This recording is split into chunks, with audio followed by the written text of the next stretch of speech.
Thank you for tuning into the live stream. It is your boy Genesis in the building. And of course, the time is 9:28 p.m. Today's date is the 2nd of November 2024. How are you doing this evening? Today's what, Saturday? Yes, today's Saturday. What's going on, people? What's going on? Are you having a good evening on this beautiful evening on Saturday? Yes, I am excited. That is the title of today's stream. I am excited. You want to know why I am excited? I am excited because I am here. I am alive. I can breathe. I can talk. I can be here with you guys. God is great. You know, I got shelter over my head. You know what I mean? Like, I'm just excited and I'm thankful and I'm grateful to God. Okay. Okay. So let's put the polls up. Who All right, here we go. Polls.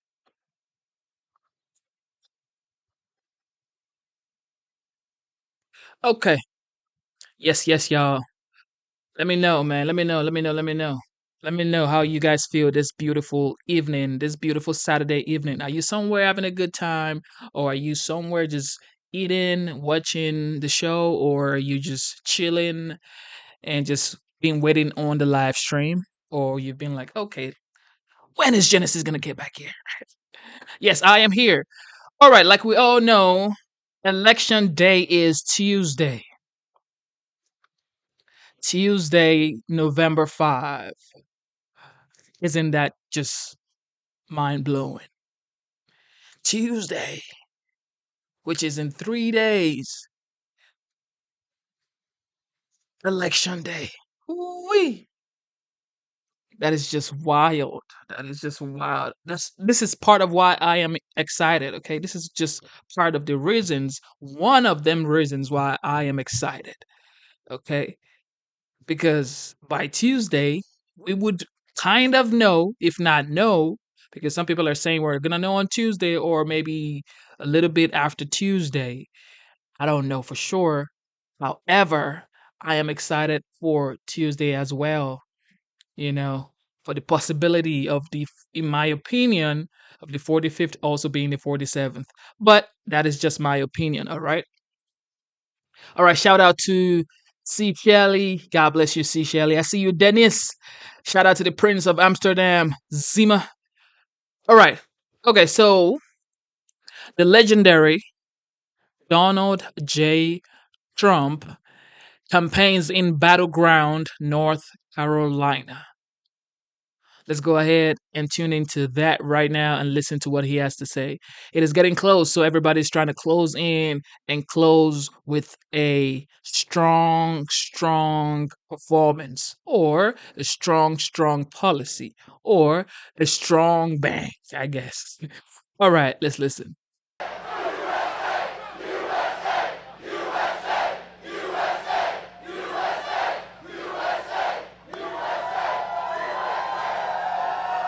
Thank you very much.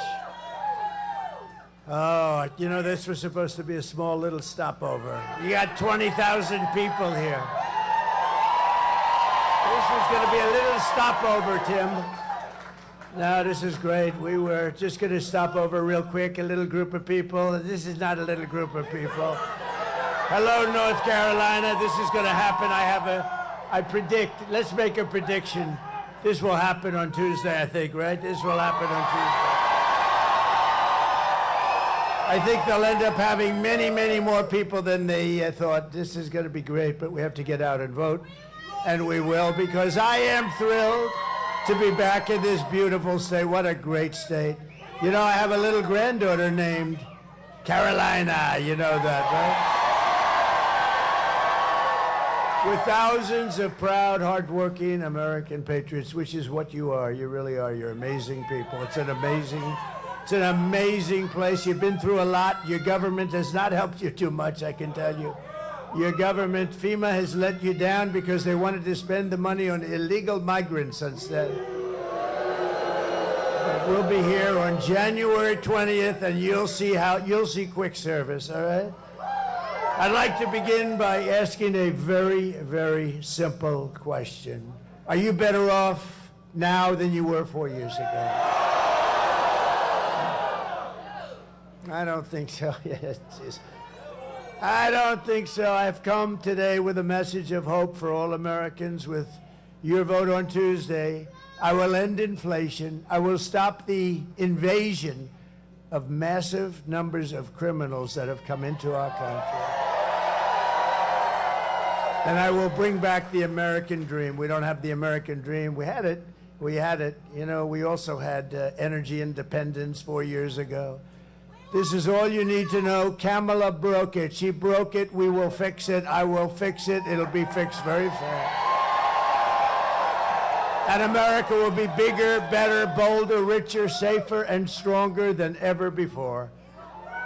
This election is a choice between whether we will have 4 more years of incompetence and they're grossly incompetent, let's face it. They are the worst. That's no president. But I shouldn't say that. No, inclusion, I shouldn't say that. You ever hear her? We want to be a unified country. We want to be a unified country. She said the other day, we want to be unified. We don't want to say bad things about anybody, including our opponent. He's Hitler. He's Hitler. You ever hear it? She talks about unity, and then she calls me Hitler. Well, whether we begin the 4 greatest years in the history of our country, and I'm asking you to be excited about the future. You're going to be excited about the future. It's such a great area, this whole area is.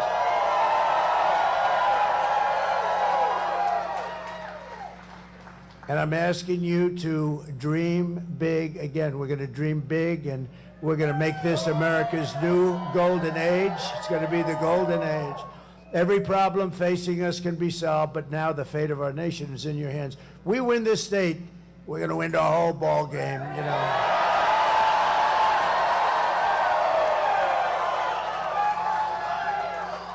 And we've won it twice before, and we won it quite easily. And by the way, Michael did a fantastic job. He did so well, you know, he stopped the steal, he stopped the cheating here. They didn't stop it in some other states. But he did so well, and we did so well here. I said, Michael, how would you like to run the whole damn thing, right? And then I said, what other star do I get? And I said, maybe my biggest star of all, Lara from your backyard. Lara. I got Lara from your backyard. She's great. She's great. Good couple, too, right? That's a good team. Eric and Lara.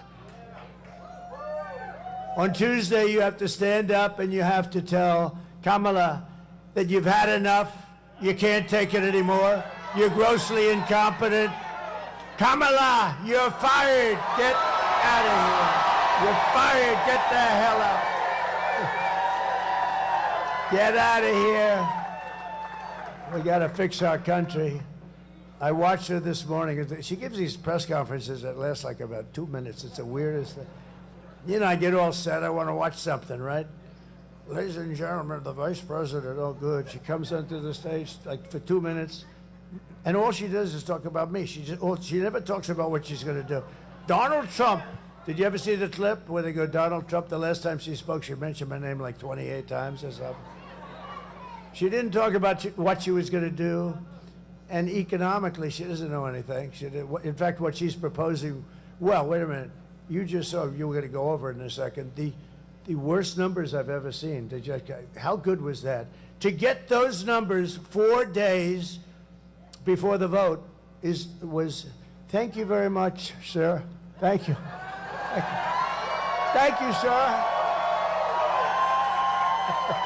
No, you would have liked that on one of your races, wouldn't you? But no, to get those numbers, we had the worst numbers, I think, maybe like sort of ever.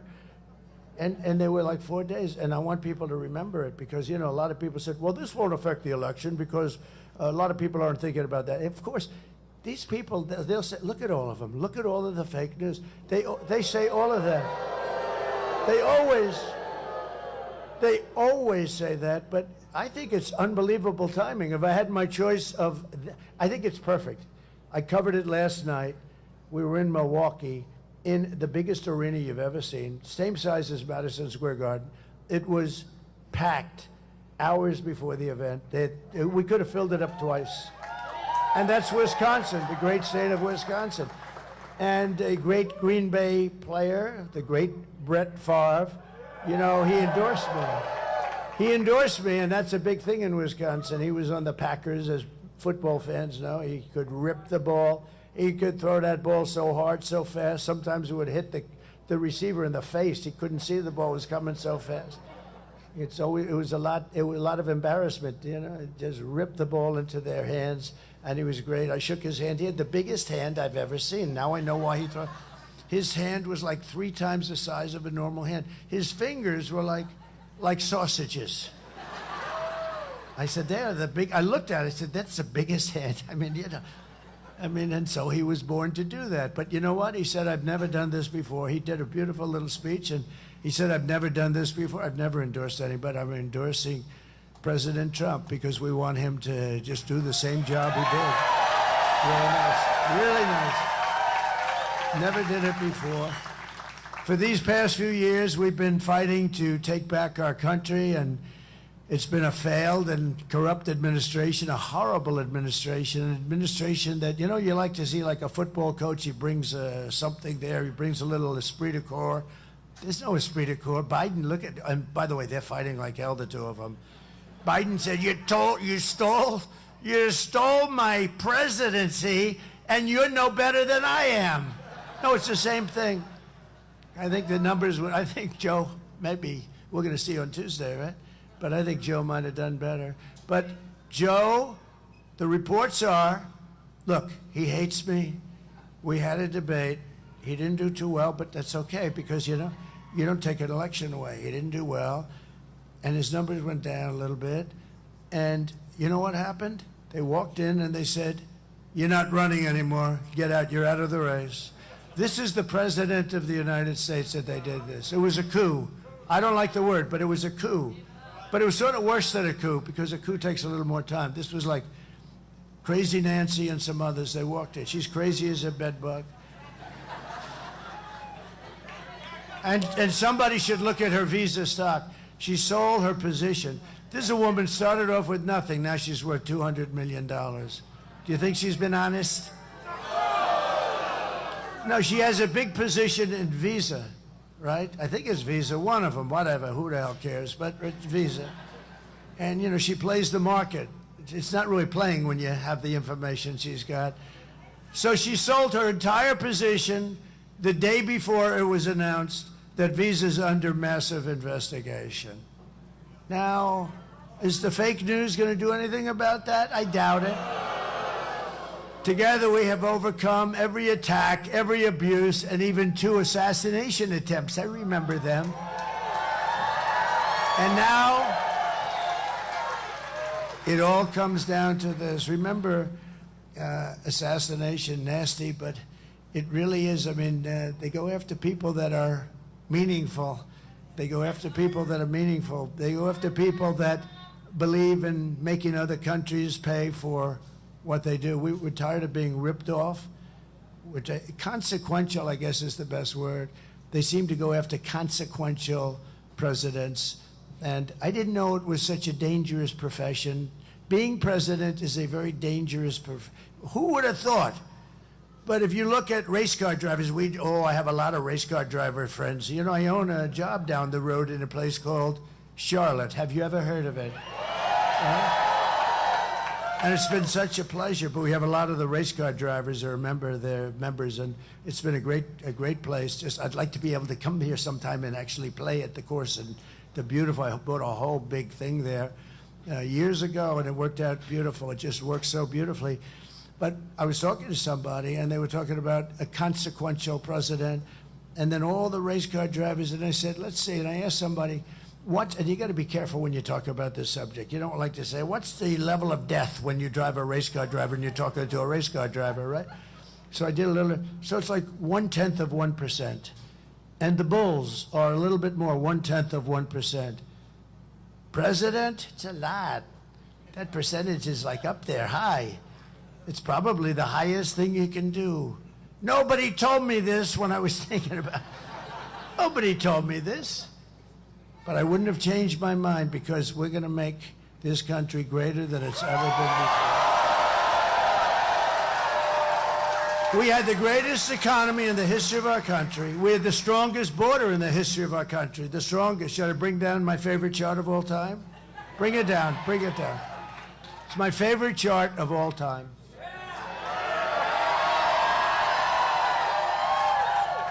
That chart I love. See, right now I'm looking over there. Well, if I was looking over there, I'm gone. If I was looking there, I'm gone. If I'm looking there, there was only one place I could be looking, and that's exactly right there. That's the only place.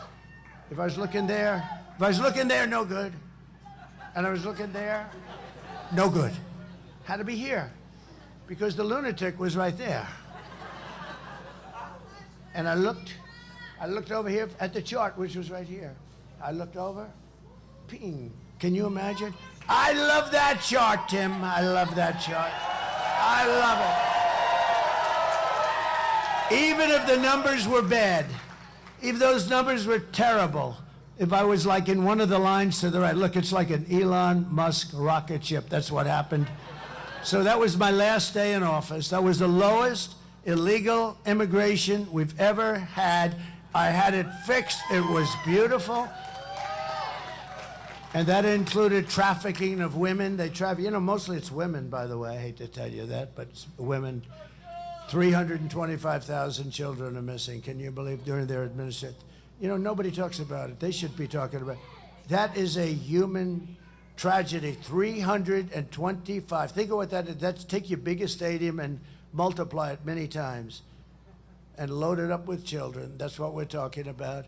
325,000 children are missing. But look at that. That's the lowest it's been. All those people that you read about that got killed most likely wouldn't have happened. And all that guy had to do is he could have gone to the beach. All he had to do is leave my people. They were doing an incredible job. We have guys like Tom Homan and fantastic people. And the Border Patrol guys are fantastic. They just endorsed me. They said, he's the greatest president in the history of our country. I said, does that include Abraham Lincoln and George Washington? To them, yes. But the reason they said it is because to them, there's nobody that ever did the border job like I did. And I'd call them all the time. I'd bug them. And I said to them in front of a big audience, I said, how many times, she was the border czar, right? She was in charge of the border. I said, how many times did she call?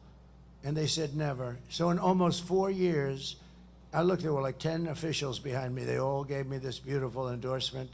And they've always endorsed me. They've endorsed me every year. Every year, they were hoping, but they just endorsed me. They're great people. They want this country to be so good. They hate, it's easier for them to let people go in. Just go ahead in. But they don't want people to go in. They love the country, the Border Patrol, and ICE too. ICE is incredible. But I said, how many times did she call? Sir, she never called. I said, never? None of you guys? We never received a call. She never went to the border. And it's, in my opinion, the single biggest problem we have. I mean, to me, I rate it bigger than inflation. Inflation's terrible. And you saw the horrible numbers we had. The worst numbers I've ever seen, 12,000 people. We had 12,000 jobs. Nobody has 12,000 jobs is nothing. We had 12,000 jobs. It's the worst numbers I've ever seen. I'll fix that. But when she allows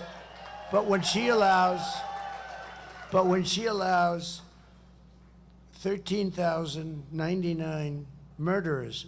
These are people that are incarcerated for murder, many of them more than one murder. They're now roaming our country. We have no idea who the hell they are. You know who knows? Our local police, our local law enforcement, and they're going to work with us because we're going to get them the hell out. They know everything about it. So we're just 3 days away from the greatest political victory in world history. But it only happens if you get out and vote, okay? You got to get out and vote. You got to do that.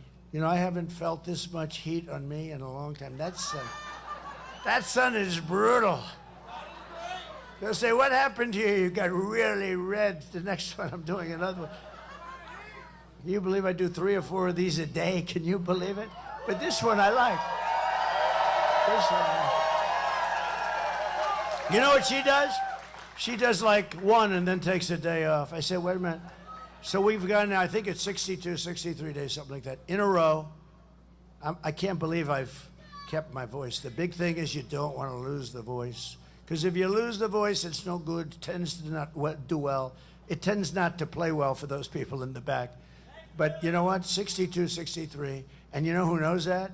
I call them the women of North Carolina. Where are they?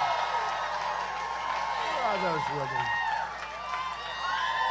There they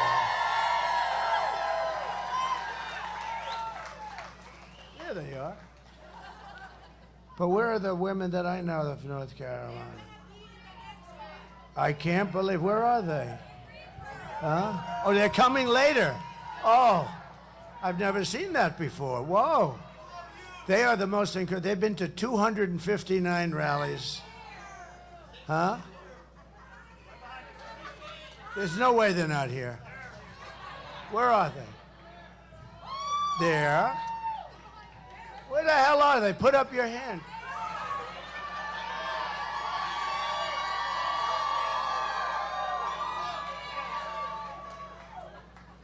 You're dressed so differently today. They've underdressed today a little bit. No, but I think it's like 259 or something. They've been incredible. Oh, there they are. Okay. I'm wondering, where the hell are they? Okay, good. It's good to see you all. You're scattered. I've never seen you scattered before. I put everything on the line for you, and including my life itself. I mean, in all fairness, I don't talk about it, but I did. And I need you to do one thing. We don't want your money. I don't want any money. I don't want anything. We don't want, all we want is one simple thing. Get out on Tuesday and vote.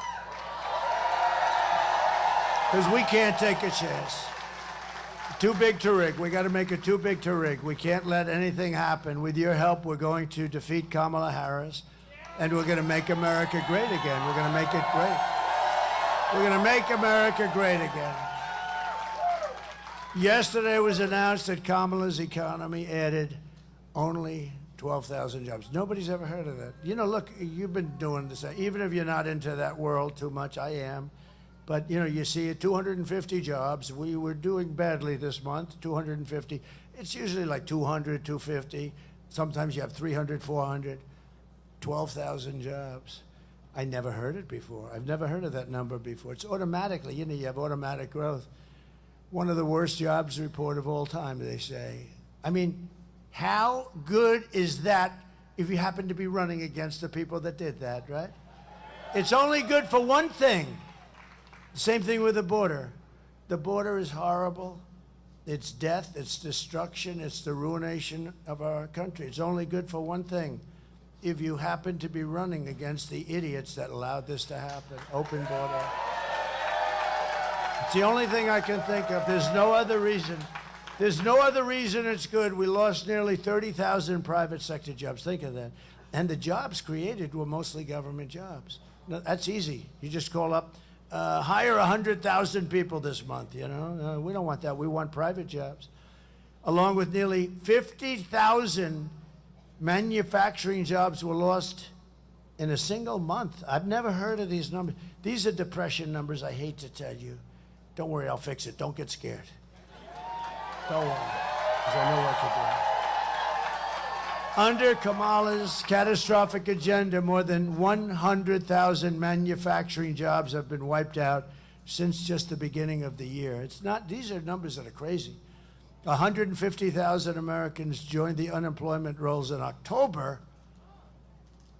That's really, you know? I mean, I've got your speaker. I've got a lot of big shots from North Carolina down here. They're looking like, I had nothing to do with it. He said, I had nothing to do with it. In October, but nearly 250,000 people dropped out of the labor force. That's 250,000. They dropped out. They gave up. They basically gave up looking for a job.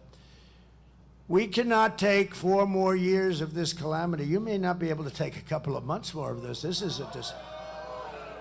In fact, now that I see these numbers, I think I'm not going to do this. Goodbye, everybody. I'm going to go to the beach. I didn't know I didn't know. Joe Biden is Herbert Hoover. Turned out, I always said I'd hate like hell to be Herbert Hoover. I would. That was 1929, the Great Depression. These are Depression-type numbers. 100% of all net job gains in the past year. This is another beauty. Have gone where? Do you know where? To migrants. 100% of the job openings have gone to migrants, taking jobs from more than anybody else, and you haven't seen the numbers. And I think your speakers should ask Washington for those numbers because they're really bad. You know where they came from? African-American jobs. They've taken the African-American jobs. Migrants coming in illegally have taken African-American jobs. People that have done a great job. They've worked there for 20, 25 years in different places.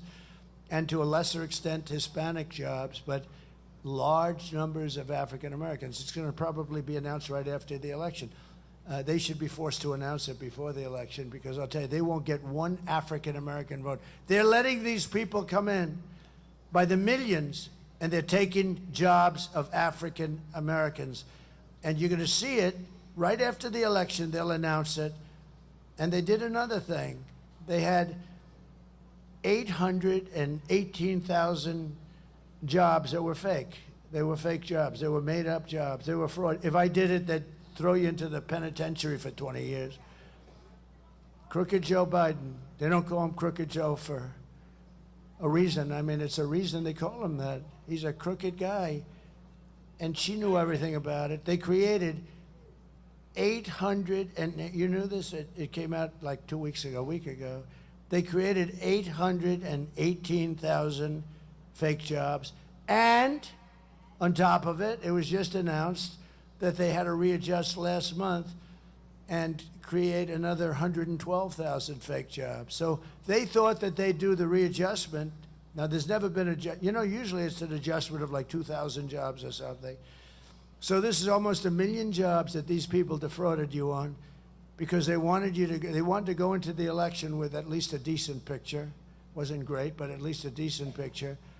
And we had a whistleblower that blew the whistle and told them that these were fake jobs. And so they've corrected that. And now we just had another whistleblower talking about 112,000 jobs off last month.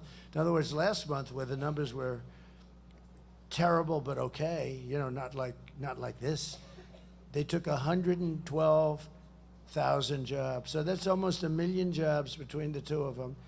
And even the $12,000, you're going to see that that's probably a fake number too. We probably went into negative numbers, which hasn't happened in generations. So I stand before you today as the only candidate who can rescue our economy. This is a really bad thing that's happened. From obliteration and restore it to strength, prosperity, and greatness. And you know what I'm going to do? The first thing unlike her, they say, what are you going to do about the economy? Well, I grew up in a grass piece of land. I had a backyard that had grass on it. Remember the debate? She said, I grew up with grass on my front yard and some grass on my back. And I'm saying, what the hell is going on here? See, I have a little more aptitude for this. I'm really good at this shit. So let me just, you know what we're going to do? We're going to drill, baby, drill like you've never seen before. Right straight there. And for the people in Pennsylvania, we're going to frack, frack, frack. But we're going to drill, baby, drill. And we're going to frack in certain areas. We're going to frack like we've never fracked before. Because we have more energy than any country in the world, including Russia. We're lucky in that regard. Including Russia and Saudi Arabia. They have a lot of oil. We have more than they do. And we were energy independent 4 years ago. Think of that. And your price per gallon was, I always went around and said 187. The government corrected me. It was 184 a gallon. Can you imagine? We got it down to $1.84. And now it's like 350, 375. But, a few months ago, it was much higher. You know what they did? They went back to my policies because they were getting crushed. This was going to go over $6 or $7. In California, it was $8.50. Gavin Newsom, he does a terrible job. By the way, she worked with him. She worked with him and destroyed California. And that's Kamala we're talking about. She worked with him, destroyed California. When she was the DA of San Francisco, she destroyed that city. She's the one responsible for the destruction of the best city, probably the best city in our country. And we're not going to let her do that to the United States of America. We can't. If my opponent knew how to fix the economy, it would have already been fixed. So I say, why didn't she do it? You ever see where she stands there the other day? We are going to do this and that. I just keep going, why haven't you done it? Why haven't you done it? Why haven't you done it? She's going to do it. She's been there for 4 years, almost 4 years. Why the hell haven't they done it? Now today even, she's got some kind of a scheme. Yeah, it's a scheme, but it is a scheme, that she wants to do something, and she announced today, I don't know, something, whatever, doesn't matter. It's all a lot of bullshit, that's all it is. She announced a scheme. She's going to do something. And when I go to office, when she goes to office, do it tonight, do it today. You don't wait. She's going to wait. I've got a plan that I'm going to do this or that. Oh, good. Well, do it now. Do it right now, if it's any good. No, she's a total fake. If Kamala, and she's incompetent, which is perhaps worse. If Kamala wins, you are 3 days away from the start of a 1929-style economic depression. I believe that. We have a lot of great analysts. Scott Bessent is one. He's one of the smartest guys on Wall Street. I call him 182, 184, double her IQ, like double, maybe triple. But they say the only reason the stock market is doing good is because they all think Trump is going to be elected. So I believe that's true. I believe it's true. No, but you have a lot of them. You have this, Scott is one of the hottest guys. I hardly know him. I don't know him. But he writes all the time. He thinks that they think that Trump is going to win. And every time we have a good day, you can check out the market. But it seems like the market does very nicely. If I win, you are 3 days away from the best jobs, the biggest paychecks, the brightest economic future that the world has ever seen. Kamala's inflation nightmare. I mean, our economy is bad because of the inflation. No matter how well it does, the inflation just ripped it to pieces. We had no inflation. I had no inflation, virtually nothing. And now they have much higher than what you see, because when you see it, they don't put some of the higher numbers in. It's like the crime reports. The FBI forgot to put a few cities in there, like the worst cities in the country. So the crime report looked like it was pretty even. And he said, well, how come, I don't want to mention the cities because I'm trying to get their votes, okay? I don't want to mention, I want to get their votes, but you can imagine. But they forgot to put a few little cities in there, the big cities actually. And then it turned out to be 45% increase in crime, a little difference. It's pretty sad when you have to rely on the FBI and they give you phony numbers too, right? Kamala's inflation nightmares cost the typical American family $30,000 in higher prices, and now she wants to impose the largest tax hike in American history and raise your taxes by $3,000 a year. This is the only person I've ever seen that's running for office that says, we will raise your taxes. All my life I've watched politicians, and they're always saying, we will cut your taxes. We are going to cut. Some of them don't even mean it, but they say it. This one says, we're going to raise your taxes. Well, I want to this might be the only time I ever give her credit. If that's true, at least she's being honest. Okay? Right? But I've never heard it before. But at least maybe she's being honest. And if she is, maybe that's even worse for you now. Because she wants to, when you think about it, she's going to raise your taxes. I will massively cut taxes for workers and small businesses.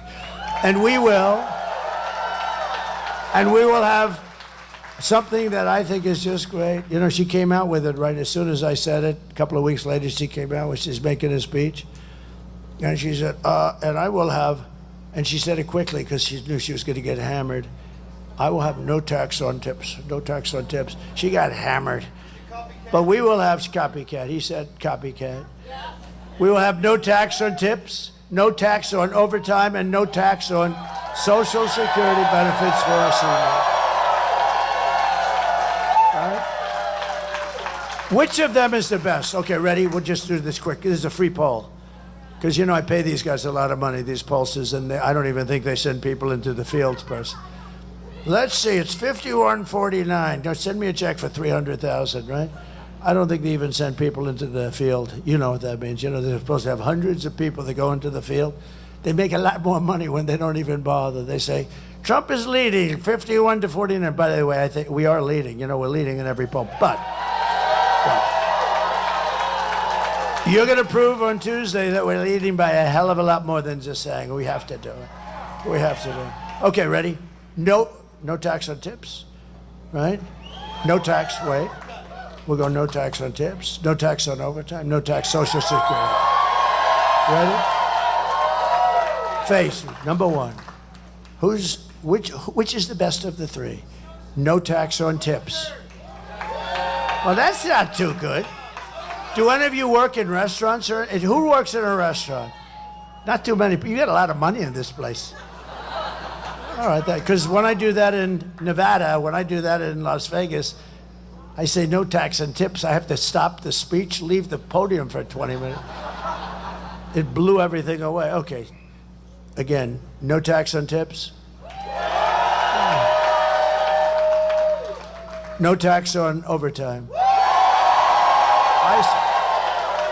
That's right. All those houses you build, yeah, that's good. That's no tax on Social Security benefits.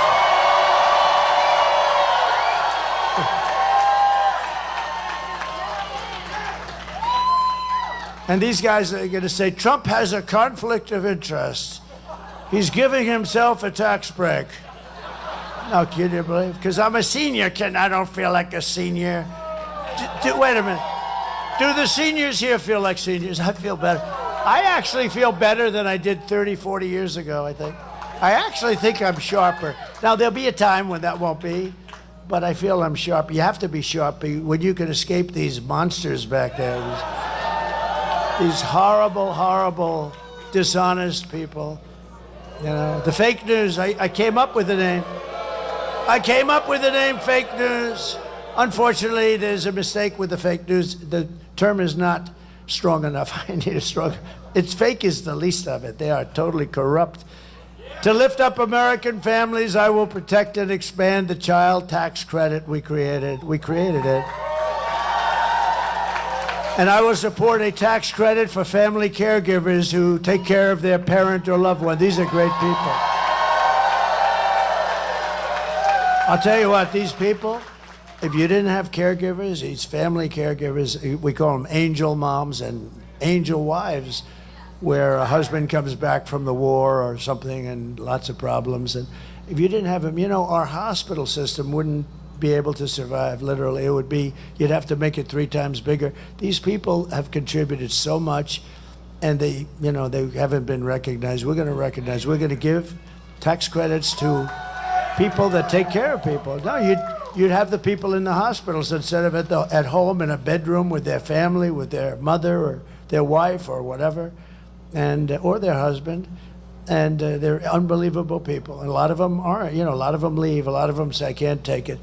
They say, I didn't sign up for this. I'm sorry, I didn't sign up for this. They say that, and they leave. And people understand that too. But these people, they're angels. They're incredible angels. Our hospital system would not be able to handle it. So I think they deserve it, don't you?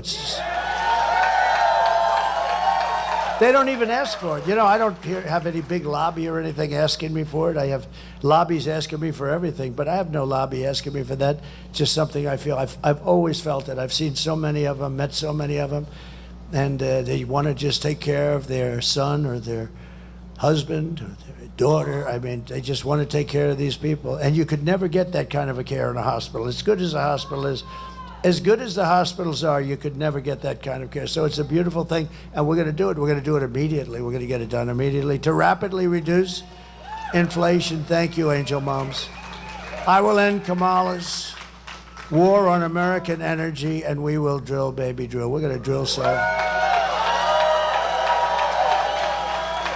And I'm going to tell you that the best thing we can do, look, we're lucky. We have oil and gas, and we have it in abundance.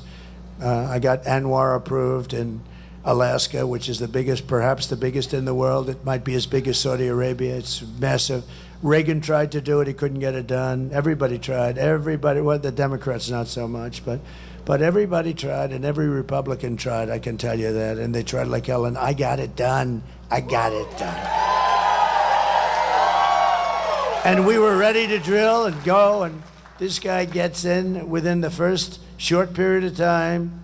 They terminated it. This would have made so much money for our country, would have been so great for Alaska. I love Alaska. My grandfather spent a lot of time in Alaska. He was looking for gold. And then he realized, well, it's hard to find gold. And he'd see what happened to those people. That was our rough life. That was real cold stuff. So he built these little buildings, and they became little hotels for the guys looking for the gold. See, we always had a little entrepreneurial spirit. And he spent a lot of time in Alaska doing that. He was looking for gold, and he said, I could do better with building little hotels along the trail, right? And they actually have one. I think it's like a big landmark deal now. It's really great. It's tiny. It's like a few rooms, but that's the way it was. It was beautiful, but spent a lot of time. This would have been so great for Alaska. It would have been incredible for Alaska and unbelievable for our country. We would have taken care of Asia out of Anwar. And the first thing he did is terminated it. And he also terminated the Keystone pipeline. But he let Russia build Nord Stream 2, which is the biggest pipeline in the world. He let them build Nord Stream 2. Think of that. And I terminated that. I said, no, you're not building it, Russia. You're not building it. I'm sorry, Vladimir. He would ask me, don't do that. I said, I got to do it, Vladimir. It was going to supply all of Europe, Germany mostly, but all of Europe. And I terminated it, and he comes into office, and he immediately approved it. I said, what the hell is he doing that for? And then they say, Donald Trump was soft on Russia. No, that was the biggest project in Russian history, and I terminated it, and they never got it finished. And then this guy comes in, and he lets it go. I tell you, he's the exact opposite. Think of it, the exact opposite. His foreign policy is the absolute worst. Every single foreign policy move he's made, look at Israel. Don't do anything, don't do anything.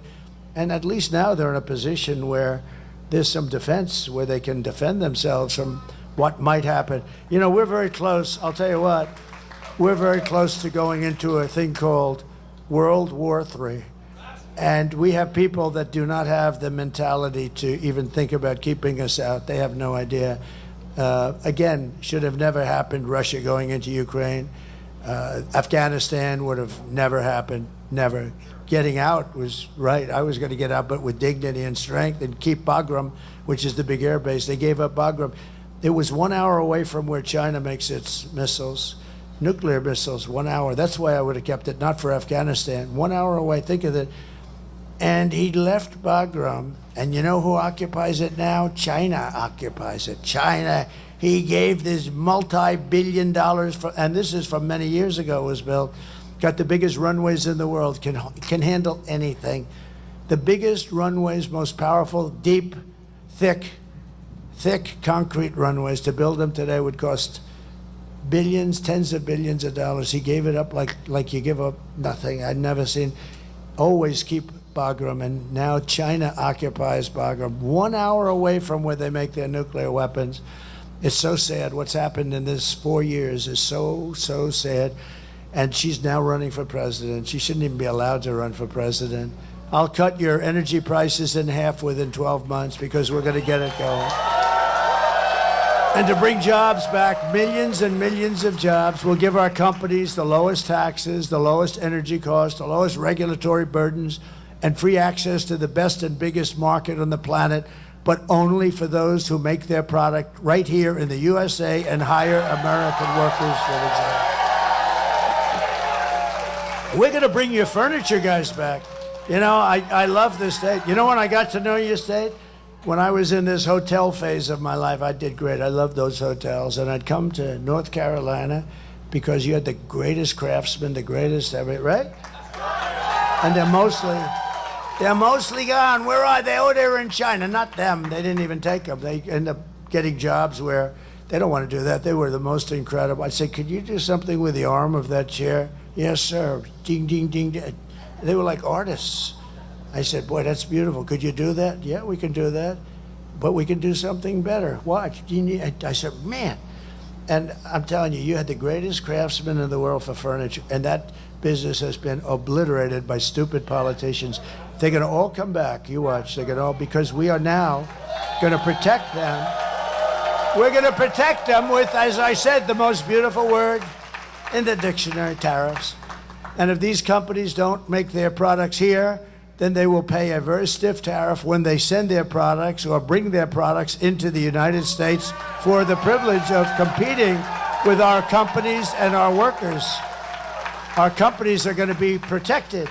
I will never apologize for defending America. I will protect our workers. I will protect our jobs. I will protect our borders. I will protect our family. I will protect our women. I'm going to protect our women. I got into so much trouble. You saw that. I said, we will protect, because I keep hearing, I think the women love me. I do, because they know. You know what? If they don't have me, they got millions of people pouring through and coming up to the suburbs. They say the suburban women. Well, the suburbs are under attack right now. When you're home in your house alone and you have this monster that got out of prison, he's got, 6 charges of murdering 6 different people, I think you'd rather have Trump, but here's what I did. And I had a group, very controversial. What I do is very controversial. I don't care. I do the right thing. I want to protect women, but I want to protect our men. I want to protect our children. I want to protect everybody. So I took a little poll. And these horrible people back there said, well, Trump is soft with women. I don't believe I'm soft with. They say Trump is soft. He's very good with men. I don't know. Thank you, men. Thank you, men. No, I'm through the roof with men. She ain't catching us, men, let me tell you. No, I'm great with men, but I'm sort of like soft with the women stuff. And I say, she goes, yeah, it's true, you are. I don't, who said that? She said, I love, good. She's made it up. She goes, yeah, you are, but we love you. So I believe that women have to be protected, men have to be, children, everybody. But women have to be protected when they're at home in suburbia. So when I did it, I said it, I came off stage and my genius is back. Sir, that may be a little bit of a rough statement. What? That you're going to protect women? Tell me why it's a rough statement. They said, well, it's a little self-serving. I mean, they'll say, who do you think you are? I said, yeah, I'm president. I want to protect the women of our country. So I came back out. I said, could I do a poll, please? I love these polls because they're free, I don't have these polls. It's $250,000 to interview 12 people, right? So what happens, I came out and I said, is there any, a crowd like this is a big crowd. I said, is there any woman that would be offended by the fact that I said, I am going to protect you as your president? No hands. So I had like 20,000 people. I didn't have one hand. I didn't have one hand, not one hand. Well, there was one woman that did say it. This woman's very smart. She said, was that Pelosi? Who the hell is that? You are a smart one. Wow. No, well, somebody else just said it was a woman who transitioned, But I didn't say it. I didn't say it. I know.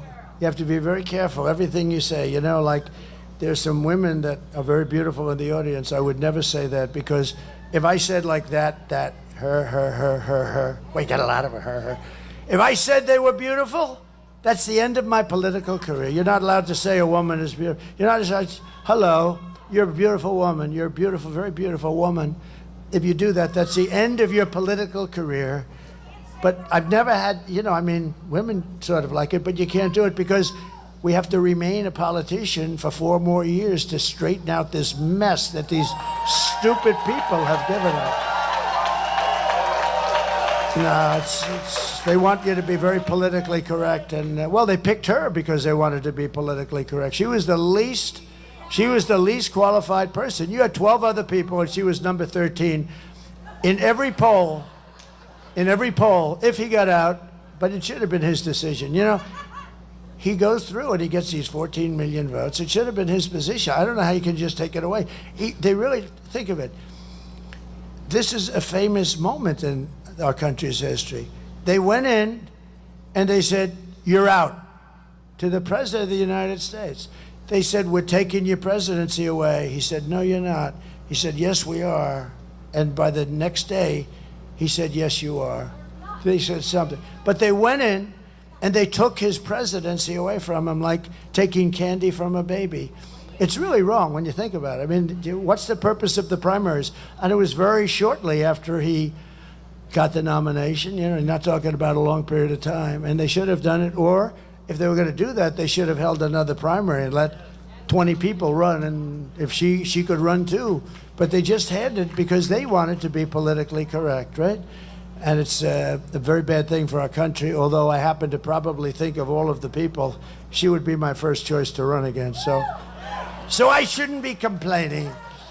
But I do complain because, you know, as they say, they're a threat to democracy. You know, they say that about me. They always say, Donald Trump is a threat to democracy. He has promised to go after his political opponent and put them in jail. He's terrible. He's promised to put them in jail. That's what they're doing to me. Okay? That's what they're doing to me. Right? Did you hear these people? This stupid woman, she's saying, he has said that he's going to put people in jail.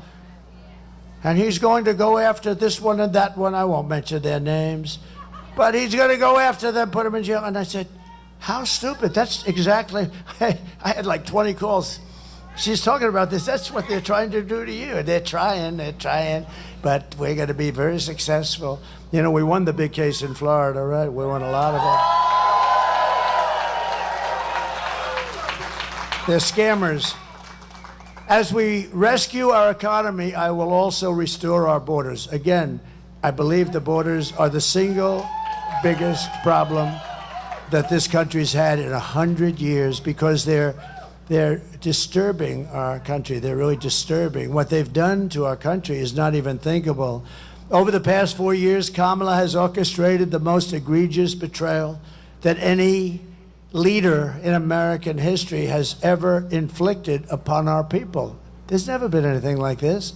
Again, murderers, drug dealers, gang members, people from mental institutions, the worst people, criminals of all kind.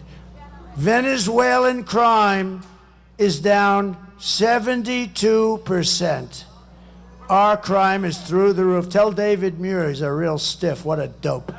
Tell David Muir that he was wrong when he said, well, American crime is down. Because I said crime is up, it's through the roof. I turned out to be right the following day. Tell David Muir our crime is through the roof, and the migrants are causing a lot of it. But she's violated her oath of office. She's eradicated our sovereign border and unleashed an army of gangs and criminal migrants from prisons and jails, from insane asylums and mental institutions. You know, when I say insane asylums and then I say Dr. Hannibal Lecter, does anybody know? They go crazy. They say, oh, he brings up these names out of, well, that's genius, right? Dr. Hannibal Lecter. There's nobody worse than him. Silence of the Lambs. Who the hell else would even remember that? I have a great memory. But they always hit me. I don't bring it up too much because I have to take such a... He brought up Hannibal Lecter. What does that have to do with this? What is it? It has everything to do with it, right? That's who we're allowing into our country. And we don't want to allow that into our country. So I've done something for you that I haven't done in 20 speeches. I brought up Dr. Hannibal Lecter, and we're allowing him in our country. You watch these fake people. They'll say, again, he brought up Hannibal Lecter. It has absolutely nothing to do. You know, I do the weave, right? The weave, it's genius. You bring up Hannibal Lecter, you mention Insane asylum, Hannibal Lecter, you go out. Now, there'll be a time in life where the weave won't finish properly at the bottom. And then we can talk. But right now, it's pure genius. Hey, I have an uncle, my uncle, Uncle John, my father's brother. 41 years at MIT, longest serving professor, has so many degrees, he didn't know what the hell to do with them all in the most complicated. I understand a lot of this stuff, you know, I believe in that. Like, I mean, Jack Nicklaus is not going to produce a bad golfer, right? You know, that's the way it works. It's just one of those things. And it's in the family and it's whatever, but we have to save this country. We better save this country. And the biggest problem we have, one of the biggest problems is them, because if we had an honest and honorable press, my job would be so much easier. It'd be so much easier. They have forced so many good people out of politics. That's a shame. So many great people have been forced because of them. They're bad people, but they're going to get better. They've lost a lot of credibility. You know, when I first started, they had a 92% or a 93% approval rating. Now they have lower than Congress. The fake news has a lower rating than Congress. How do you get lower than that? But these criminals come from Venezuela, from the Congo, stealing countless American lives. People are coming from countries you've never heard of. 181 countries this year so far are represented. Many of these countries you've never heard of. Today, I want you to hear directly from an incredible mother who I met a week ago, whose world has been totally shattered by Kamala Harris's open border. How stupid it is, her open border. Please watch.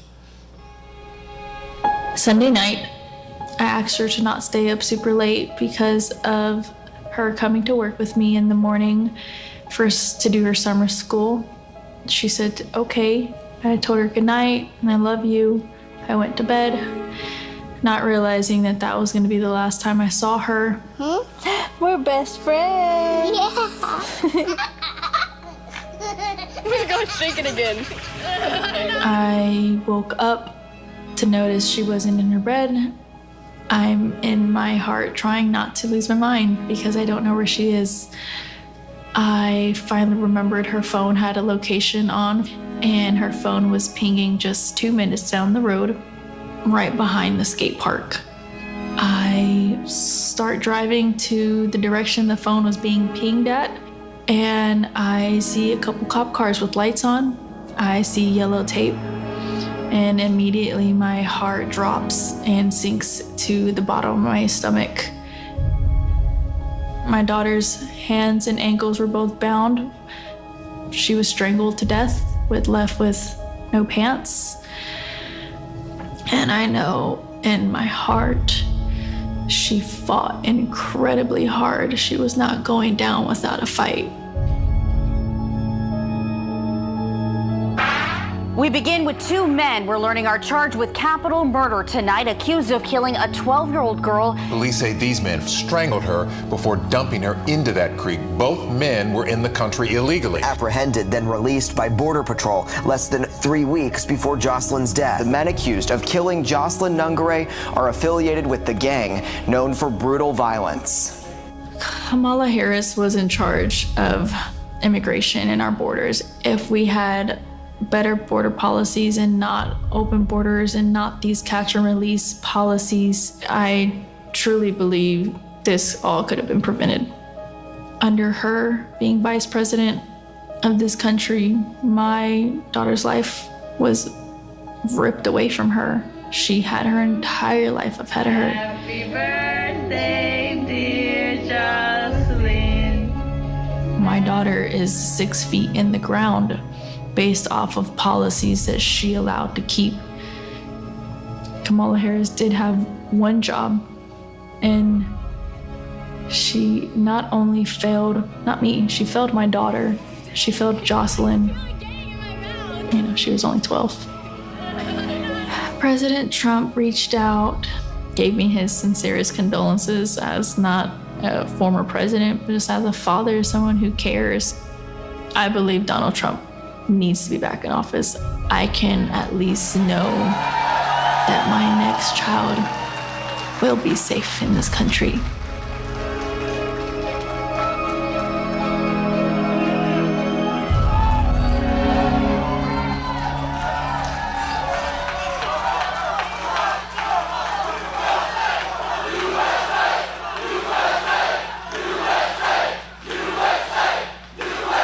Thank you very much. I mean, how sad is that? A couple of days old, shot a couple. Everybody that's seen it. I mean, I saw very strong people. I saw some very strong he-men, very tough guys crying like hell when they read it and saw it. But you have many, many cases like that. And then you have other forms of murder, too, with guns and being run over with cars and trucks. Many, many forms of crime are being committed by very dangerous people that have been allowed to come in. Don't forget, these countries are very smart. I know almost all of the heads are very smart. They're very streetwise. They want to get their prisoners out. They don't want to take care of them. It's expensive, so expensive. They want to get the criminals off the street. They have no place to put them. But now, with the open border, as soon as it happens, I told you at meetings in North Carolina, I said, if they do open border, every country from all over the world, they're going to be dropping their prisoners into this country, and they're criminals in the street. That's why the crimes are down all over the world. They're down. Think of it. They come from as far away. The Congo has a rough prison system, a system that makes ours look like it's Trump International Hotel. No, it's a rough system, and they're taking them out of that system. Think of the money they save, not having to take care of somebody for 50 years or whatever it may be. And all of the countries are covered, and all of the continents are covered. 180 or 181 countries. Can you imagine that? And then you see something like what happened with Jocelyn, or what happened with Lake and Riley, what happened with so many others. Far too many to even discuss.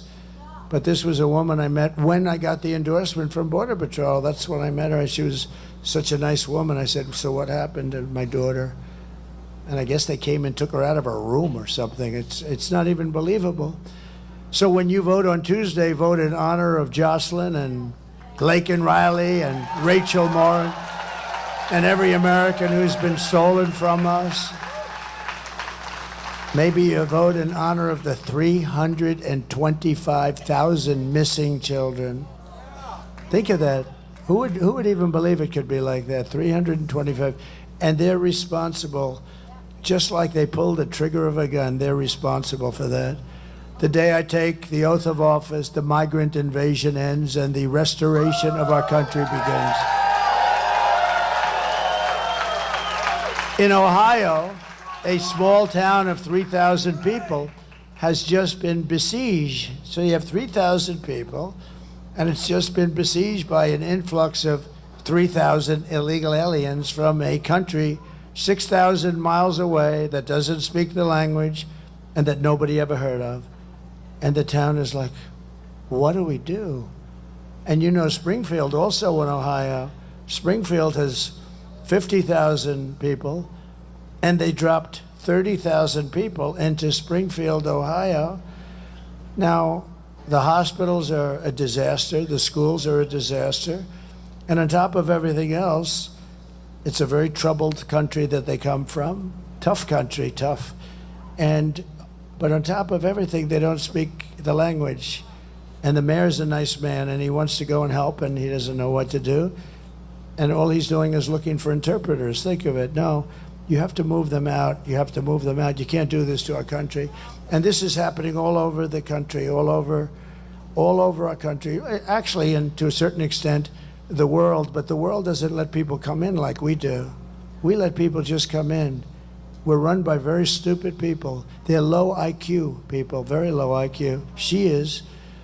If Kamala is reelected, every town in America will be turned into a squalid, dangerous refugee camp. That's what's happening. The United States is now an occupied country, but it will soon be an occupied country no longer. On November 5th, 2024, this will be Liberation Day in America. It's going to be liberation. On day one, I will launch the largest deportation program in American history. I will rescue every city and town that has been invaded and conquered. These towns have been invaded and conquered, no different than a military invasion, except they don't wear uniforms. That's probably the only difference. And I would say they're probably much more violent, much more vicious. And we will put these bloodthirsty criminals in jail or kick them the hell out of our country. We have to do that. And to expedite removals of Tren de Aragua and other savage gangs, I will invoke the Alien Enemies Act of 1798 to target and dismantle every migrant criminal network that's operating on American soil. Think of how far back we have to go, 1798. Who would think that? Because they ran it tough then, but sometimes you have to run it tough. And if they come back into our country, which they want to try and do, and which they'll probably be successful in doing, it's an automatic 10 years in jail with no possibility of parole. And I am hereby calling for the death penalty for any migrant that kills an American citizen or law enforcement officer.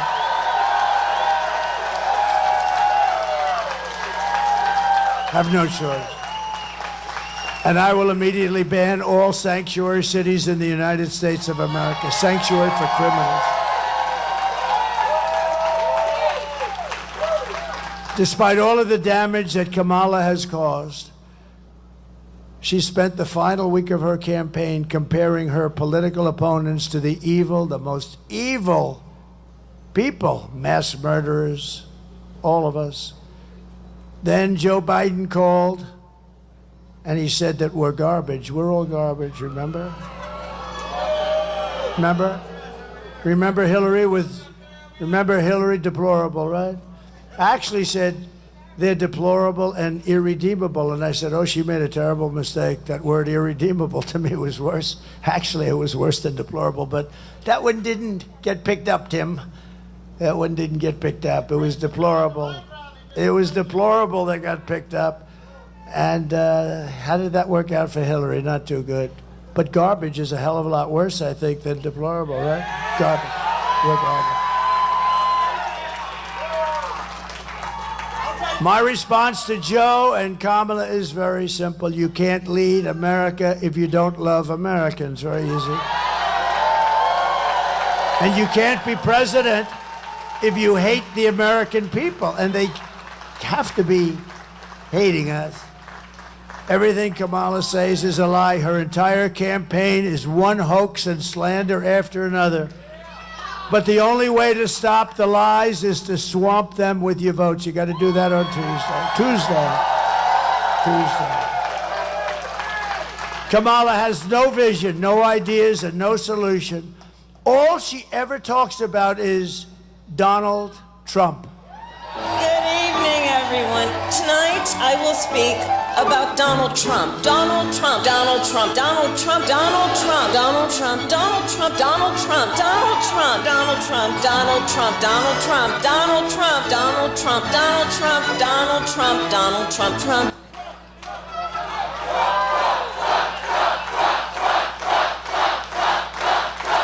Thank you.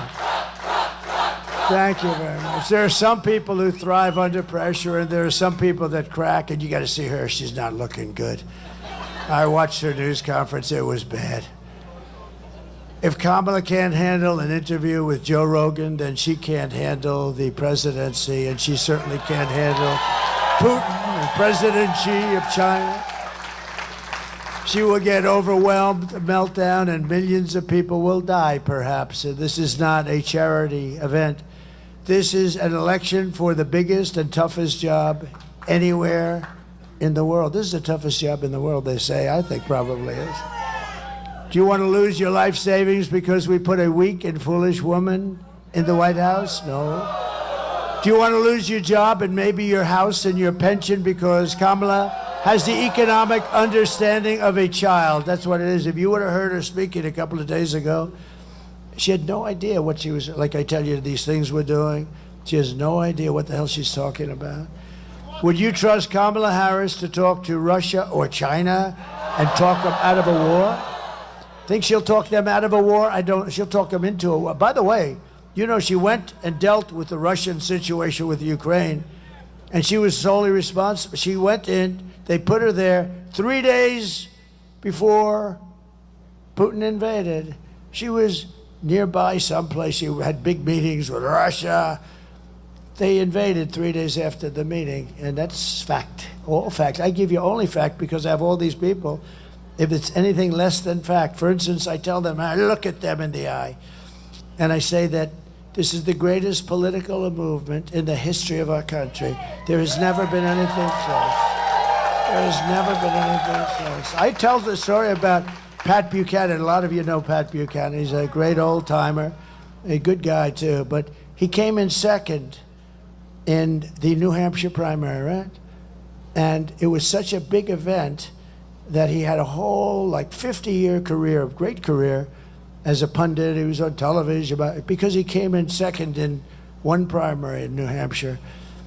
We won 50 primaries, and then we went on to win the election, and then we did even better the second time. But we're going to do much better the third time, because the first time and the second time, there were nothing like. Look at this. This is supposed to be a quick little stopover. Let me pay my respects to this nice part of North Carolina, and you got 20,000 people.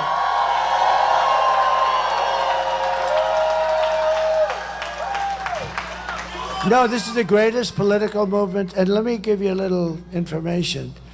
If we win on Tuesday night, and I do hope they're going to call it on Tuesday night.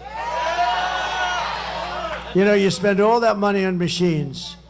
For 8% of the cost, you could have paper ballots and have real security, and one-day voting, voter ID, identification of the country. In other words, it would be okay. We'd like to have identification that you're a citizen of the United States of America. But voter ID. How about Gavin Newsom? Did you see what he did? They passed a bill in California where you are not allowed to even ask anyone. Not only don't you have to have voter ID, if you work for the state, if you work for anybody, no matter who you are not allowed to even ask anybody for voter ID. I don't think we'll pass that in North Carolina. No? Fellas, no? I don't think that you guys are going to pay. We got a lot of the big shots from North. I have a feeling that won't be before your legislature too soon, right? No, but think of that. May I see your voter ID, please? Arrest him! The only reason they do that is because they want to cheat. You know, there's no other reason. They want to cheat, and they do cheat. They cheat like hell. That's why we say too big to rig. Nothing is more dangerous than to give immense power to a very weak, incompetent, and low IQ person like Kamala. She's a low IQ person. She can't. I'm not allowed to say that. A lot of wisecracks from the peanut gallery over here, Mr. Chairman. A lot of wise guys. You ought to figure these guys out. They could be good speechwriters, actually. At the end of the day, you need to ask yourself, can you afford to put someone this incompetent in charge of our country's future? And on top of it all, Kamala says she would not do one thing differently. I would not do one thing differently from Joe Biden. Now think of this. That means she's disqualified from running for president. Take a look. Would you have done something differently than President Biden during the past 4 years? There is not a thing that comes to mind. I stood there on the tarmac watching you check your watch. The chaotic and deadly U.S. evacuation from Afghanistan stunned Americans and the world and cost the lives of 13 U.S. soldiers. Would you have done something differently? There is not a thing that comes to mind. More than 13,000 illegal immigrants convicted of murder have been caught at the border and then released into the United States. An Afghan national is in custody today after being accused of plotting an election day terrorist attack. The suspect entered entered the U.S. on a special immigrant visa. Gut-wrenching new details in the murder of Georgia nursing student Laken Riley. The illegal immigrant suspect, who cops say committed the heinous murder, is a Venezuelan national who crossed the unsecured southern border back in 2022. 2 men investigators say are in the country illegally from Venezuela are charged with capital murder in the death of Jocelyn Nungaray. A fifth illegal immigrant accused of attacking 2 New York City police officers over the weekend showed no remorse or regret. Would you have done something differently? There is not a thing that comes to mind. Only 18% say the economy is in excellent or good condition. US inflation has hit a new 40-year high, increasing by 9.1% over the financial year. Authorities saying Train de Aragua, which has been linked with more than 100 criminal investigations here in the U.S., has now been found operating its criminal enterprise in apartment complexes. Were you the last person in the room? Yes.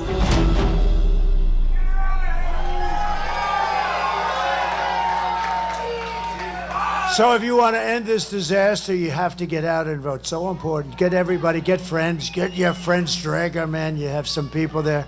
They're couch potatoes, get them off the couch. We're pleased to be joined today by Congressman Dan Bishop, a great guy. Thank you, Dan. Good. Good luck. How's the race going? Good? Mr. AG, right? That's good. He's running for Attorney General. He has my complete and total endorsement, by the way.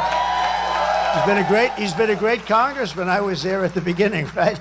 That first day, that was an interesting one, but you've been a great congressman. Now he's running for Attorney General. And I think he'll go pretty much the opposite of what we're talking about here, right? Some of these stupid policies.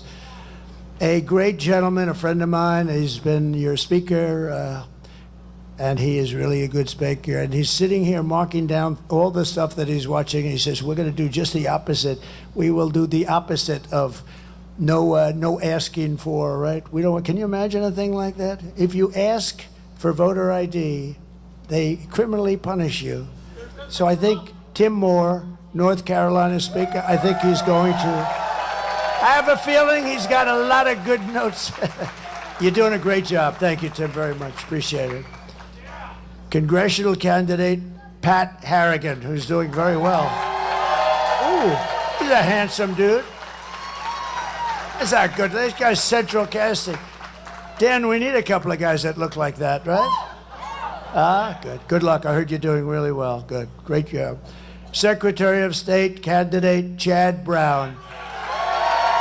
Thank you, Chad. Good luck. The RNC chairman, who you know very well. So, I mean, I'm not going to say he has done a great job, but if we don't win, then I'm going to call him up and say, you did a shitty job. But I think we're going to win. RNC chairman Michael Whatley. He's great. Great guy, too. I want to thank Laura also, Laura Trump. She's incredible. You know where she is? In another part of the state campaign. She says, Dad, listen, I got a campaign. I can't. She'd love to hear it, but she's heard it before. And she said, I just want a campaign. But she loves your state, and she's great. And we couldn't do better. And the partnership of these two people has been amazing. North Carolina GOP Chair Jason Simmons. And what a job. Are we doing good? Are we doing good? Good. Feel good about Tuesday, right? That's good, Jason. We have a lot of respect, a lot of confidence, too. Somebody that's been a friend of mine for a long time, an incredible attorney general for a long time, believe it or not. You look at her, she looks so young, but she's been in Florida, and she was tough and smart, but she was also very fair. Pam Bondi, thank you very much, Pam. Thank you, Pam. What a good job she does. She's very deceptive. You look and you say, I wonder, is she tough? Oh, she's tough. She's scary tough, but she's fair, right? Thank you very much, Pam. Beautiful job. And one of the great developers of our country, he's a friend of mine, he was very generous with North Carolina. You know, we were the first ones down here, and I couldn't take my plane because it was a little large for the runway, and he will always be there with his plane. And we flew down, and he's a very successful guy. He wrote a big, fat, beautiful check. We gave it to Franklin. How good is Franklin Graham? We gave it to Franklin Graham. And his name is Steve Witkoff, wherever he may be. Steve, one of the most successful businessmen in the country, and thank you. Very generous guy too. He's always he was very generous in Butler, and whenever he sees something, he says, "That's okay. That's what I do it for." I think that's why he becomes successful. He loves doing it. Thank you very much, Steve. We appreciate it. And we raised about $7 million for your fund, and we put a lot of it into Franklin. We gave it to some of the best people that do this, and they've. I'm very honored to have done it, and I'll tell you what, they're doing an incredible job. The problem is you're not getting any help from the federal government at all, and you can do something about that on Tuesday. You just remember, because they say, and I think they mean this 100%, it's the worst job since Katrina, and it may be worse than Katrina. And in all fairness, as I said before, they don't have a lot of money because they've spent the money on things that I don't think they're supposed to be spending the money on. So I just want to let you know, but you have some incredible people working on it, and been amazing. And when I was there, I couldn't believe it, what I saw. Houses just ripped out of the foundations. The foundations were ripped out. I'd never saw anything like it. It looked like a tornado, but much wider. You know, tornado goes like a knife, right? I've seen it where it goes right through the forest. I went to so many different tragedies. If you're in the way of those suckers, it's over. And I've seen where tornadoes go straight, and they may only be 15 or 20 yards wide, but if you're in that path, it is over no matter what. Big trucks, 18-wheelers, turned upside down and found 100 yards down the road. Nobody's ever seen anything like that. And sort of this was a combination. This was water, tremendous water. We've never seen water like that. And the destruction was unbelievable, but it was very wide. It was almost the entire, it went to the tip of Florida. That didn't get hit the same way, but you people got hit the hardest probably, and we're going to really help you out. In just a couple of months, we're going to really help you out a lot, okay? I also want to send our prayers to everyone here in North Carolina who's receiving and recovering from Hurricane Helene. That was a brutal thing. Just yesterday, it was reported that under Kamala, almost 50% of phone calls to FEMA for the disaster aid were unanswered. Nobody's answering the calls. They're not there. I'll tell you what, I've been there. I haven't seen one federal official. I haven't seen one FEMA person. And I'd asked the people that were devastated, and I'll tell you the most incredible thing. So I didn't want to say it. You always think it, but you don't want to say it. I said, wow, this is going to be devastating for the election, right? But then I said, but I don't care about that right now. I care about helping the people, which I mean. But here's the most amazing stat, and Michael would tell you, I thought if we got 50% of the vote from North Carolina, it would be great. If we got, which is bad for me because this was largely like a Trump-type area, people that have our values, our policies, et cetera, et cetera. This was really, and I would have been happy with 40 or 50%. Nobody had any idea. Then it starts, as you know, the early voting. And up till today, it's just about over with the early voting, you broke the all-time record for voting. Can you believe it? How can you believe it? Right? Now, who would have thought that? I mean, you have people with no houses. You have people, many people died. People they were missing. Missing is bad, real bad in the case like this, where there's water like that. But they were missing. Some will never be found. But who would think that you broke the all-time record? That means you people are incredible. The heart, it's incredible. When I heard that, I said, I don't believe it, but it is an amazing place. I will get you the help that you deserve. But here are the facts on Kamala. She's a radical left Marxist, rated even worse than crazy Bernie Sanders or Pocahontas. Do you know Pocahontas? She destroyed our economy. She was an original creator of defund the police movement, and anybody who wants to defund the police for even 1 week is not worthy of being the President of the United States of America.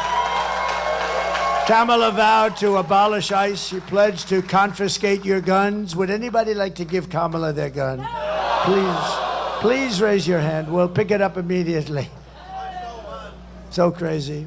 and endorsed a total ban on, you had a ban on handgun ownership that you've never seen anything like it. And by the way, her crime rates were through the roof. Do you know that Chicago has the strongest gun laws by far in the United States? And look what's happening in Chicago. She even called for free sex changes for illegal aliens in detention at taxpayer expense. And perhaps most importantly of all, she lied about working at McDonald's. She never worked at McDonald's. She never worked at McDonald's.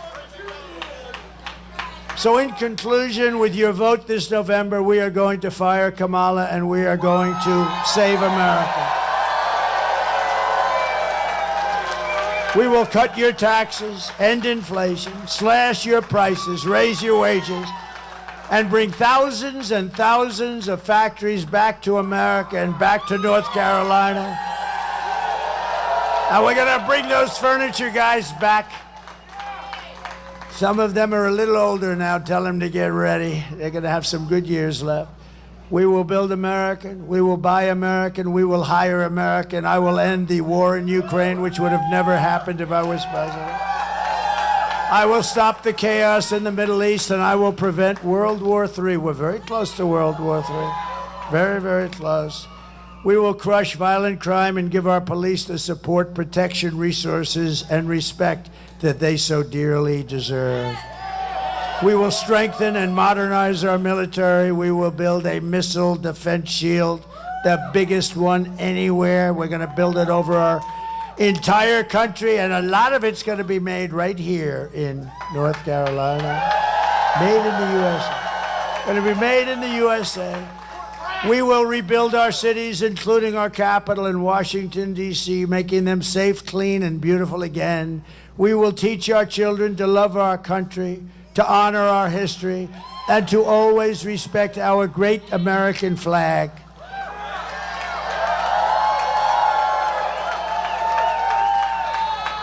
And we will put in a bill that if you burn our flag or destroy our flag in any way, it's 1 year in prison.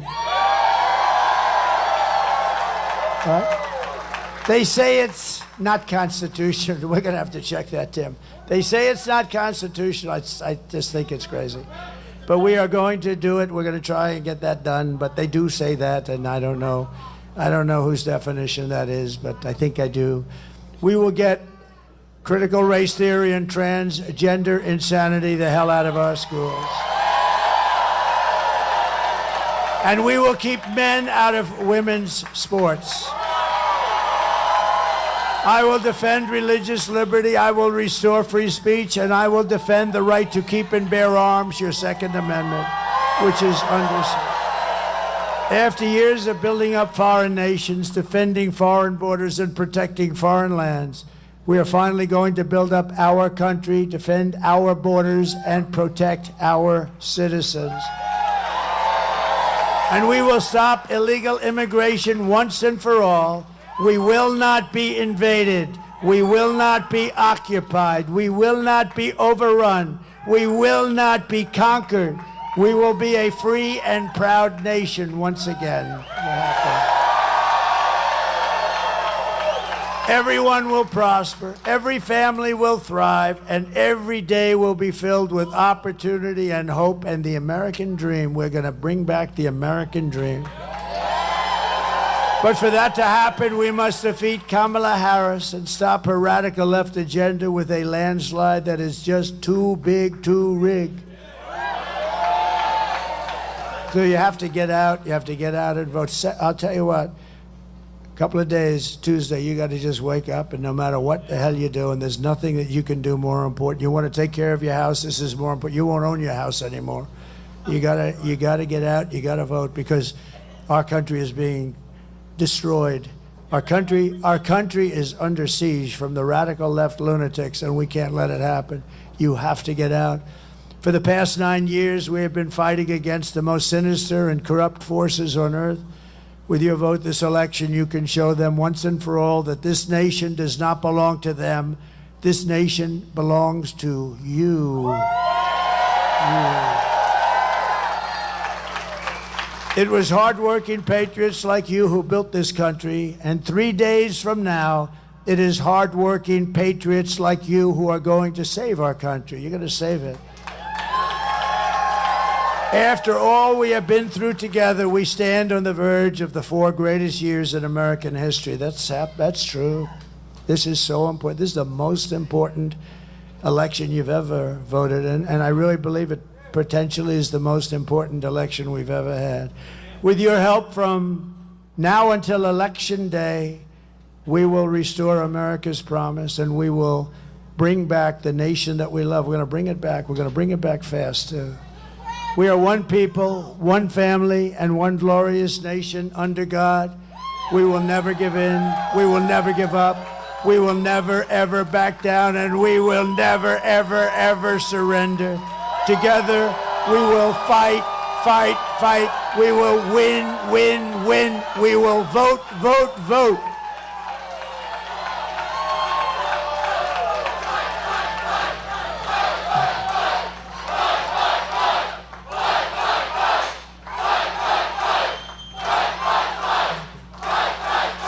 Thank you very much. That's what we have to do. November 5th will be the most important day in the history of our country. And together we will make America powerful again. We will make America wealthy again. We will make America healthy again. RFK Jr. is going to be in charge of that. Is that good? He'll be in.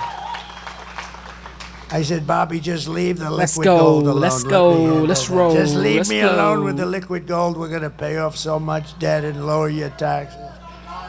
We will make America strong again.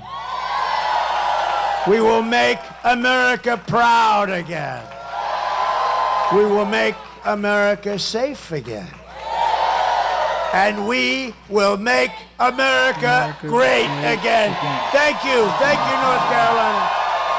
Thank you for tuning into the live stream. You know what time it is. It is your boy, Genesis. Double tap your screen, subscribe to the channel. You guys are the best. Okay, you know the legendary, the 45th, who most people say will be the 47th, who most likely, I believe, will be the 47th. That's just my opinion, okay? If you don't go out and do your duties, I don't know. So you got to go out there and do your duties, okay?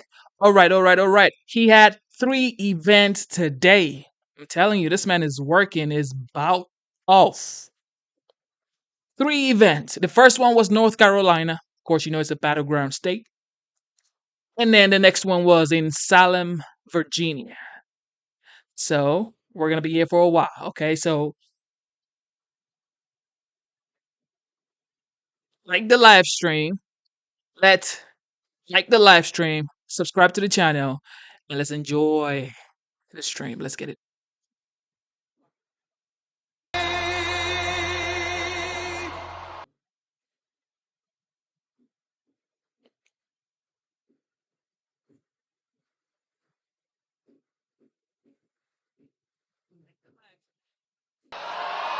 This is a lot of people. What's going on with Virginia?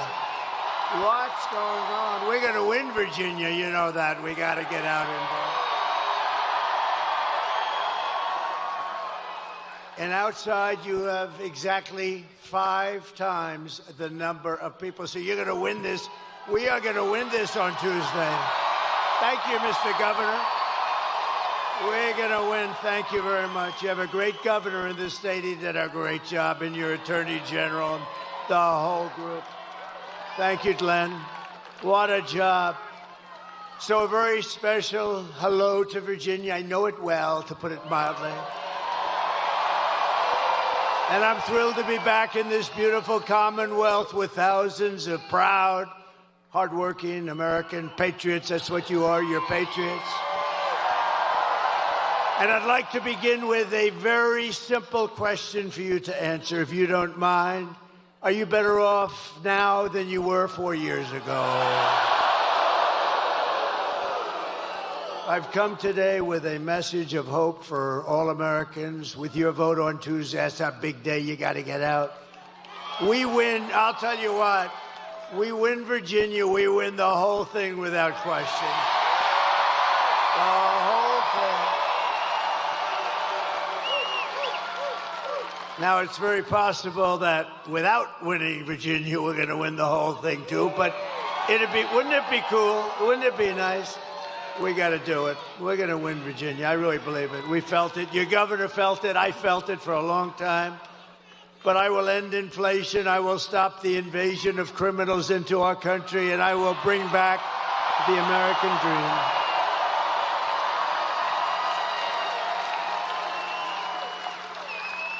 This is all you really need to know.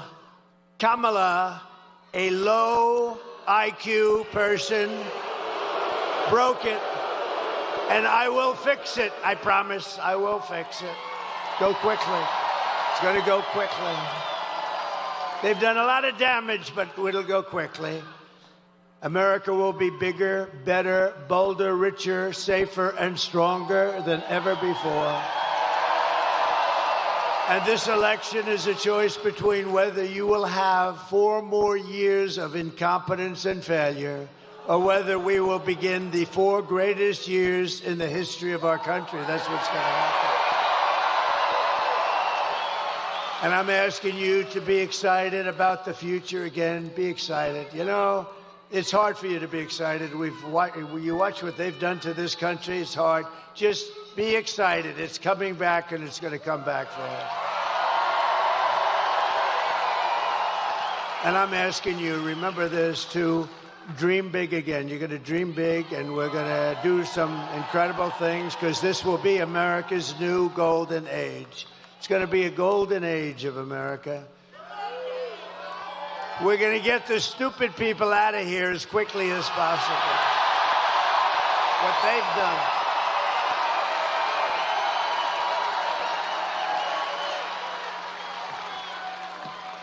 Every problem facing us can be solved, but now the fate of our nation is in your hands. It really is. It's in your hands.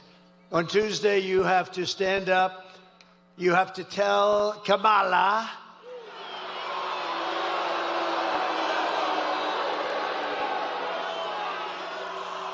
and you can't call her Harris. You know why? Because nobody knows. I mean, you say Harris. Who the hell is Harris? The whole thing doesn't work, so we'll just call her Kamala. You're going to tell her that you've had it, Kamala. You're the worst vice president in history. You're terrible at what you do. You've destroyed our country. Kamala, you're fired. Get the hell out of here.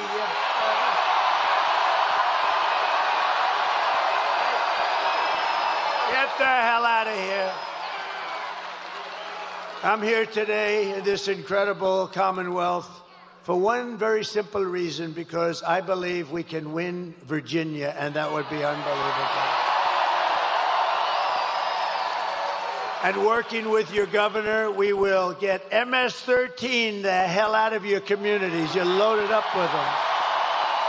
We're loaded up. They don't want to touch them. We're going to touch them. Going to get them out. We're going to have ICE all over the place. You know what ICE is? You know what ICE is? They're very tough people that love our country. And if you don't have very tough people, you're not getting MS-13 out anytime soon. No, ICE doesn't mind. ICE is like MS-13 is their cup of tea. We will cut your taxes, create millions of jobs, fix your schools, stop the indoctrination of your children, and we will not let them try to change your kids' gender. No, you will not be doing that. We won't be changing your children's gender with their transgender craziness. And we will protect parents' rights, and we will protect school choice. You're going to have school choice here. School choice.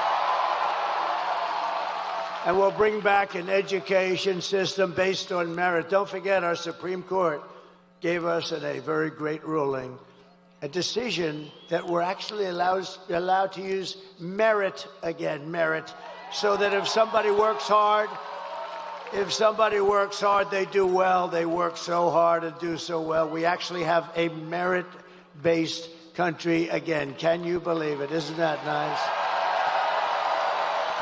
And we will, of course, keep men out of women's sports, I promise.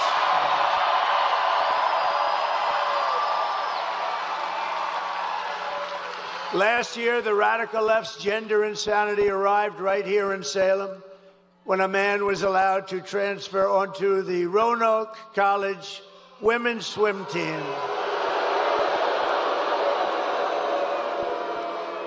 And I just met them backstage, the great swimmers. I didn't notice a male on that particular team. I didn't notice a male on that team. Perhaps I don't understand what's happening, but I didn't see any males on that team, believe me. But the brave members of the swim team stood up to the transgender fanatics, something new in our country. And those strong, and I would say beautiful, but I'm not allowed to use that term anymore with women, because if you say beautiful, it means the end of your career in politics. You're not allowed to say a woman's beautiful, so I will not tell you how beautiful they are, but they are beautiful. But those strong, beautiful, intelligent women, they won. They won. And today we're joined by 7 of the great members, really championship, incredible swimmers of the Roanoke College women's swim team that have gotten a little publicity. They've gotten more publicity than I have. What the hell's going on here?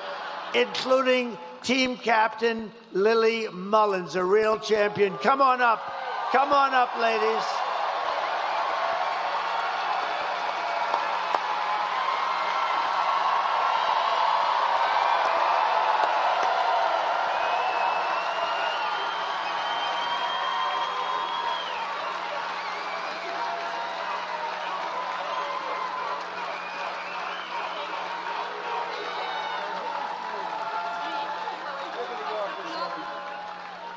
Lily, everybody.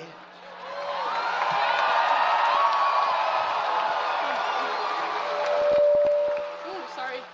Thank you so much, President Trump. As female athletes especially, we know that men have an inherent advantage over women in sports. And due to current policies, though, men are competing against women of all ages in all sports. Joe Biden and Kamala Harris have advocated for and pushed for this anti-woman sex-based discrimination to continue all over this country. And point blank, it's unfair. So I would like to thank you, President Trump, for standing with women and promising to protect the rights of all of us.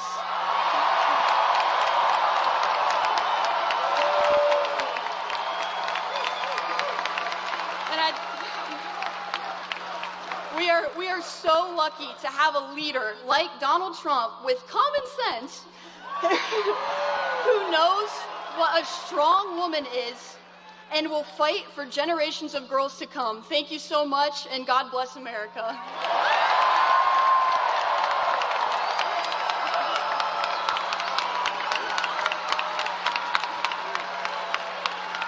What a good job. Thank you, Lily. How about if we introduce each member of the team? Lily, can we do that? Come on up here. Just say your name and come on up, Lily. You handle it. All right. So I'm Lily Mullins. There we go. I'm Kate Pearson. I'm Katie Blankenship. I'm Juliana Morrow. I'm Hallie Short. I'm Susanna Price. And I'm Carter Satterfield.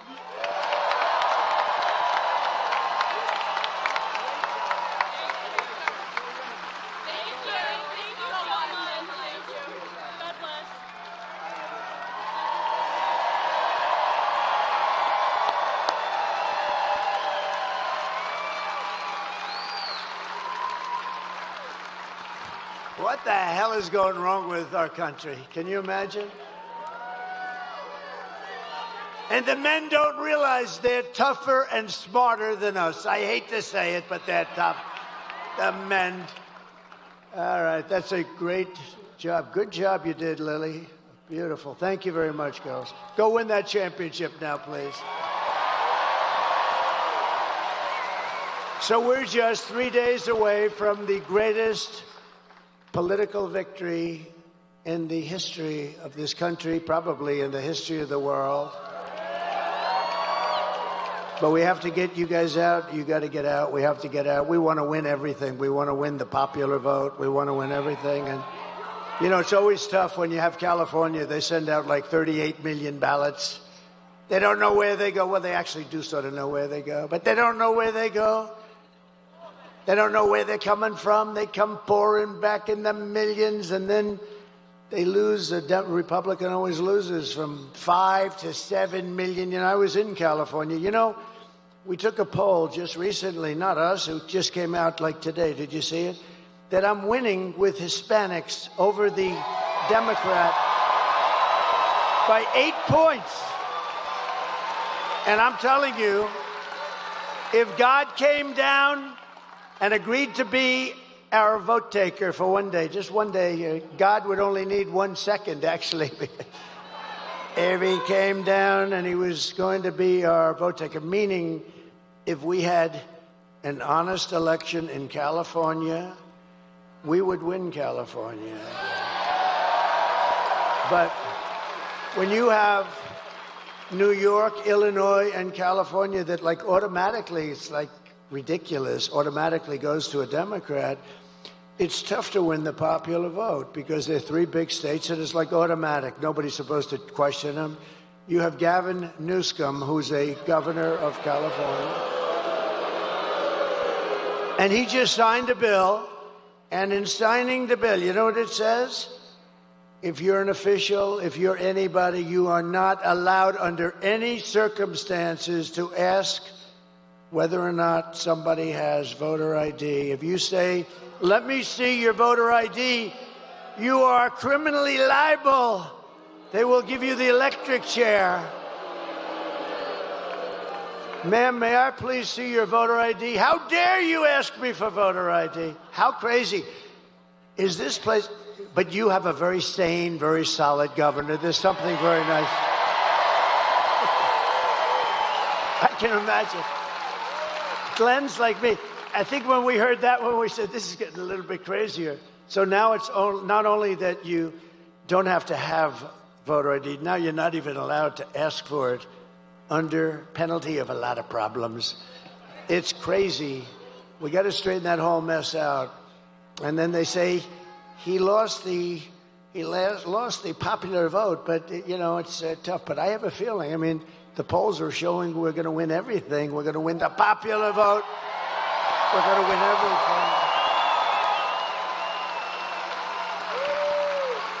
And I'd love to win the popular vote with them cheating. You know, let them cheat because that's what they do. They do it very well. They're very professional. But I think we have a really good chance to win the popular vote. And I think things are going to be very interesting. It's going to be one of the most interesting days in the history of our country. And it's going to be the most important election in the history of our country. And if we win, which we should, because we got a big lead. This is like Lily. She's swimming and swimming, and she's 10 yards advanced with about 5 yards to go. That's where we are. In other words, we're going to win. But I have put everything on the line for you. I guess, I don't want to say this too much, but I guess, you know, that little incident. Somebody said even his life he put on the lines. I don't know, but I know one thing. I wouldn't have changed it for anything. I wouldn't have changed it for anything. Because we're going to make our country great again. We have such potential. We're going to make our country great again. And I only want one thing from you. I don't want your money. We don't need your money. You keep that money. I only want a little thing called your vote. And that's what would be great. So we want your vote. And it would be a great tribute to Glenn and to me and to your great Lieutenant Governor who endorsed me recently. Thank you very much. Thank you very much. Thank you very much. With your help, we're going to defeat Kamala Harris, and we're going to indeed make America great again.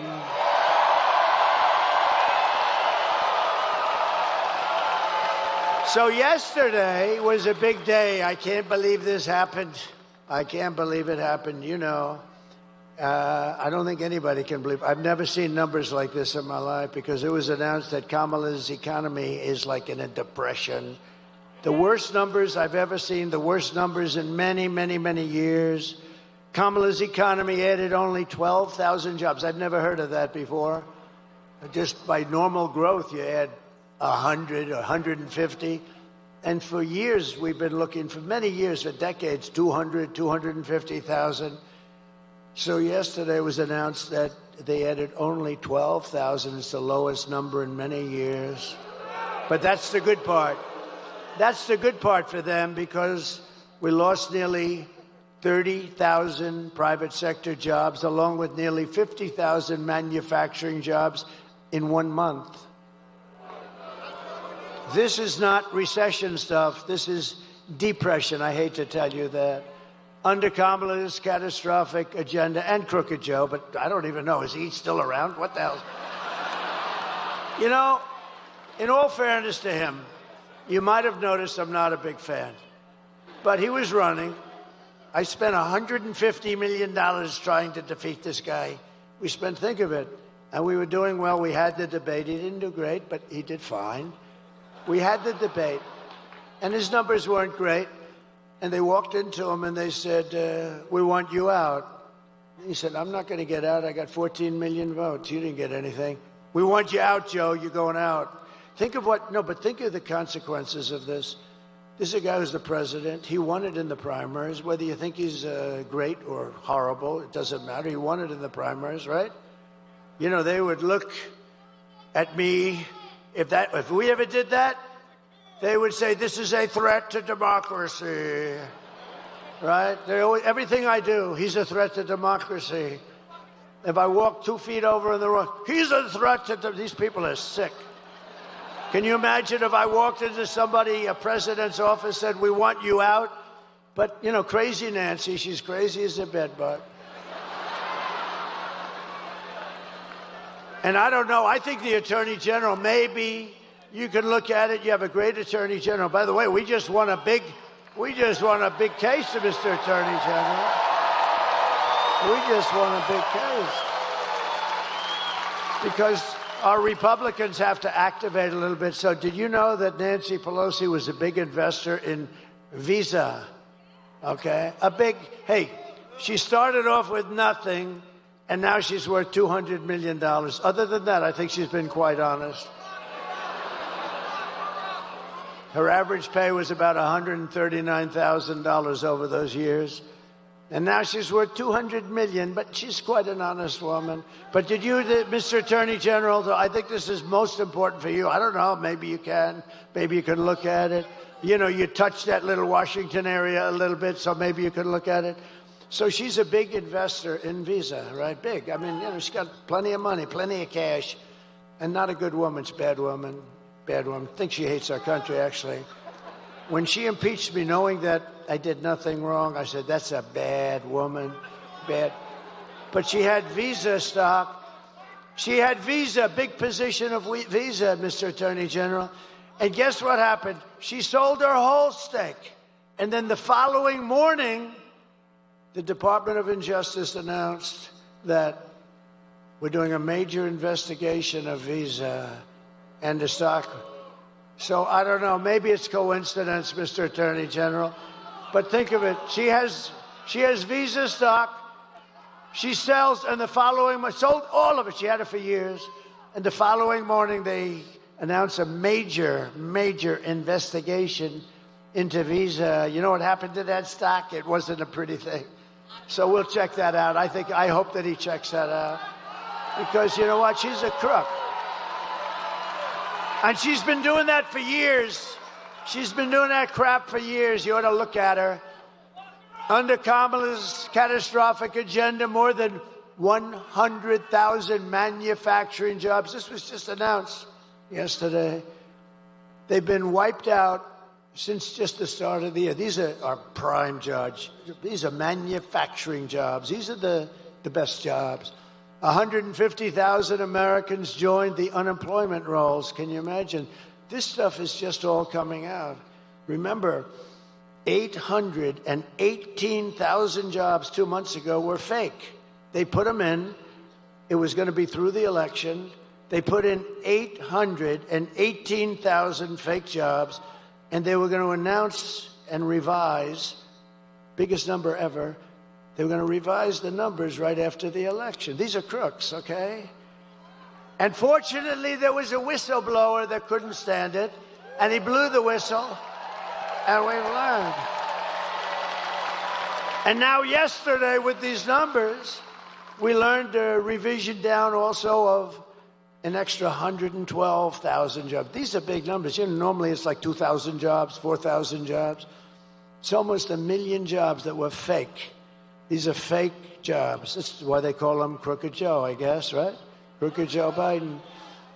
And so all of these jobs, and all of it was going to be announced right after the election. Could you imagine? You run in the election, you lose, and then they announce that they just screwed you for 1 million jobs in order to look better.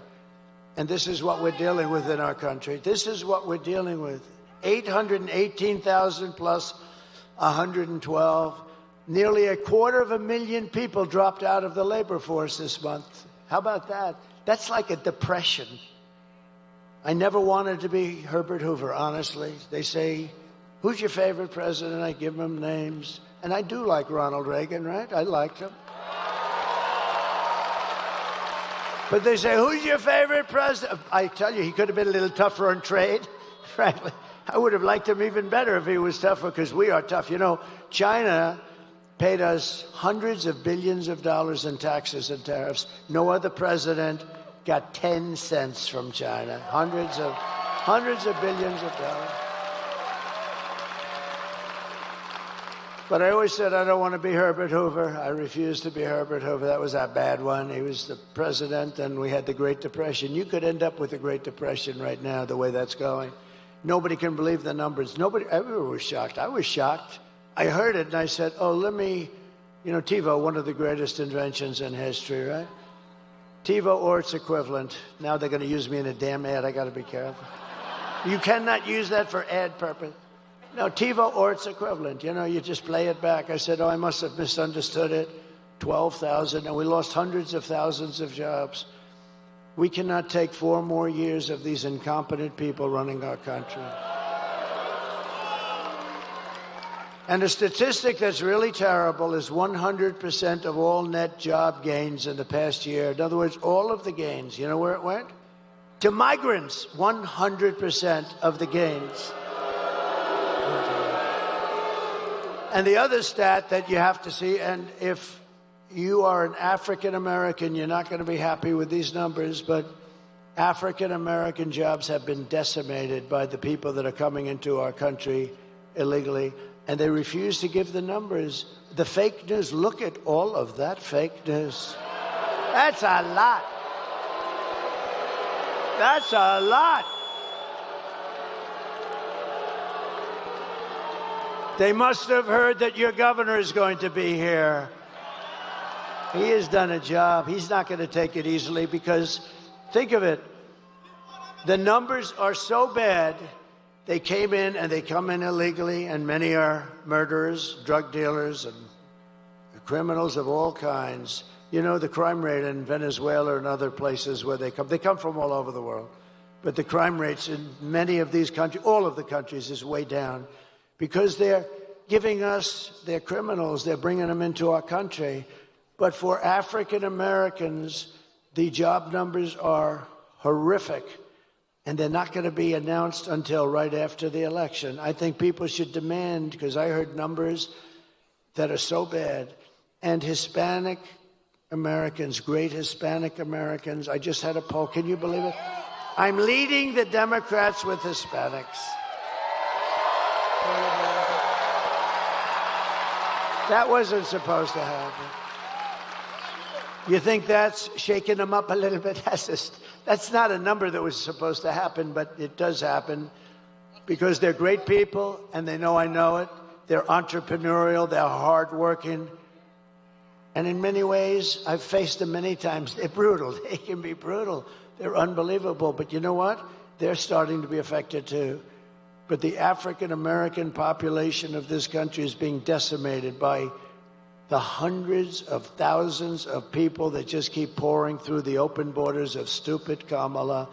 And you know what? They should announce those numbers right now before the election, because you won't have one black person that votes for Kamala. You won't have one, because when you see those numbers, you're going to know exactly what I'm talking about.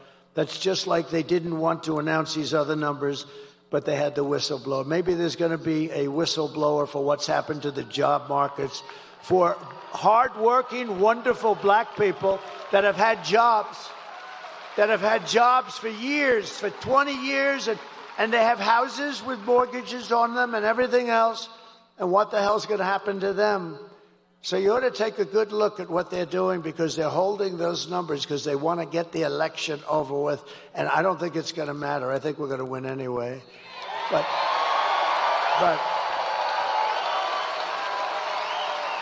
But you ought to take a look at those numbers. It's honestly a terrible thing. I stand before you today as the only candidate who can rescue our economy, and I mean from obliteration, and restore it to strength, prosperity, and greatness again. I will do a real job for you. I'm going to work my ass off for you.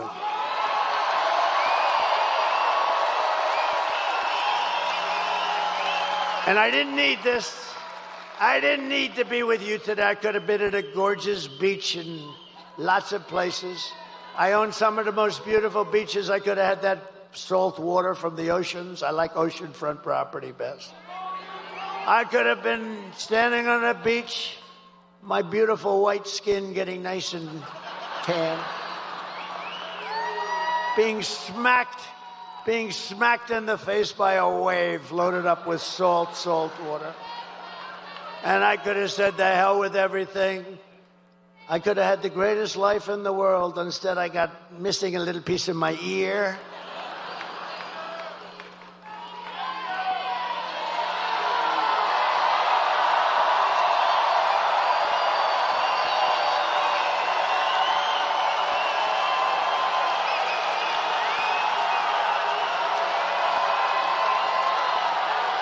Thank you. Thank you very much. Thank you very much. Thank you very much. That's nice. That's nice. I like these people, Glenn. I tell you, I like these people. These are great people. These are great people. No, I could have been anywhere. I could have had the greatest life. I could have had everything, the best hotels, the best everything. I could have had the life that nobody had. You know what? If I had it to do again, I want to be right here with you. We're going to make our country great again. We're going to make our country great again. Nobody else can do that. No, we're going to make our country great. I wouldn't switch. A lot of people have said, if you had it to do again, you know, I've been abused. Always it was Andrew Jackson, president. He was a great general and a very good president. And he was considered to have been the worst abused of our presidents. And second was Abraham Lincoln. Have you heard of him? And he was abused too. But, you know, in all fairness, he was in a civil war. So I guess, you know, things like that happen. But I think now I've gone to the top of the list, and I am so honored because we're exposing some very bad, sick people. We're exposing them. But a lot of people ask, if you had it to do again, would you do it? I said, I wouldn't even think about it. This is the greatest thing. This is the greatest political movement in the history of our country. Without question. Probably in the history of the world. And remember this for everybody, if you're thinking about like sitting down to watching some stuff, like a stupid football game or something, remember this, if we win this election, it will go down, and you're a big part of it. You're a part of it equal to me as far as I'm concerned. If we win this election, it will go down as the greatest political event in the history of our country.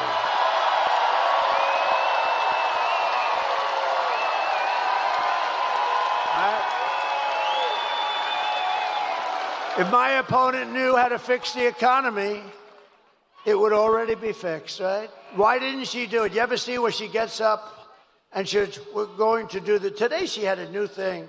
When I get to office, I've got, this was 3-4 months, do it now, what's wrong with it? She says, when I get to office, she gives the worst news conferences I've ever seen. And they're the shortest, too. They last for about, like, 2 questions. No, but she never does anything. If Kamala wins, facts. You're 3 days away from the start of a 1929-style economic depression. You are. I'm in it. And if I win, you're 3 days away from the best jobs, the biggest paychecks, the brightest economic future that the world has ever seen. Kamala's inflation nightmare has cost the typical American family $30,000. And you know what they did? They screwed up my energy policies. And they spent money at levels that nobody's ever seen before, I will say. And now she wants to impose the largest tax hike in American history and raise your taxes by more than $3,000 a year. Congratulations, Virginia. You know, I've watched politics all my life and stuff, and I've been involved now in it for longer than I would have even thought, because I never thought I was going to run for office. I never thought I was going to run. And then one day I looked at how stupid everything was, because we are now, you know, we're really, it's not like conservative, liberal. They like to call themselves progressive, so I call them liberal specifically for that reason. But, you know, it's not like progressive or conservative. We are the party of common sense, right? We need borders. We need walls. I built over 500 miles of wall. Walls work. 2 things work. What are they? Walls and wheels. Everything else is obsolete in about 15 minutes. They come up, sir, I have a new computer. Look at this. Oh, I said, that's beautiful. You get it? And about 3 weeks later, it's obsolete. Speaking of computers and brilliant people, Elon Musk, how good is Elon? Do you know he's right now campaigning? He put that big 22-story rocket right in place and locked in. I said, what the hell is going on? I saw it take off. It was a beautiful white. I saw it landing. It was all burned to a crisp. Well, that's what you get when you travel at 10,000 miles an hour, I guess. They tell me the metal gets a little bit hot. It sort of burns the hell out of the paint. But he did something, because he's a friend of mine, but he gave us the greatest endorsement that you've ever heard. He said, our country, if Trump doesn't win, our country's not going to make it. We also got a great endorsement, the best from the Border Patrol. They gave us, they said he's the greatest president that we've ever had. I said, does that include George Washington and Abraham Lincoln? Yes, sir, it does. I said, that's okay, I'll take it. You can't. One guy got up and said, sir, you're the greatest president in my lifetime. He's about 40 years old. I said, that's not that good. I like the one with Lincoln and Washington better. But no, the Border Patrol went, and they gave us, he gave us, they didn't just give me, we're on the same mindset. It's really, I view it as us actually more than I do me. But they gave us the best endorsement you've ever seen, and they said, she is incapable of doing anything. You know, for 4 years, she's been in charge of the border, almost, we're getting very close. I said, how many times in front of a whole big room just like this, I said, how many times did she call you? 10 Border Patrol people, the top guys, all of them wanted. We got a unanimous endorsement from thousands of Border Patrol, and they're great people. They're great. They want to do their job. I said, how many times did she call you over the 4 years? She never called, sir. Do you know that she never went down to the border one time? She went once into a section that you and I would love to have dinner there some night. Okay, this was not exact. I don't consider that a trip. This was a trip that a lot of the young guys over there with those beautiful girlfriends would like to take their girlfriend there for dinner. But you wouldn't want to go about 15 miles left of that. But she never called them once, and she never visited the border once, and she was in charge because Joe Biden appointed her. Now, she said, I'm not the border czar. But she just started saying that because the numbers are so bad. But she was in charge of the border. She never called Border Patrol one time. Think of that. Not one time. Never called them one time, never visited one time. And to me, it's the single greatest threat to our nation, far greater than those horrible numbers I just read out, far greater than inflation or the economy, because you're killing the fabric of our country. You're loading our country up with criminals and people from mental institutions, and no country can take them. So I want to thank the Border Patrol. I want to thank ICE. I want to thank all. But Elon, see, I weave. You know, this is a weave. It's all. And it always comes back. They used to say he's rambling. Now they say he's a genius. It's a weave. See the way? And you notice I started this off with Elon Musk. I started that thought off with Elon Musk, and I finish it with Elon Musk. By the way, how beautiful is his mother? What's going on with that? Did you see his mother? How elegant? I'm going to call him. How the hell did Elon turn out? His mother is the most elegant woman. Man. She walked in and she looked like a princess. It's amazing. She's just an incredible, elegant woman.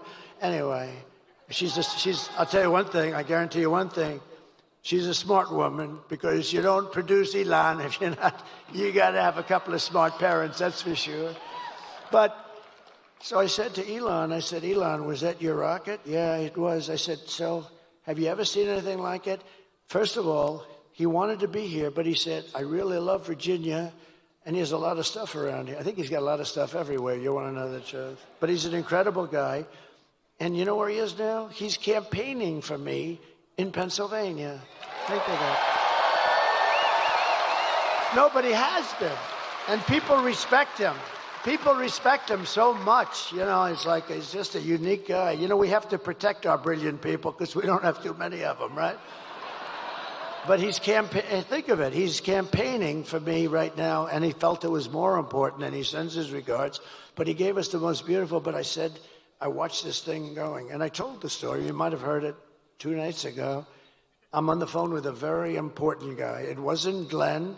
It wasn't your attorney general or your lieutenant governor, because I wouldn't do that to them. But this guy was very, very, like one of the most important guys. And I'm watching the screen of the television. And I'm on the phone, and I say, could you hold on a minute? I'm seeing something here that I don't believe. That was the 22-story rocket ship coming down. And I wasn't sure if it was a science fiction movie I'm watching, or I never saw this before. And I said, do you mind holding for a second? Thank you very much. I put the phone down, and I turned up the sound, and I said, man, that's unbelievable. The bad part, by the way, I never picked the phone up again. It was terrible. And you know, the really sad thing, he's so important. He's such a big guy. But because I was president, but maybe more importantly, because I'm the leading candidate. Because I'm the leading candidate, the poor guy never hung up. Because 45 minutes later, I picked up the phone. Hello? And you know, you press this so bad, they'll say, see, he's cognitively impaired. No. I'll let you know when that day happens. Not going to happen for a long time. Not going to happen for a long time. And isn't it nice to have a president that doesn't have to look at teleprompters? I haven't looked at these suckers in the last 20 minutes. And if I did, you'd be bored stiff. You'd be bored if I did. You just can't. But anyway, so I'm watching this rocket come down, and it's coming down, and it's going to come down. I'm looking, I'm saying, how big is that sucker? 22 stories. 22 stories, and it's coming. I say, oh, no, it's going to hit the gantry. You saw that the bottom part was swinging left, and the gantry that cost billions of dollars. And it's going to hit, it's going to crash. I didn't even know it was Elon's. I just said, this thing is unbelievable. And then all of a sudden you see fire and flame come pouring out of the bottom. It pushes just on the left side. And then you see it pushing over, and then it comes down slowly. Boom. Inches from perfection. And then you see those arms like you grab your beautiful baby, your beautiful child. See? In the old days I would have said like you grab your girlfriend. Now I don't say that anymore. I say like you grab your child. And those big arms came in and they grabbed that sucker and they held it in place like you grab your child. And I said, that's unbelievable. And I called Elon. I said, Elon, was that you? He said, yes, it was. Isn't that impressive that he picked up, the thing landed. You know, I'll tell you, it's nice to be president, or at least leading candidate, too. Because I called him and he picked up immediately. If I wasn't there, I think I would have gotten a call back about 3 days later, maybe. But he picked up the phone. I said, was that you, Elon? Yeah. I said, can Russia do that? No. They won't be able to do it for many years. I said, what about China? Nope, they won't be able to do it for you. What about the U.S. other than you? Nope, they won't be able. They don't have the technology. How good is this guy, right? Right? Pretty good, right? Oh, shit, look. I'm looking at the back of my head. What the hell? I look over at Youngkin. Now I look up there. I see I'm having a bad hair day. This is not good. I have to have a bad hair day in front of Virginia? That's not good. Well, at least it's a nice picture. No, how good is it? But just to finish with Elon, so I went down to North Carolina right after the hurricane. We couldn't go. I didn't want to go too near. I wanted to let people, you know, FEMA has totally let them down. FEMA, you know why? Because they spent all their money on illegal migrants. They spent like almost $1 billion. They don't have any money. And we'll take care of it, but they don't have any money. It's a horrible thing. North Carolina got hit hard. And one of the officials in North Carolina said, sir, do you know Elon Musk? I said, yeah, why? He said, yeah, didn't he just endorse you? I said, he did. He's great. Why? He said, well, they have something called Starlink.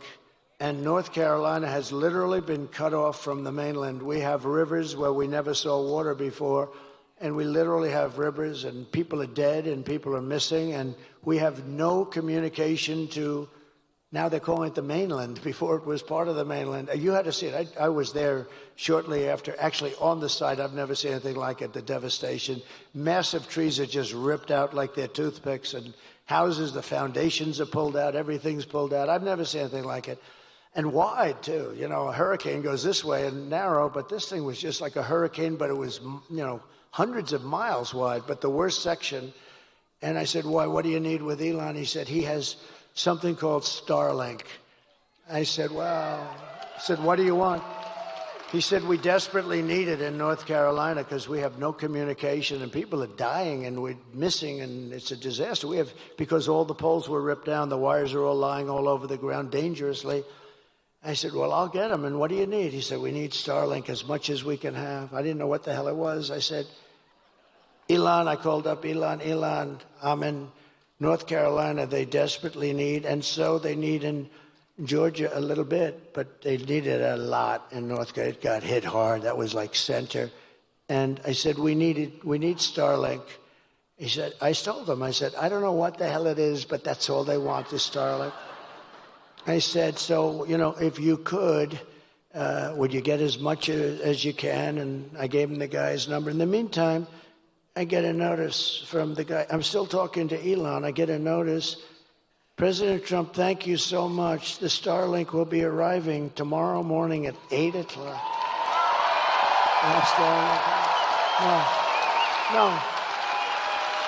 No, but here's the point is, I wasn't even off the phone. So I'm talking to him, and I say, Elon, I just got a notice that Starlink is going to be arriving, but I'm talking to you on the phone. How the hell did you do that? He said, well, I have a very unusual way of communicating. I mean, I don't have to waste a lot of time on small talk, he tells me. I said, that's good. No, is that the coolest story, though? So anyway, they got the Starlink, and it was a lifesaver. I mean, he's a great guy. We need our brilliant people. And another brilliant person, you know, and this is not easy for him because they've been Democrats for about 5,000 years. RFK Jr., right?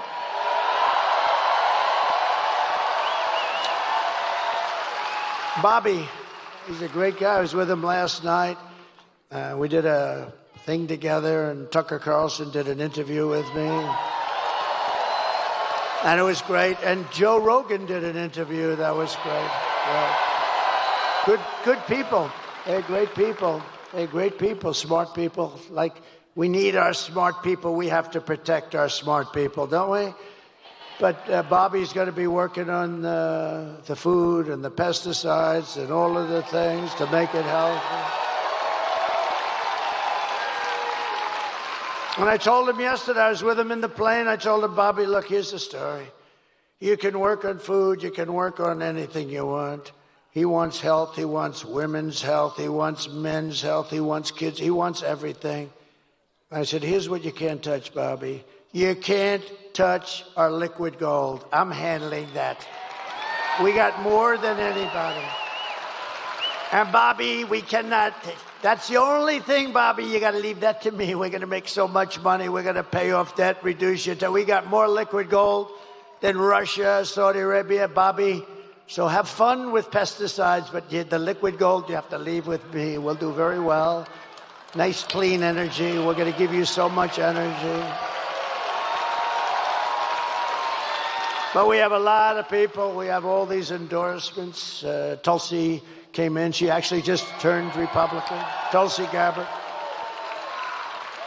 We have, Brett Favre. How about Brett? No, how nice was that? I was in Wisconsin. Brett Favre, he's a great guy. He has a hand, but he was a great guy. But that was a big one yesterday. It was something that was really nice. Hard for athletes to do it, as I said.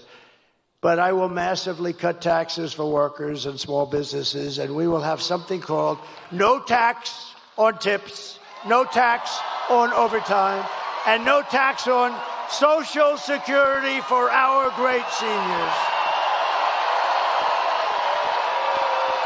And to lift up American families, I will protect and expand the child tax credit that we already created.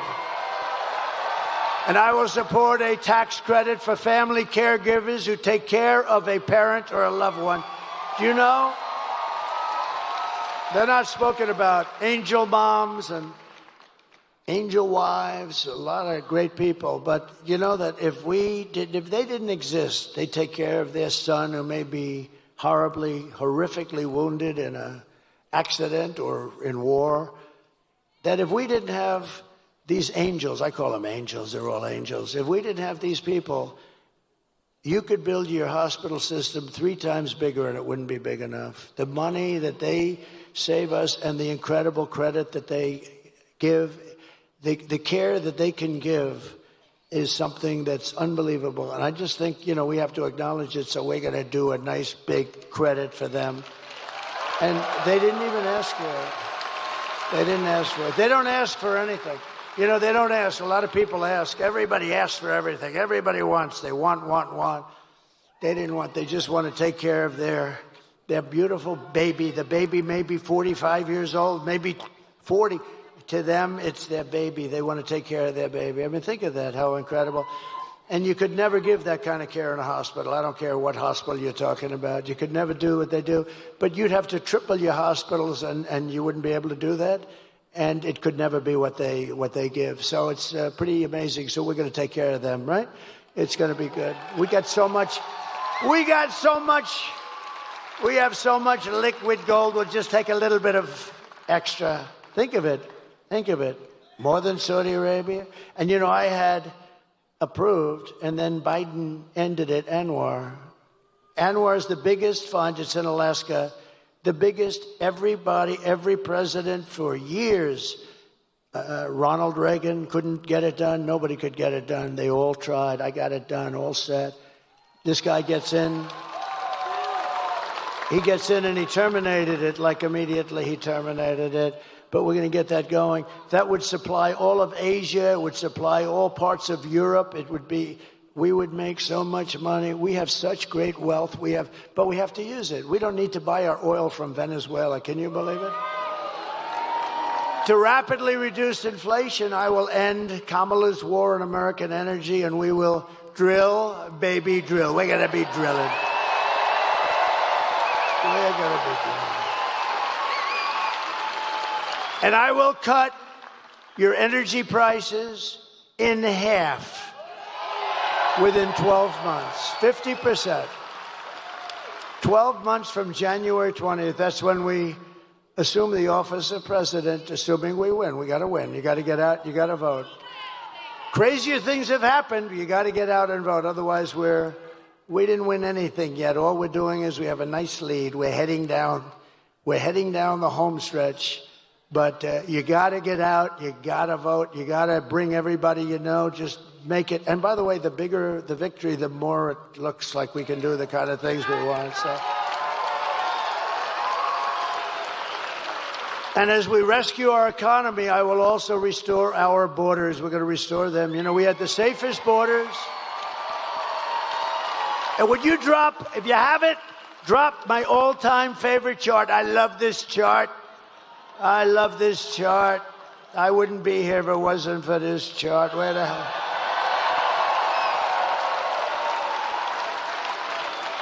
I love it. I go to sleep with it every night. I hug it and I kiss it.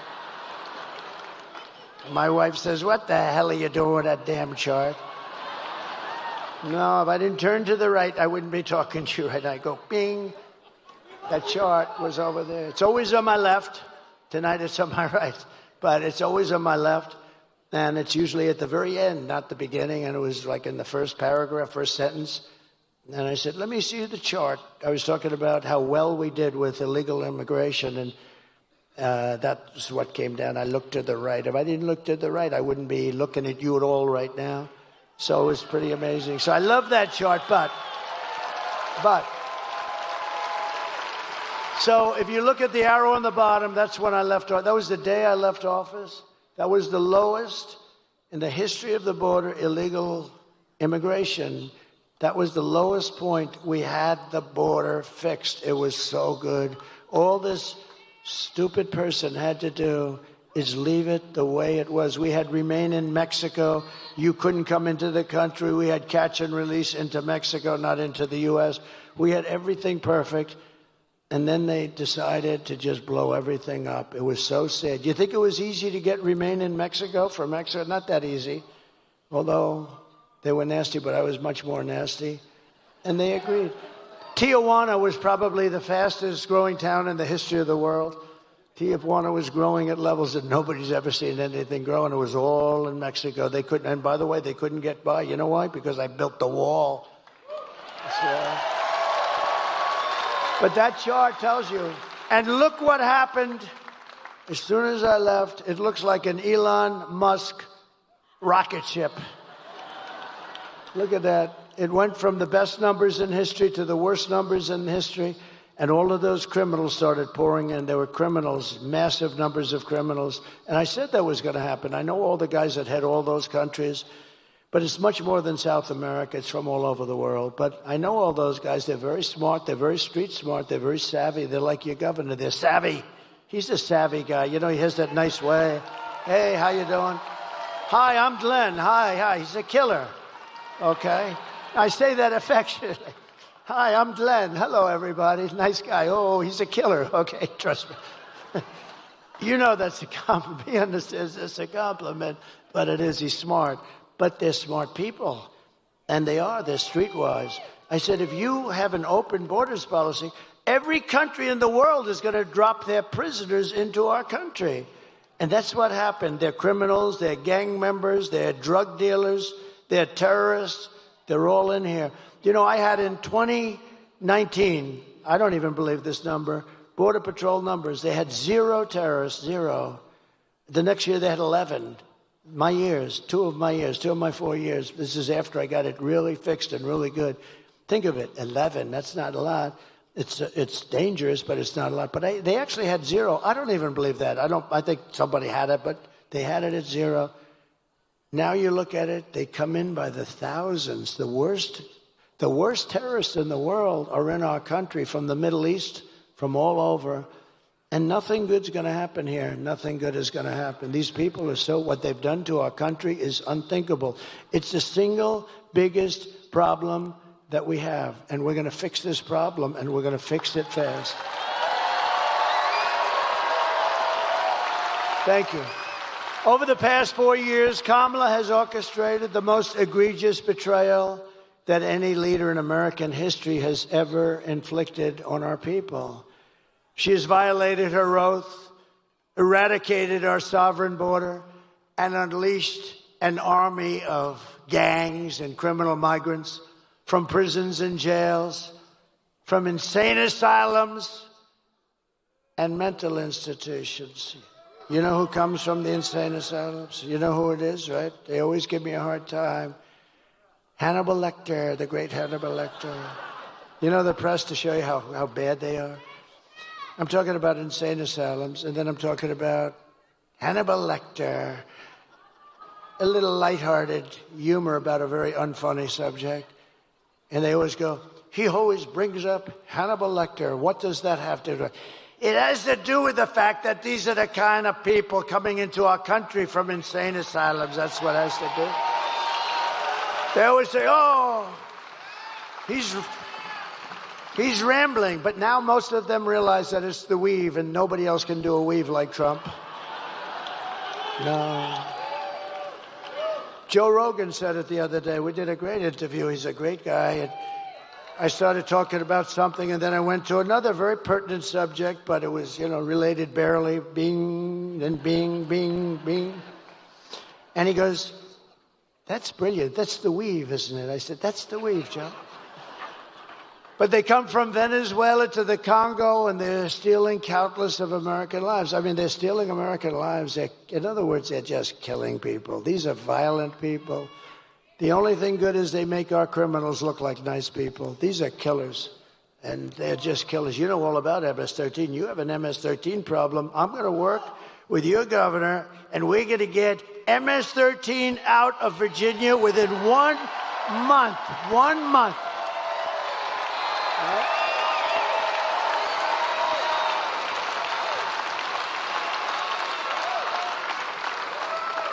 And you know what? She wants to defund ICE. Think of that.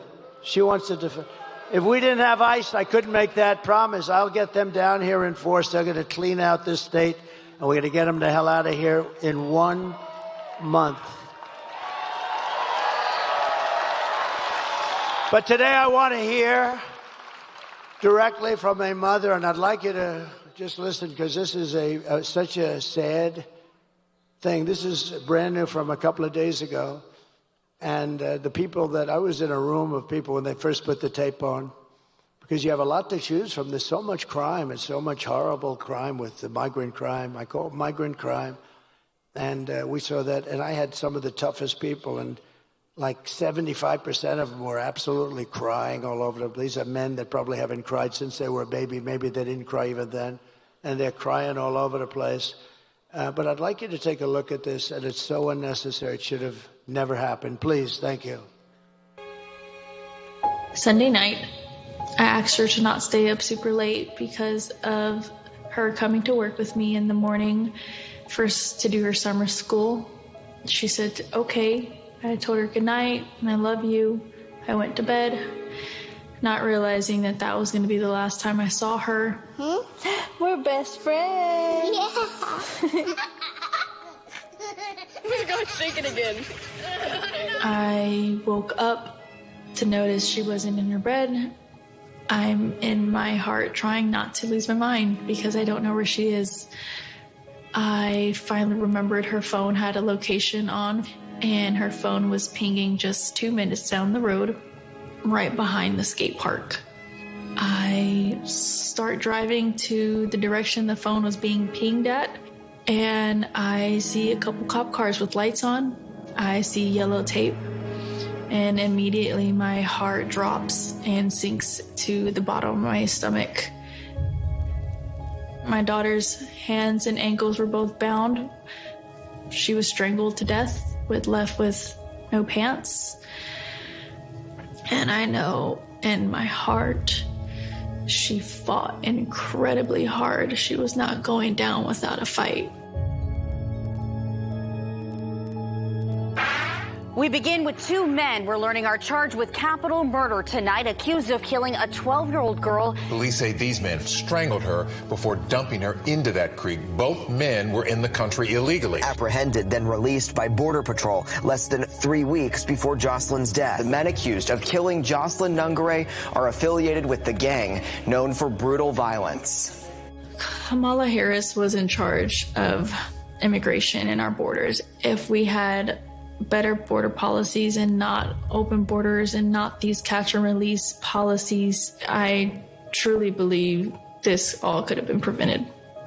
Under her being vice president of this country, my daughter's life was ripped away from her. She had her entire life ahead of her. Happy birthday, dear Jocelyn.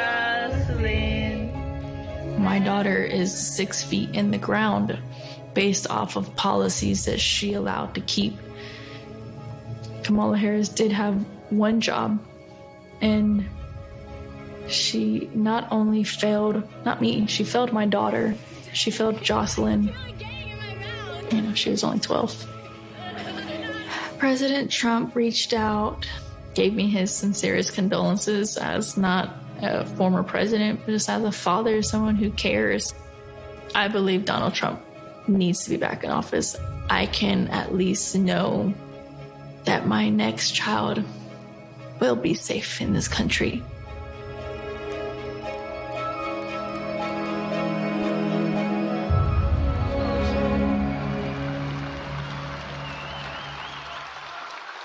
So sad, so unnecessary. Would have never happened if you had, like the chart shows you, would have never happened. What a sad, sad situation. Here today is another American mom, Tammy Nobles, and her wonderful husband, Jeremiah. 2 years ago, Tammy's 20-year-old daughter, Kayla, was found raped, tied up and strangled to death with a telephone cord in her home in Maryland. Kayla's murderer was an illegal alien, MS-13 gang member who was apprehended by Border Patrol. But under the policy of Kamala Harris, he was released into the United States to kill and kill at will. Tammy, please come up. Thank you.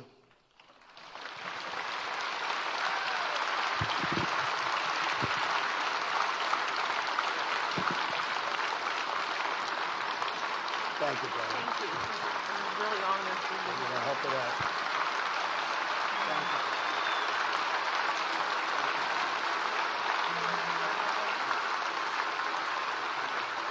I would like to take this opportunity to thank President Trump for inviting me here today and bringing Kayla's story to all of you.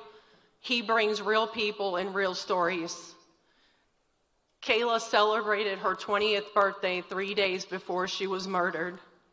She was struggling with autism and the obstacles. She finally found a job that she could do and that she could do well. She had 2 jobs. She loved animals, especially her cat Oreo. She loved going to church, and she loved God.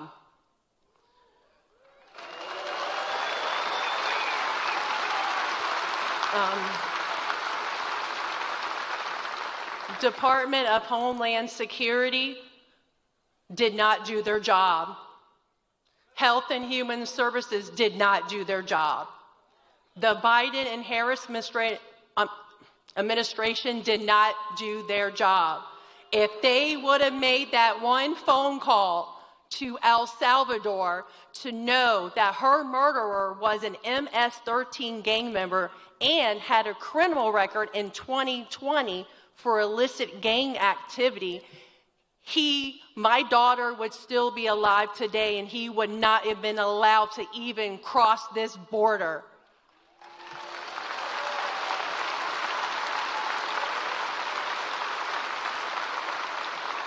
Health and Human Services did not verify his sponsor.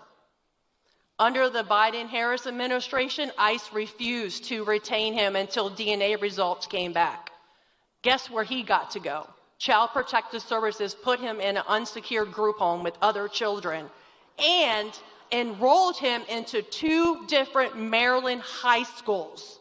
He was in school in Maryland with other people's children, putting those children at risk.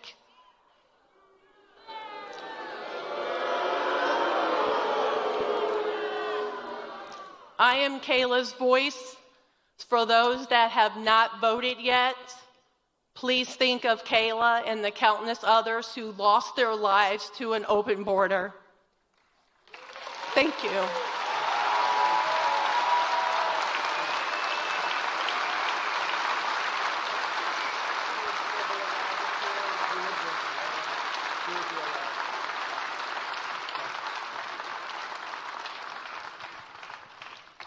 Thank you very much, Tammy. So many. Said, well, we're gonna do that. So many stories like that. It's you could go on all day, all night, forever. And this is just the beginning. You haven't seen anything. These people, they don't do anything. They're oblivious to it. They don't even treat the people that have been so badly hurt. They don't even call them. They don't talk to them. They couldn't care less. It's incredible, actually. I don't get it. Nobody gets it. But we will hold Kayla's memory in our hearts forever. It's a story like so many other stories. And many different forms of crime. There's gang crime taking place. There's crime that we've never seen. There's some crimes that we've never seen anything like it. They run over people on the sidewalk for sport.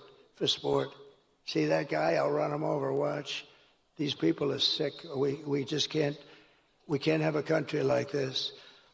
When you vote on Tuesday, vote in honor of Kayla and Jocelyn and Laken Riley and Rachel Morin and every American who has been stolen from us by Kamala's open border.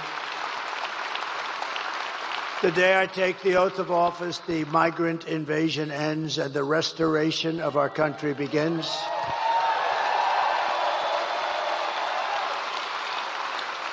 Because the United States is now an occupied country. Think of this. Think of this. With the United States, we're an occupied country. This is all over. This is in small towns. Look at our beautiful Ohio. We have Springfield, where they dropped 30,000 illegal migrants into a 50,000 person town. Think of it. Now just think of it. But it will be an occupied country. We will not have this no longer, and that's going to happen very soon. We're going to get them the hell out of here and fast.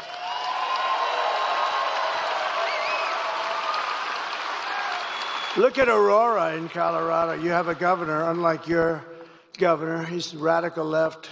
He's a lunatic. He's petrified because you have one of the toughest gangs in the world there, and they're taking over large swaths of Aurora and other places in Colorado and all over the country. November 5th, 2024 will be Liberation Day in America. It's going to be liberation. On day one, I will launch the largest deportation program of criminals in the history of America. I will rescue every city and town that has been invaded and conquered, and we will put the vicious and bloodthirsty criminals in jail or kick them the hell out of their country. We're going to get them out of our country. And to expedite removals of Tren de Aragua. This is said to be the most vicious gang anywhere in the world, although I think MS-13 gives it an awfully good shot. And other of these savage gangs, I will invoke the Alien Enemies Act of 1798.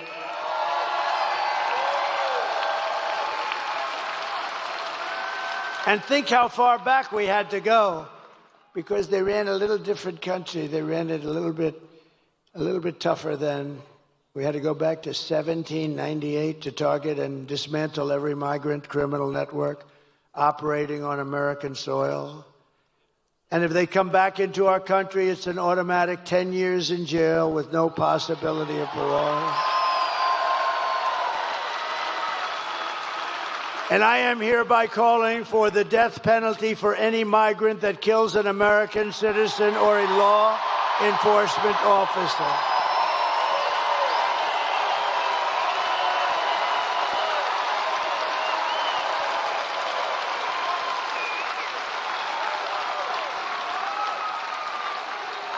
And we are going to protect our law enforcement officers. They protect us. They protect us, and we're going to protect them. We're going to protect them. And I will immediately ban all sanctuary cities in the United States of America. And despite all of the damage that Kamala has caused, she has spent the final week of her campaign comparing her political opponents to the most evil mass murderers in history. That's us. She compares us. Then sleepy Joe Biden called our supporters garbage, called you, me, all of us, garbage. We're garbage. And then he tried to get out of it. Did you see he wanted to change the transcripts? Can you imagine? It's like 60 Minutes. It's like, he reminds me of 60 Minutes. Let's change their answers. You ever see that one before?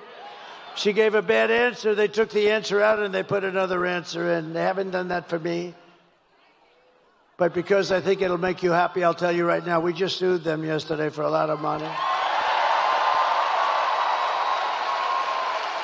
Because we consider it to be, Mr. Attorney General, election interference fraud. They have a good case. My response to Joe and Kamala is very simple. You can't lead America if you don't love Americans. You can't. They don't love America. And you can't be president if you hate the American people. Everything Kamala says is a lie. Her entire campaign is one hoax and slander after another. But the only way to stop the lies is to swamp them with the votes. We're going to swamp them like they haven't been swamped before. Kamala has no vision, no ideas, and no solutions. All she can talk about is Donald Trump. Can you believe it? Good evening, everyone. Tonight I will speak. Good evening, everyone. Tonight I will speak about Donald Trump. Donald Trump. Donald Trump. Donald Trump. Donald Trump. Donald Trump. Donald Trump. Donald Trump. Donald Trump. Donald Trump. Donald Trump. Donald Trump. Donald Trump. Donald Trump. Donald Trump. Donald Trump. Donald Trump. Trump.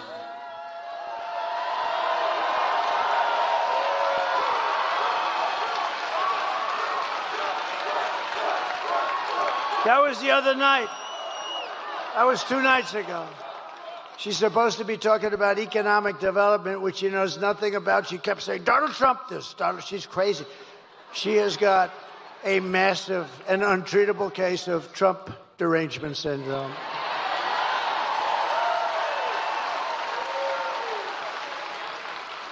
There are some people who thrive under pressure, and there are some people who crack under pressure. If Kamala can't handle an interview with Joe Rogan, then she can't handle the presidency of the United States, can't she? She will get completely overwhelmed, meltdown, and millions of people will die. No, we can't have this. It's not a charity event, running for president or being president. This is an election for the biggest and toughest job in the history of the world. There's no job tougher, bigger, more important. We can change the whole world, and for the positive. For the positive. Do you want to lose your life savings because we put a weak and ineffective person in the White House? Do you want to lose your job and maybe your house and pension because Kamala has the economic understanding of a mere child? And would you trust Kamala Harris to talk Russia or China out of a war? I don't think so. In fact, they tried that, 3 days before Russia invaded Ukraine, right? They tried it. She went and she met with a lot of people, and right after she came back, they invaded. Good job, Kamala. Would have never happened if I was president. Would have never happened. Nothing is more dangerous than to give immense power to a very weak and incompetent person with an extremely low IQ. At the end of the day, you need to ask yourself, can you afford to put someone this incompetent in charge of the United States of America? On top of it all, Kamala says she would not do one thing differently from Joe Biden. Think of this, right track, wrong track. She's wrong track almost 90% of the time, the both of them, and yet she says nothing different. Please take a look. Would you have done something differently than President Biden during the past 4 years? There is not a thing that comes to mind. I stood there on the tarmac watching you check your watch. The chaotic and deadly U.S. evacuation from Afghanistan stunned Americans and the world and cost the lives of 13 U.S. soldiers. Would you have done something differently? There is not a thing that comes to mind. More than 13,000 illegal immigrants convicted of murder have been caught at the border and then released into the United States. An Afghan national is in custody today after being accused of plotting an election day terrorist attack. The suspect entered the U.S. on a special immigrant visa. Gut-wrenching new details in the murder of Georgia nursing student Laken Riley. The illegal immigrant suspect, who cops say committed the heinous murder, is a Venezuelan national who crossed the unsecured southern border back in 2022. 2 men investigators say are in the country illegally from Venezuela are charged with capital murder in the death of Jocelyn Nungaray. A 5th illegal immigrant accused of attacking 2 New York City police officers over the weekend showed no remorse or regret. Would you have done something differently? There is not a thing that comes to mind. Only 18% say the economy is in excellent or good condition. US inflation has hit a new 40-year high, increasing by 9.1% over the financial year. Authorities saying Train de Aragua, which has been linked with more than 100 criminal investigations here in the U.S., has now been found operating its criminal enterprise in apartment complexes. Were you the last person in the room? Yes.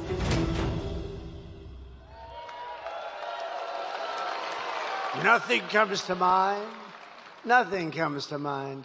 That's true in her case. Nothing. And it never will. If you want to end this disaster, this horrible trip that we're on, get out and vote. Tuesday, just get out and vote. So we're pleased to be joined by a wonderful guy, and with this name, I really believe he's going to win for the Senate. Hung Cao. Do you know who Hung Cao is? Where is he? Come here. Come here. You're doing a great job. You're doing a great job.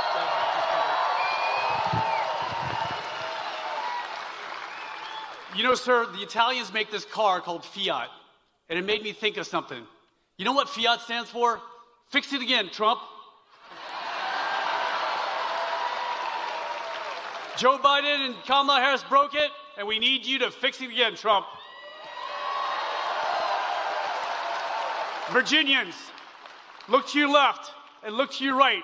These are your American brothers and sisters. These are people I fought and bled for. These are people that President Trump took a bullet for. We're not done fighting for you.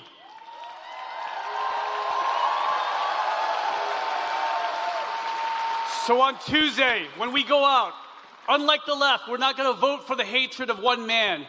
We're going to vote for the love of God, for the love of family, and love of country.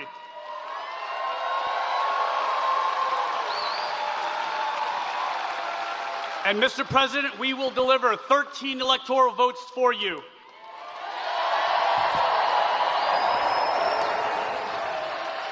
And I will stand by your side as the next U.S. Senator from the Commonwealth of Virginia, because we need you to fix it again, Trump.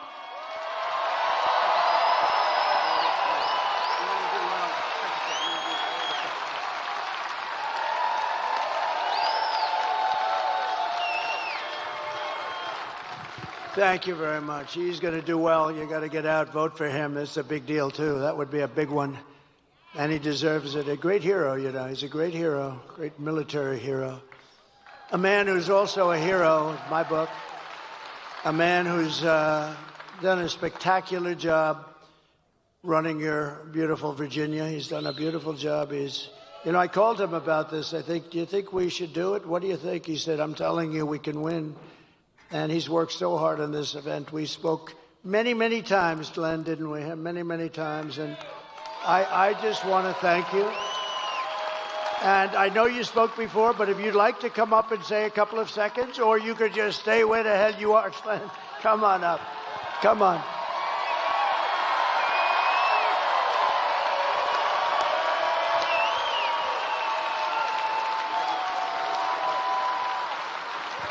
Come on, Virginia.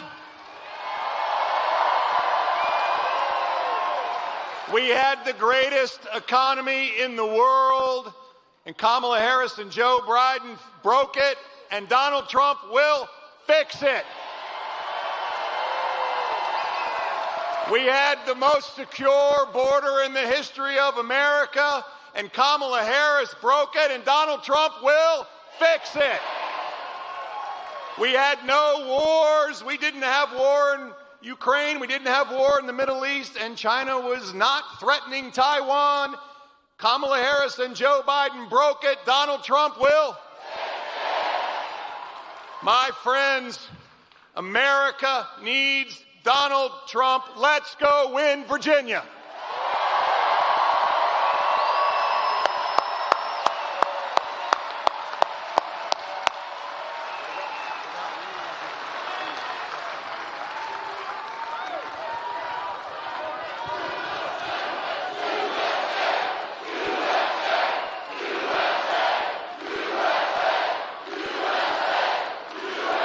Thank you, Glenn.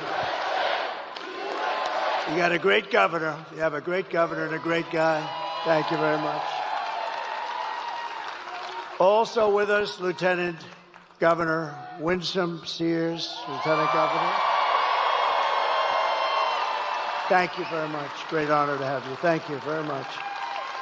Your Attorney General, Jason. Where's Jason? What a job, Jason. What a job you're doing. Thank you, Jason. Good job. Good victory we had, too, huh? Had a big victory on the voting. I was at the Supreme Court. That was a good victory. Wow. Also, members of Congress, friends of mine, warriors, are always fighting and winning. We win a lot in Congress. Ben Klein and Morgan Griffith, thank you very much. And congressional candidate John McGuire. John, thank you very much, John. Good luck. And a special guy who's really doing a job, Rich Anderson, your GOP chairman. Thank you, Rich. Good job. What do you think, Rich? We're going to make it? You're going to win here? Huh? You better work. We got to. Good job. Thank you, Rich, very much. And we have RNC Chair Michael Whatley is here. Michael Whatley. What a job he did. He's doing a job. Thank you, Michael. You know, Michael was the head of the GOP in a place called North Carolina, and we won it easily, and there was no theft. He had 601 lawyers working. I said, that's the guy I like for this. And I said, you don't have to worry about the votes. Just worry about the theft. And that's all I had, because we got plenty of votes. We got so many votes, but we want more.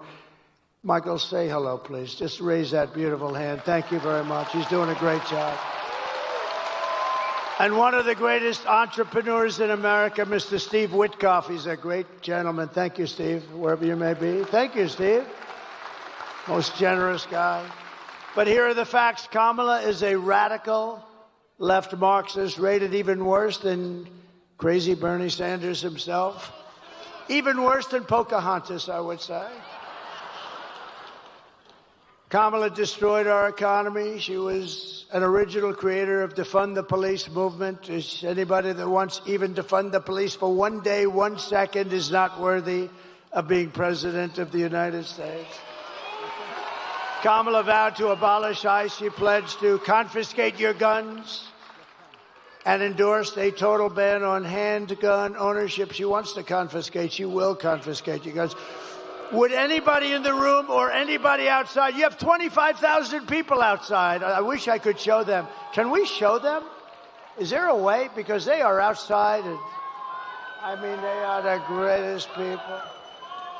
We got 25,000. Is there anybody here that would like to give up their gun to Kamala? She even called for free sex changes for illegal aliens in detention at taxpayer expense.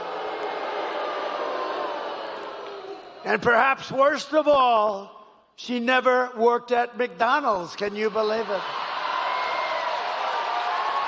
She's a liar. She's a liar. In conclusion, with your vote this November, we are going to fire Kamala, and we are going to save America. We will cut your taxes, end inflation, slash your prices, raise your wages, and bring thousands of factories back to America and back to Virginia. We're going to get them here for you, Glenn. You're going to have so many factories, you're going to say, please, Mr. President, we can't handle it anymore. We have too many jobs. He's going to come to Washington with hung. He's going to bring hung cow, and they're going to say, we have to see the president. And they're going to say, Mr. President, Virginia cannot handle so much business. We cannot handle it. You're getting too many companies wanting to come in. It's too much. I'll say, I'm sorry, Glenn. I want them to keep coming. Anyway, thank you, Glenn, for doing a job. This was a great thing. What a great job you did. This is really, really great.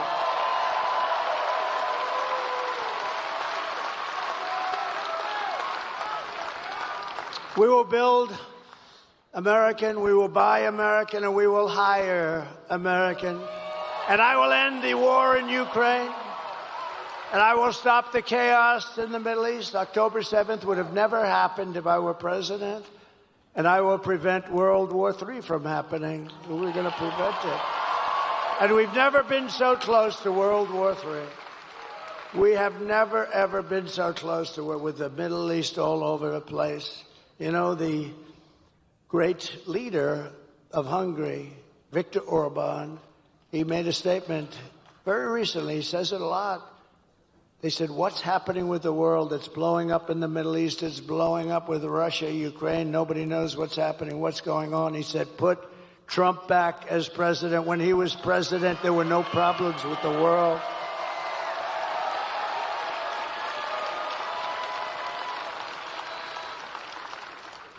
We will crush violent crime and give our police the support, protection, resources, and respect they so dearly deserve. And we will strengthen and modernize our military. I rebuilt our entire military. Then we gave a nice chunk of it to Afghanistan. How'd you like that? What a horrible time. I think it was the lowest point in the history of our country. 13 dead soldiers. I got to know their parents and relatives a lot, really well. They wouldn't even call them. They've never gotten one call from Kamala or Crooked Joe. Never got a call. Think of it. We left billions of dollars of equipment behind. They had a parade the other day. Wasn't that nice, showing our equipment that they got from the stupid American leader? They had a parade, yeah, through their main boulevard, showing brand new armored vehicles, brand new tanks, brand new goggles, you know? Thank you.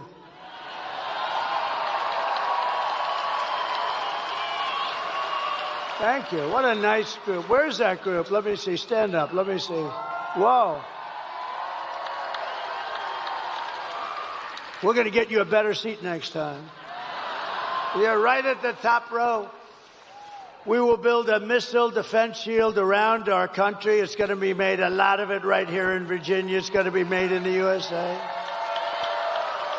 We're going to rebuild our cities, including our capital in Washington, D.C., making them safe, clean, and beautiful again. We will get critical race theory and transgender insanity the hell out of our school.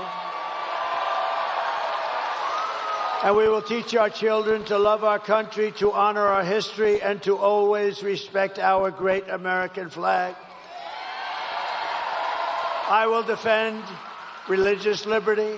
I will restore free speech, and I will defend the right to keep and bear arms.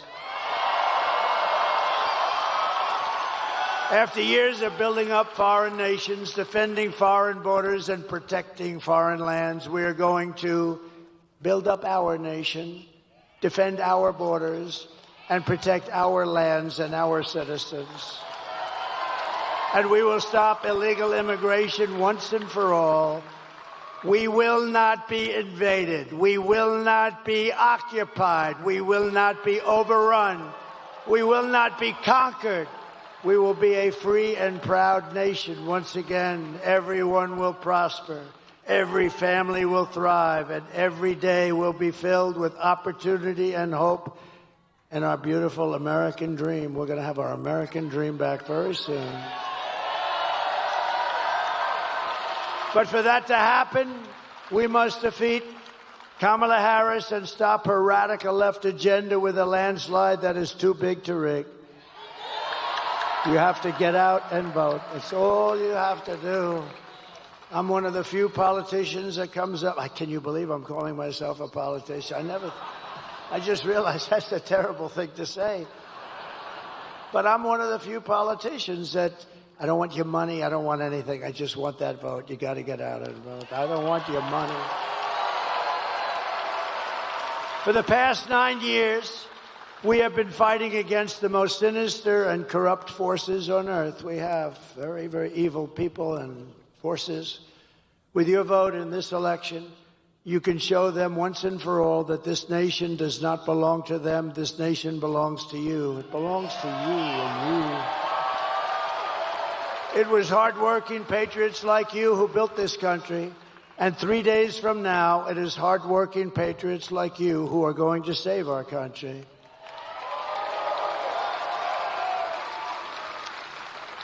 After all we have been through together, we stand on the verge of the 4 greatest years in American history. They will be great years, and we're starting from so far behind, but they will be great years. With your help, from now until Election Day, 4 days, even less, we will restore America's promise, and we will take back the nation that we love. We are one family, one people, and one glorious nation under God. We will never give in. We will never give up. We will never back down, and we will never, ever surrender. Together, we will fight, fight, fight, and we will win, win, win. Thank you. We will win, win, win. Thank you. Thank you very much. November 5th will be the most important day in the history of our country, and together we will make America powerful again. We will make America wealthy again. We will make America healthy again. We will make America strong again. We will make America proud again. We will make America safe again. And we will make America great again. Thank you, Virginia. Thank you very much. Thank you for tuning into the live stream. It is your boy Genesis. You guys are the best. Double tap your screen. Let's get the likes up. Subscribe to the channel. If you're getting any type of value, consider subscribing. Okay, like you see, we have interesting characters in the chat, so get along. All right. So the legendary 45th, who most people say will be the 47th, had 3 events yesterday because it's currently 12:36 a.m. here in Georgia. Today, which is the 3rd of November, he is going to have another 3 events, and on the 4th, he's going to have 4 events. Man, damn. This man is 78 years old doing this. His calendar is just on fire, okay? The calendar, the dates is on fire, okay? All right, but as usual, we don't listen to just one side. We listen to 2 sides. So double tap your screen, subscribe to the channel. Let's listen to the Vice President of the United States, Vice President Kamala Harris. She was in, where was she? North Carolina. Let's listen to what the Vice President had to say. Let's get it.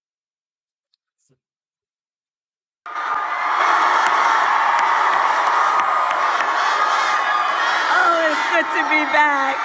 It's good to be back. Charlotte, are we ready to do this?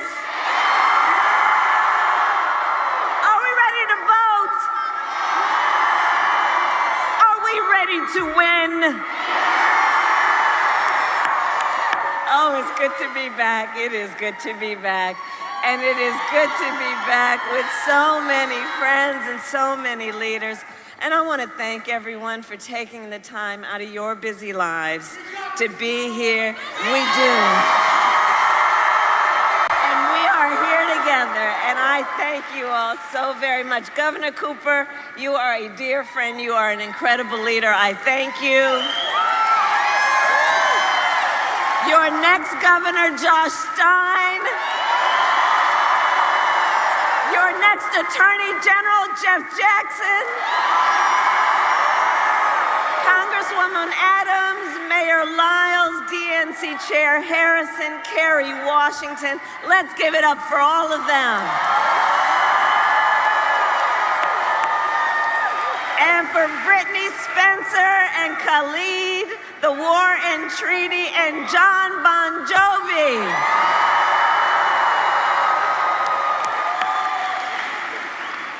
All right, North Carolina. So we have 3 days left in one of the most consequential elections of our lifetime, and we still have work to do. We still have work to do. But here's the thing I know about everybody here. We like hard work. Hard work is good work. Hard work is joyful work. And make no mistake, we will win. We will win. And here's part of the deal on that. We will win because when you know what you stand for, you know what to fight for.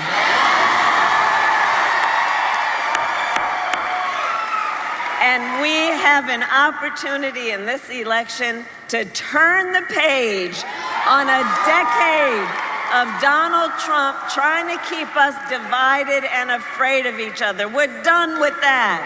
We're done. We're exhausted with it. We're done. And we know who he is. We know who he is. He tells us every day. But Charlotte, that's not who we are. That's not who we are. And we know it is time for a new generation of leadership in America.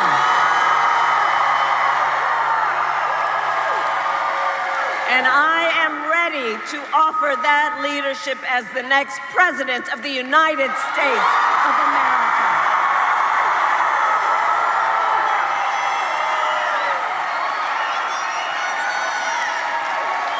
And North Carolina, here's the thing, you know me, I'm not afraid of tough fights. For decades as a prosecutor and a top law enforcement officer of the biggest state in our country, I won fights against the big banks that ripped off homeowners. I won fights against for-profit colleges that scammed veterans and students. Against predators who abused women and children. I won fights against the cartels that traffic in guns and drugs and human beings.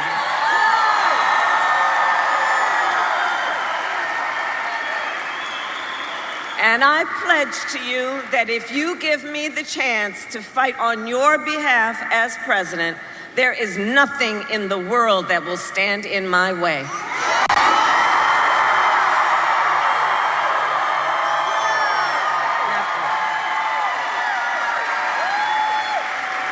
And look, we know who Donald Trump is. This is so, right, we do, don't we?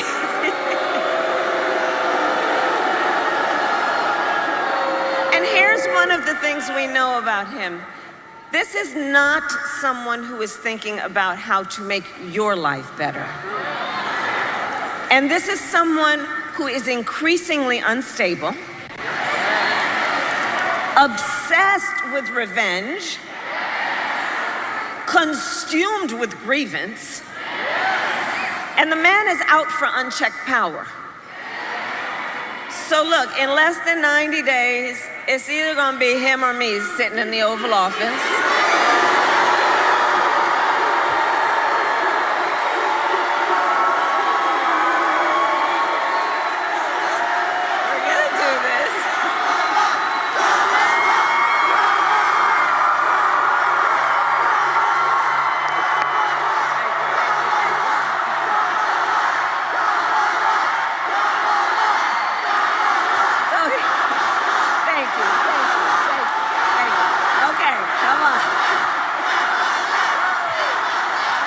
Okay.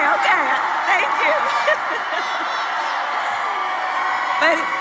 but so how about sharing with your friends, right? So this is the thing that we want to share with folks, just to imagine, right, what this means and the choice that is in front of us. Imagine, and let's ask the friends who are not here to imagine the Oval Office.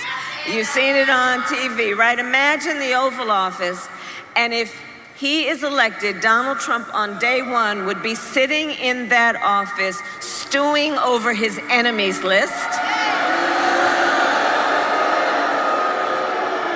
But when I am elected, I will walk in on your behalf working on my to-do list.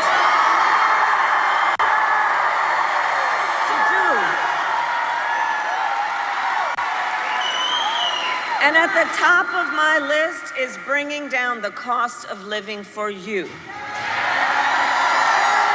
That will be my focus every single day as president. I will give a middle-class tax cut to over 100 million Americans. I will enact the first ever federal ban on corporate price gouging on groceries. Fight to make sure that hardworking Americans can actually afford a place to live.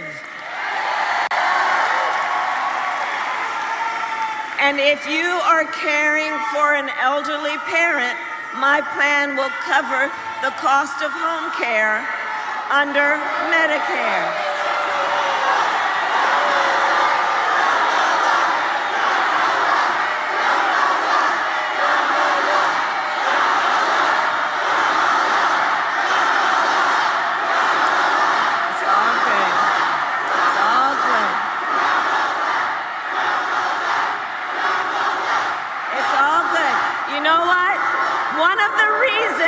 One of the reasons we are here is because we are fighting for a democracy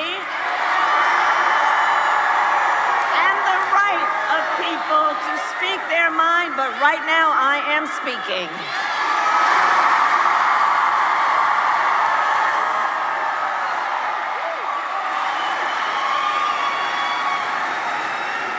So bringing down the cost of living for you includes making sure that we are caring for those who are caring for others. It's okay, y'all. Democracy can be complicated. It's all right. It's all right. It's all right. This is what democracy looks like.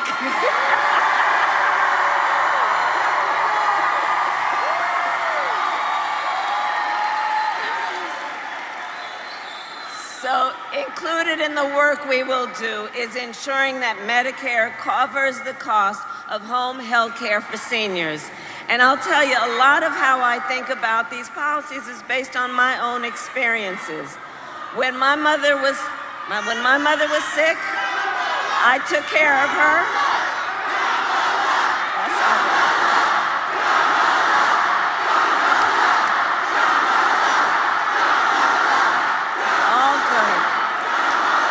It's all good. It's all good. Hey, listen, it's all good. And look, we all want that war in the Middle East to end. We want the hostages home. And when I am president, I will do everything in my power to make it so. So much about what I care about on your behalf is truly about dignity. It is about dignity. It is about the importance of lifting people up and not trying to tear them down.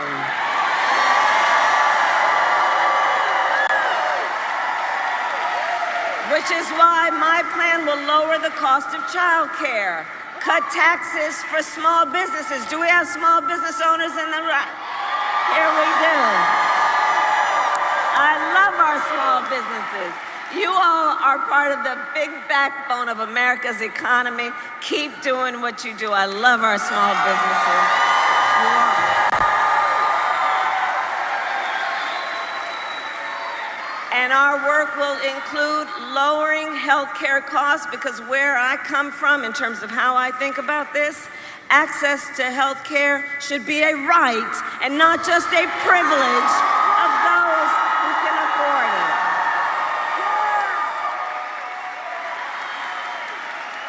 On the other hand, Donald Trump's answer to the financial pressures you face, same as it was last time. Another $1 trillion in tax cuts for billionaires and big corporations.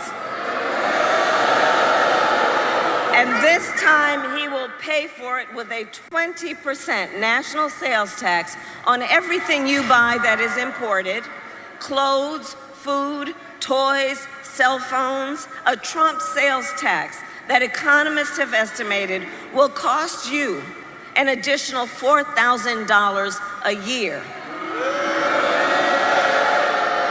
And on top of that, Donald Trump still wants to get rid of the Affordable Care Act,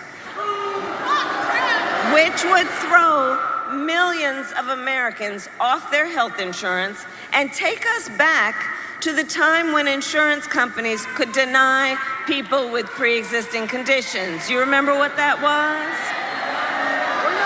Well, we are not going back. We are not going back.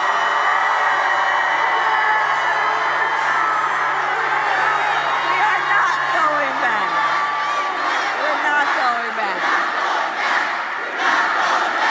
We're not.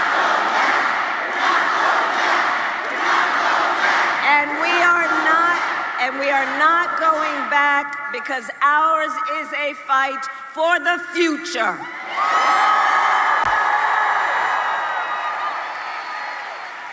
And it is a fight for freedom. Like the fundamental freedom of a woman to make decisions about her own body and not have her government tell her what to do. And we all remember how we got here. Donald Trump hand-selected 3 members of the United States Supreme Court. And with the intention that they would undo the protections of Roe v. Wade, they did as he intended. And now in America, 1 in 3 women lives in a state with a Trump abortion ban, including North Carolina and every state in the South except Virginia. Many with no exceptions, even for rape and incest, which is immoral. And understand, Donald Trump is not done. He would ban abortion nationwide. He would restrict access to birth control. He would put IVF treatments at risk. And get this, force states to monitor women's pregnancies. Just Google Project 2025. Which still I can't believe they put in writing. And I think everyone here knows, one does not have to abandon their faith or deeply held beliefs to agree the government shouldn't be telling her what to do. Not the government, and not Donald Trump.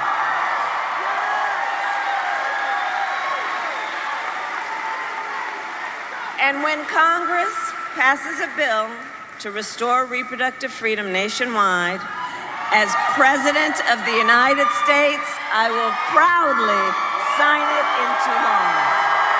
Proudly. Proudly. So, North Carolina, I'm here to ask for your vote. I'm here to ask for your vote. And here is my pledge to you. As president, I pledge to seek common ground and common sense solutions to the challenges you face.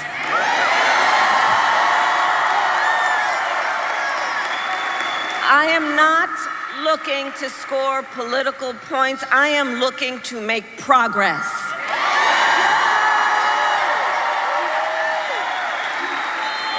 And I pledge to you to listen to those who will be impacted by the decisions I make. I pledge to you to listen to experts, to listen to people who disagree with me. Because you see, unlike Donald Trump, I don't believe that people who disagree with me are the enemy. He wants to put them in jail. I will give them a seat at the table. That's what real leadership looks like. That's what strong leadership looks like.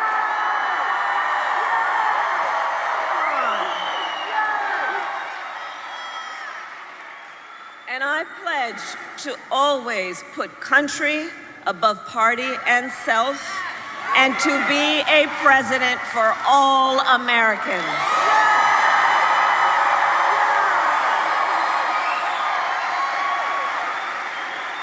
So that is my pledge to you, Charlotte. And let me then ask, who here has already voted?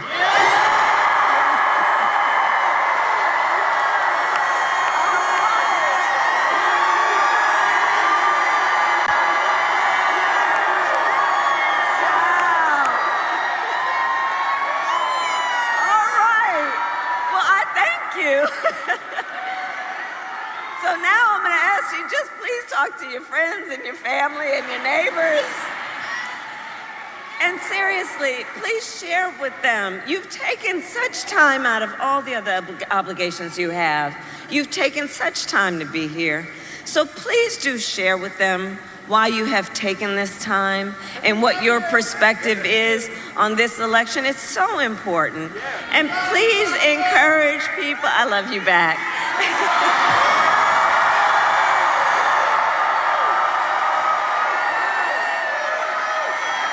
And let's encourage everyone to know the strength of their voice. And for anyone who hasn't voted yet, look, first of all, no judgment, but please do get to it.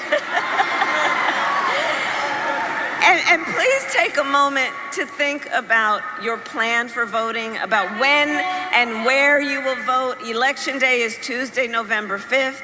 Polls are open here in North Carolina from 6:30 a.m. to 7:30 p.m.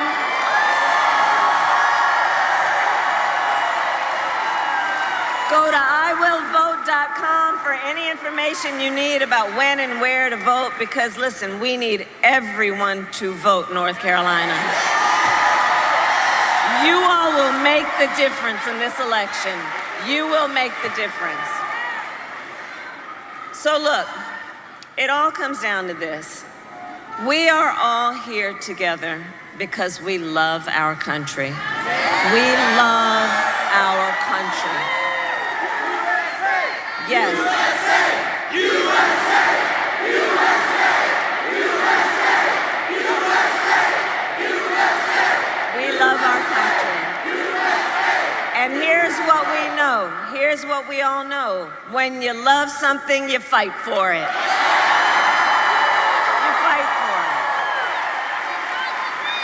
And I do believe it is one of the highest forms of patriotism, of our love, the expression of our love for our country, to fight for its ideals and to fight to realize the promise of America. The promise of America. And look, I have always believed in our nation's promise because I have lived it. I grew up as a child of the civil rights movement. My parents would take me to the marches when I was in a stroller. And what we all know about that time is there were folks from every background, every walk of life, coming together to fight for freedom and for opportunity. Right? And growing up, I saw how hard my mother worked to give her daughters the same chances our country gave her. And I was blessed to have family by blood and family by love who instilled in me the values of community and compassion and faith. And I have spent my life fighting for people who have been hurt and counted out, but who never stop believing that in our country, anything is possible.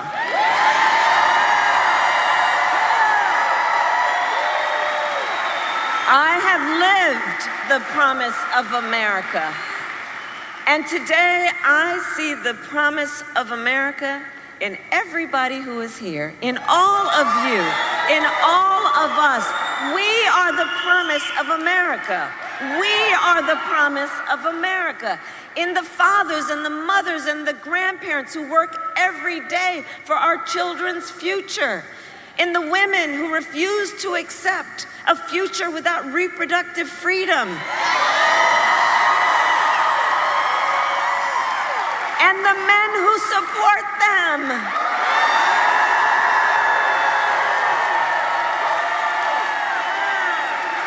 I see it in Republicans who have never voted for a Democrat before, but who are putting Constitution of the United States over party.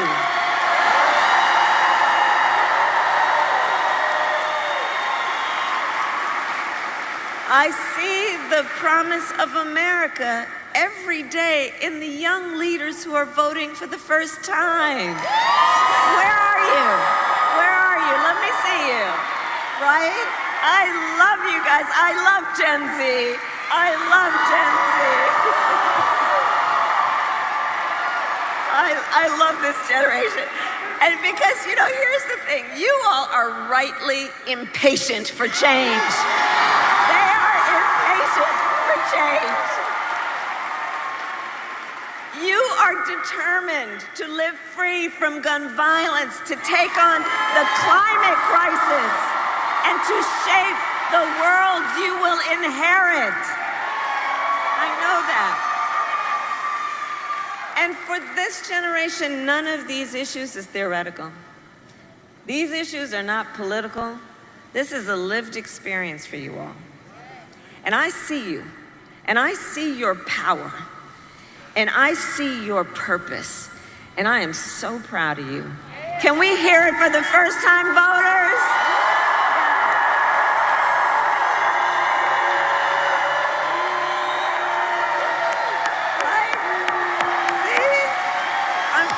The future of our nation is bright.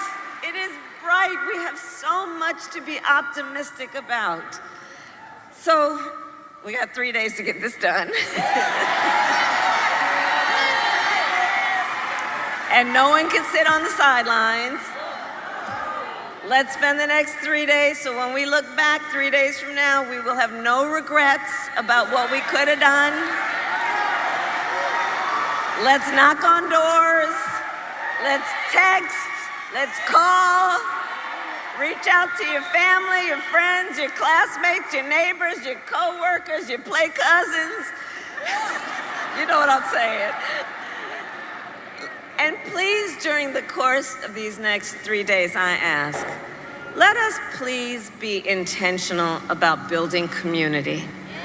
Let us be intentional about building community. You know, there's something about this whole Trump era that really was to try and suggest that the strength of a leader is based on who you beat down, instead of what we know, the real strength of a leader is based on who you lift up.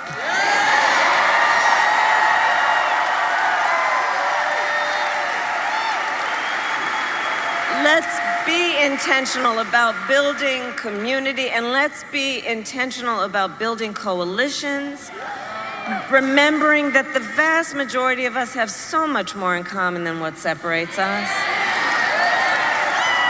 And there is power in that. There is power in that approach, and it will strengthen our country. And so I'll leave you with this. Let's remember, and please remind everyone, your vote is your voice, and your voice is your power.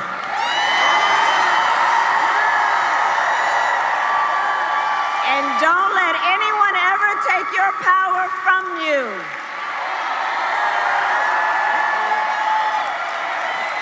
Right? So, North Carolina, today I ask you, are you ready to make your voices heard?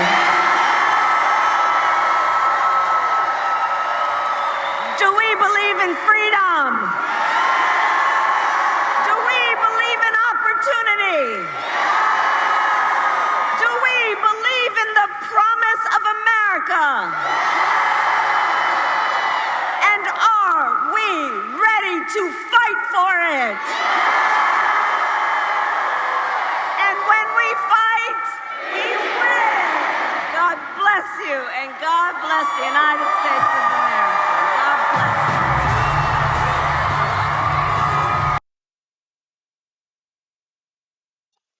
Thank you for tuning into the live stream. Well, you've heard from the Vice President of the United States, Vice President Kamala Harris. Yes, she was in North Carolina. And of course, she was also in Virginia today. She's doing back to back as well as the former President of the United States.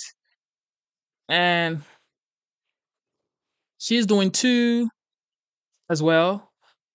The Vice President is doing between 2 to 4 events every single event. And that is just wild. All right, we're going to listen to the Vice President here in Virginia. Double tap your screen, subscribe to the channel, and yeah, let's get it. And to be with so many leaders. And I want to thank everyone here for out of your busy lives taking time. Oh, this was in Atlanta. This was in Atlanta. This isn't in Virginia, so my bad. This was in Atlanta, Georgia. All right. To be here to have this conversation. I thank you so very much, everyone who is here. I thank you. And I want to thank Senators Ossoff and Warnock. There's Senator Warnock. Representatives Williams, McBath, Johnson. They're all here. Mayor Dickens. Victoria Monet. Monica. Spike. And let's give it up for Pastor Troy and 2 Chainz. All right, Georgia. So we have 3 days left. 3 days in one of the most consequential elections of our lifetime. And we still have work to do. We still have work to do, but here's the thing. We like hard work. Hard work is good work. Hard work is joyful work. And make no mistake, we will win. We will win. And we will win because when you know what you stand for, you know what to fight for. In Georgia, we have an opportunity in this election to finally turn the page on a decade of Donald Trump. Thank you for tuning into the live stream. For some reason, I can hear a song under.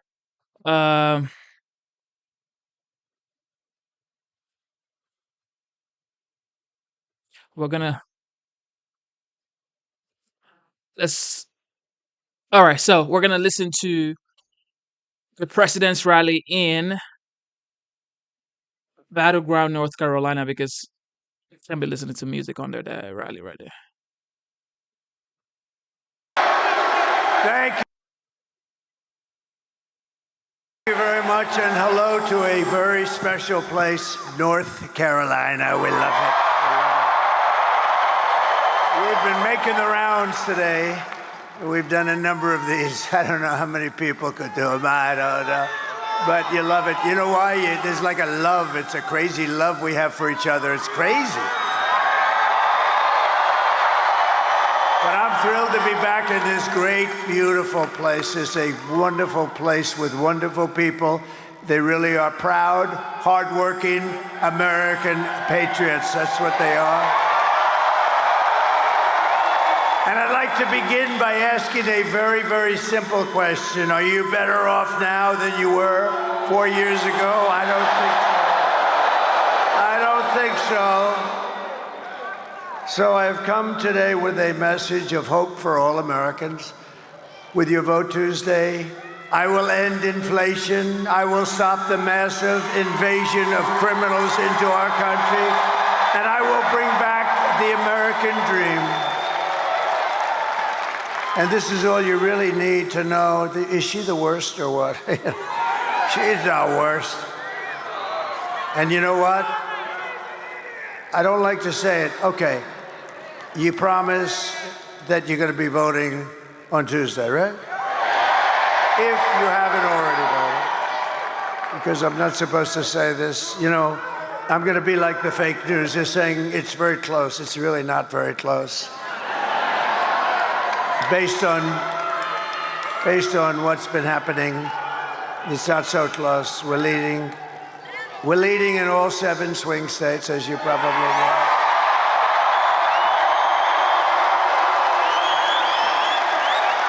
And we just left Governor Youngkin, and we're certainly doing well in Virginia. It's not considered a swing state, but it may very well be a swing state. And I just had a little thing, a little birdie told me that we're leading in New Jersey. What's that all about, huh? We love New Jersey. I always said about New Jersey, I said it's going to happen there. But so remember this. She's the worst vice president in history, and she broke it. She just broke the whole damn thing. But I will fix it, and I'll fix it fast. We're going to do it quickly. America will be bigger, better, bolder, richer, safer, and stronger than ever before. And this election is a choice between whether we'll have think of it, 4 more years of incompetence and failure. Does anybody like that? Because some people like that. Some people like it. You know, it's more interesting to watch. Isn't it more interesting to watch a totally grossly incompetent administration? The other way, it's boring, you know, everything works out well, Mr. Senator. Got a lot of senators, a lot of power here today. Whoa, look at that. A lot of big people. There's a lot of power here tonight. Or whether we will begin the 4 greatest years in the history of our country, right? We think we like that. These are the front row Joes. They've been with me like 400 and something times. Front row Joes. Now you're worried because, you know, I saw them. They were here.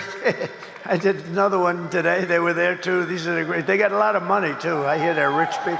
I hear they have a lot of cash.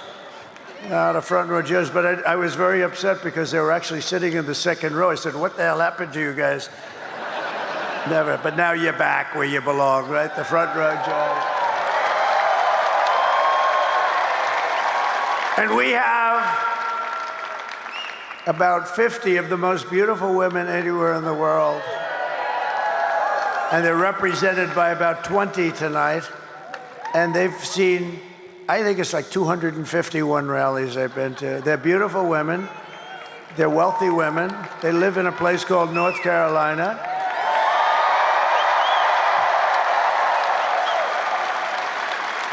And you know, we did another one in North Carolina, and I really didn't see them.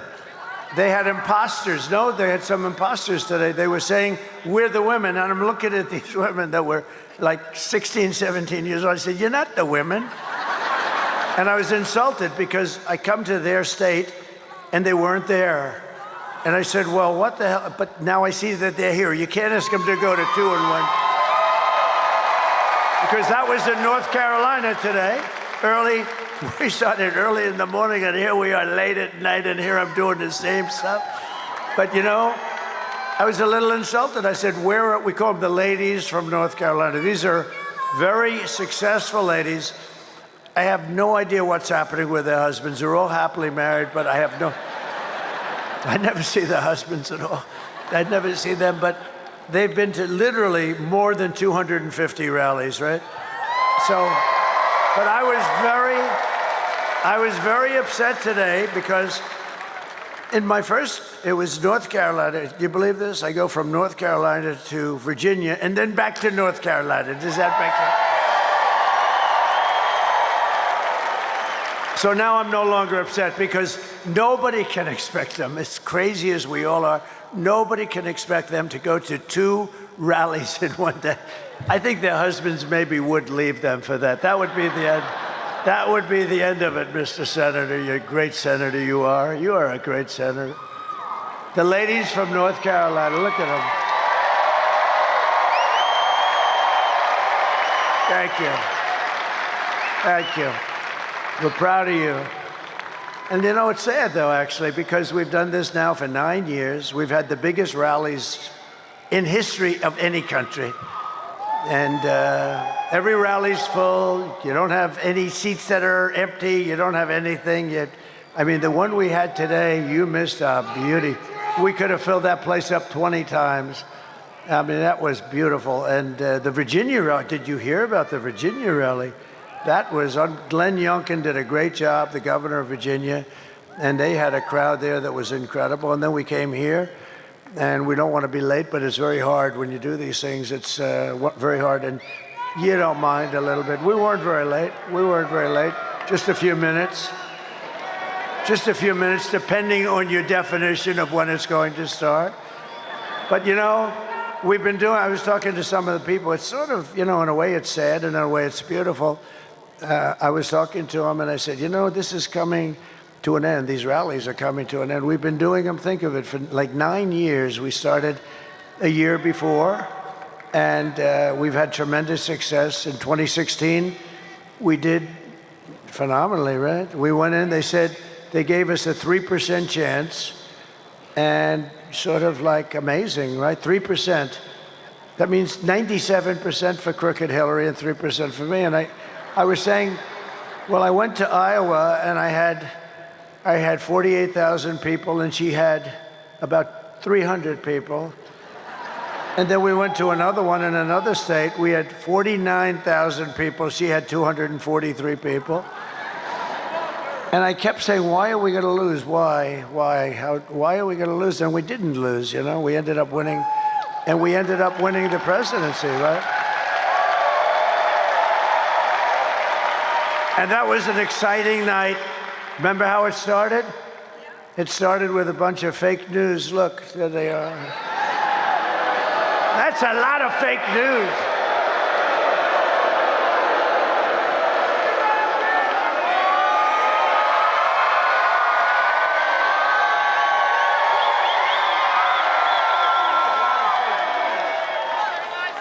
That's a hell of a lot of fake news. The fakers, I call them now. I'm sort of lightening up. I'm starting to like them, too. I don't know what it would be like to get good publicity. I really don't. They treat me so badly. They are the worst. And yet it works. You know, it could be they treat me good and nobody would come. I don't know. There's something screwy here.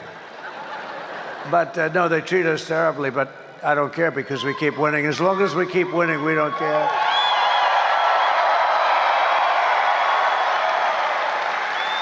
But so what's been amazing is that we've just had this success. But if you remember in 2016, so I started off at 3%. I never even heard of this before, but I guess you know it more as a candidate.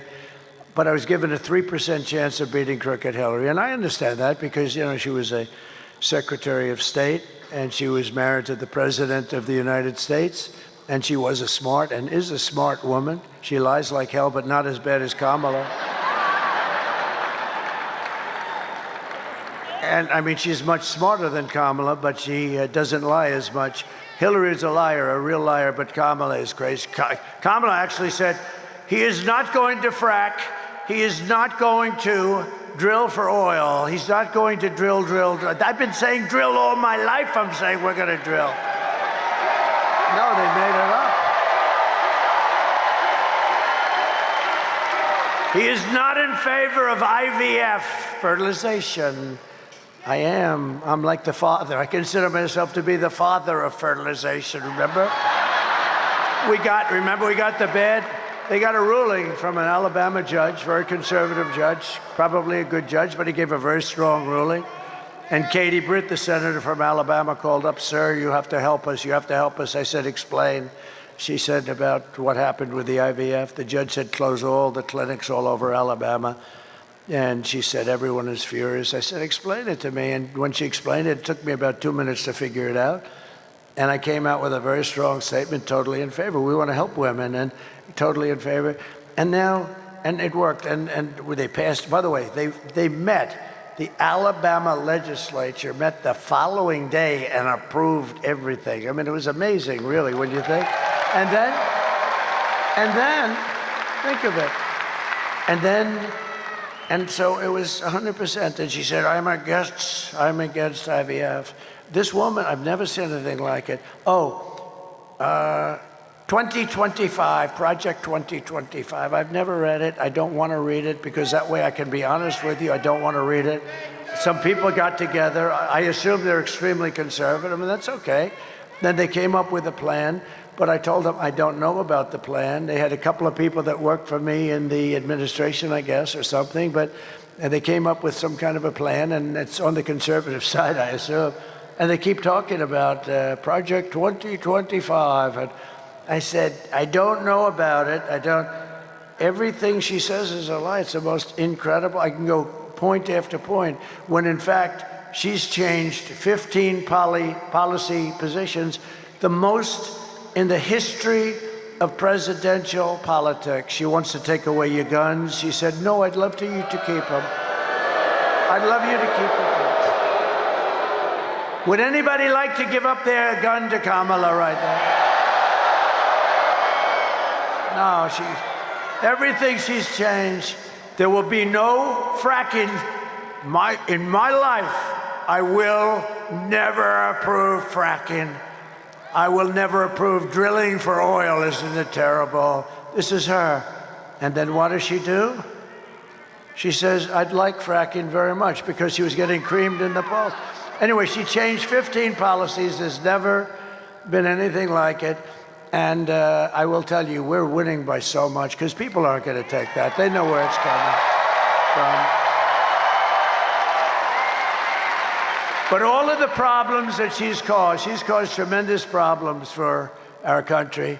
And if you've seen the new numbers that just came out, they are atrocious. This is like we're in a depression, and we're going to talk about it. But every problem facing us can be solved, but now the fate of our nation is really in your hands. This is a very important state, and we have to get this solved. We have to get you out.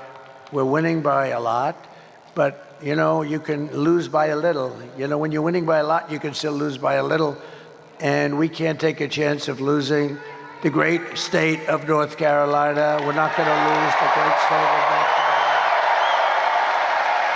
On Tuesday, you have to stand up and you have to tell Kamala that you've had enough, that you can't take it anymore, that she was the worst vice president in the history of our country, that she works for the worst president in history, okay? He makes Jimmy Carter look great. Jimmy Carter's the happiest man. He just turned 100, and he can now go down as a brilliant president by comparison to this. Well, he didn't let 21 million people come into our country from jails, prisons, and everything else, right? But you can just now say, Kamala, you don't get any worse than you. Kamala, I can't stand you, Kamala. Kamala, you're fired. Get out. Out. Get out. Can't stand you, Kamala. Get out. You've destroyed our country.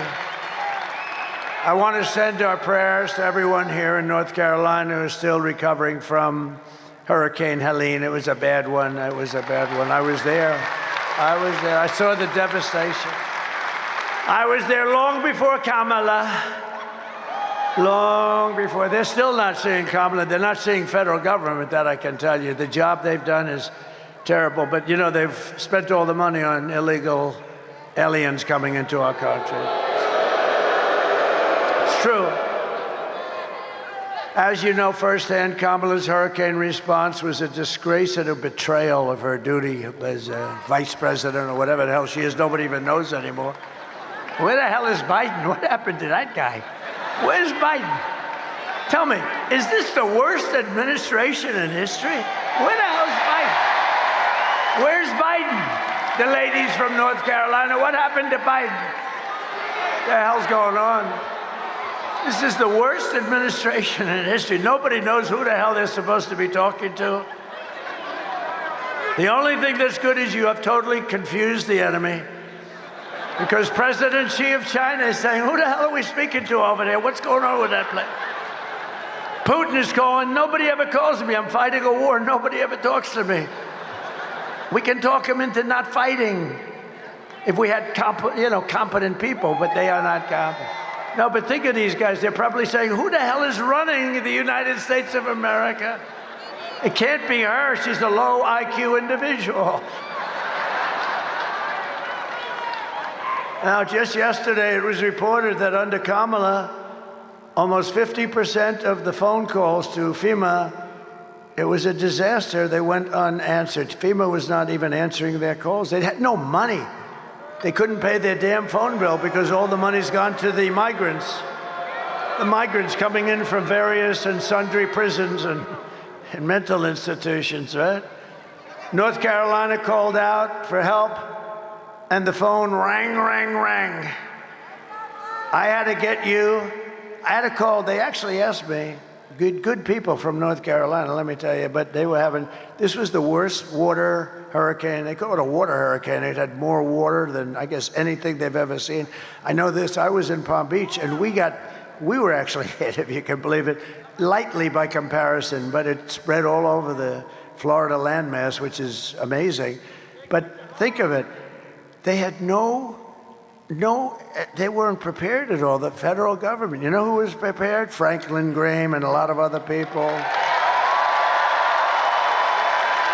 Thank God.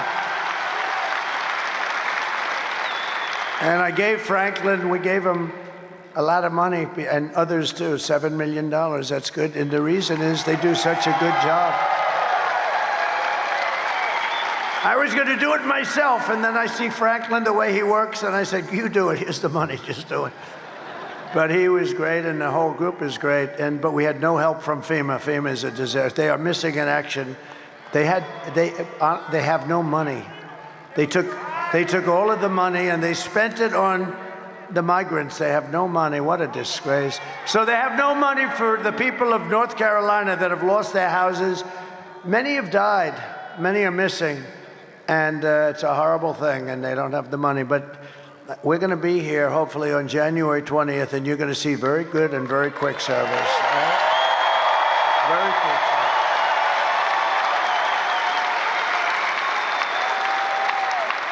service. You know, Kamala's putting up migrants in luxury hotels in Manhattan, while Americans who have lost their homes are living in tents and living without tents, too. But you know, one of the most incredible things about what's taken place, and I was not interested in the election from the standpoint of North Carolina with the people. I wanted to have the people solve their problem, help them. But from the election standpoint, I said to my people, I think the most you can probably get is 50% of the vote. They lost their houses, they've lost relatives and husbands and wives. I mean, a lot of people killed. Terrible. And I said to him, that's the worst, and that's 99% of our effort. But just out of curiosity, we have an election going on, a big one. I think the most important election in the history of our country. I said, so just out of curiosity, are they going to be able to vote in North Carolina? They just got hit so hard. And I figured if we got 40 or 50% of the vote, it would be great. I mean, it would be wonderful. It would be nice. And you know what happened? You broke the all-time record for voting. I mean, how the...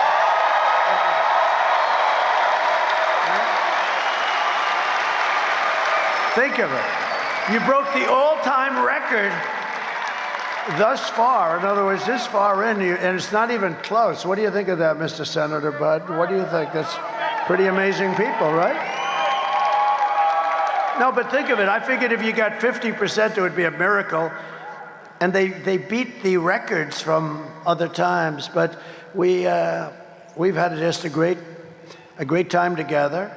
We had 2016, then we have 2020, where we did much better, okay? We did much better. We got a lot more votes. We got millions of more votes, but a lot of things happened. A lot of bad things happened. But this time, I will tell you, and I think a lot of it's that you like me, but you like me even better because you saw these grossly incompetent people. It made me much more popular than I was, and maybe more popular than I should be, I don't know. Because we're blowing it away, we're doing... Now, I don't know, you still have to go and vote. We have to, as they say in football, let's finish it off, right? You got to get that ball across the end zone. You got to get it into the end zone, and that's where we are. But we're in great shape to finish off these people, these leftist, crazy people that are destroying our country, and we're not going to let them destroy it. She destroyed San Francisco. She helped destroy the state of California. We're not going to let her destroy our country. We're not going to let it happen. So we got to get out there.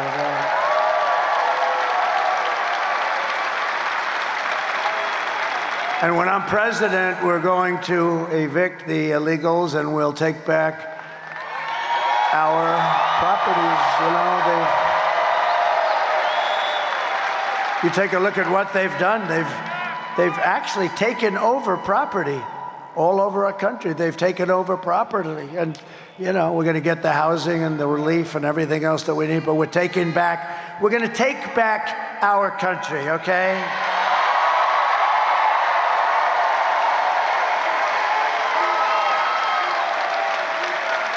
And under the Trump administration, the only free service we're going to be given to these illegal alien criminals, and many of them are not criminals, but a tremendous number of criminals are here.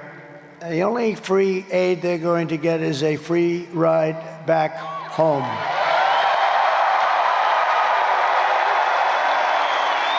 And I'm always going to put America first, and we are just 3 days away from the greatest political victory in the history of our country, I guess in the history of the world. But it only happens if you vote. If you don't vote, then bad things could be happening. You'll be very depressed. And we don't want to have depression, right? There's no depression. You know the best way to stop depression? Work your ass off. Work your ass off. You don't have time. You want to work so hard that you don't have time for depression. But I didn't come here looking for your money. I don't need your money. I don't want your money. All I want you to do is get out and vote. Get out and vote. Tuesday, you've a lot. Let's see, out of curiosity, who has voted already?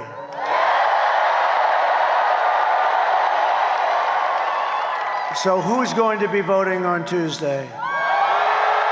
All right, that's good. That's good. I'm actually going to be voting on Tuesday also. So. With your help, we're going to defeat Kamala Harris, and we're going to win North Carolina, and we're going to make America great again.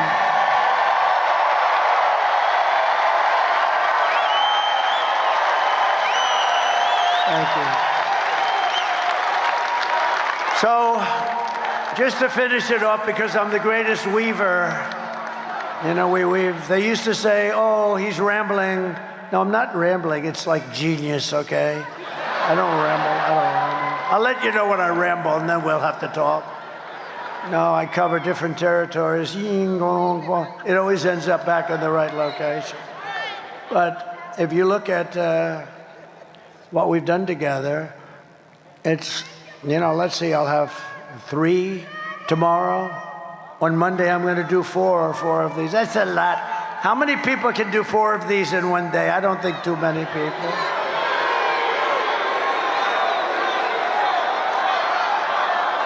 And I was going to ask you, thank you.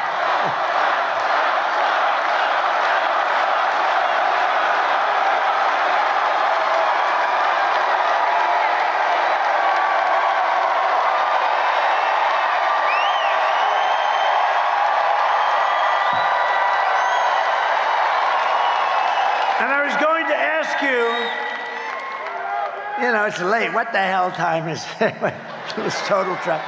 I was going to ask you, maybe I'll do a very shortened version, and will everybody be happy with that? I didn't think so. No, we won't do that. We won't do that. But so just to finish off the original thought, though, it's always nice to finish things up, like in life. You got to finish it up properly. But was Rogan good? Did he do a good job, though? That was good, right? Joe Rogan, good man. He's a good man. We had a lot of fun with a lot of different things, but we're going to take over this, and what we've done is, it's sad that it's coming to an end. So tomorrow I'm doing 3 rallies, and on Monday I'm going to do 4 rallies in one day. That's a lot.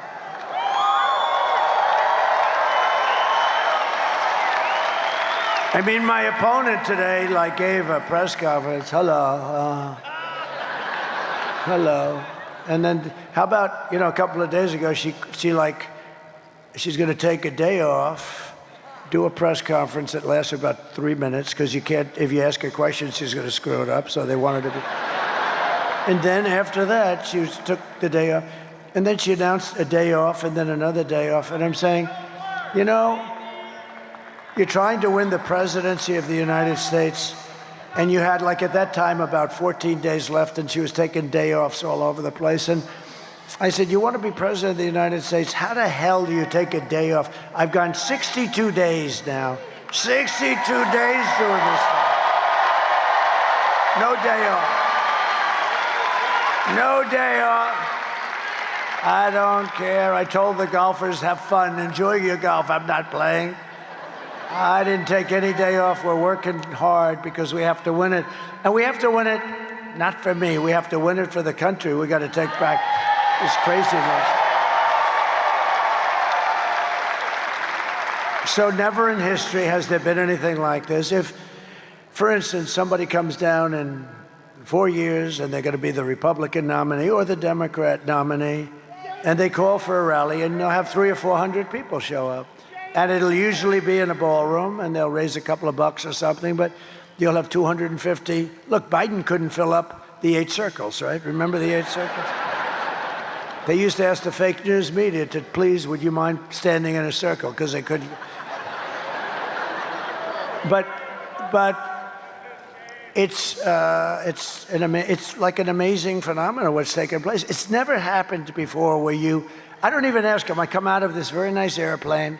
I never say, oh, how many people are there? Have we been able to fill? I never say it. I used to say it at the beginning in 2016, and then I got bored because it was always full. We always had the ladies of North Carolina. Am I right? Am I right? Always full. And you're going to have a nice candidate, whoever that candidate may be, and he's going to come in, and he's going to come here. You have 200, maybe 250 people. This will never happen again. I really believe it. I've been told that by many very sophisticated people. Front row Joes, they probably know. But, and you'll never see the front row Joes either. You know why? Because they don't want to be bored.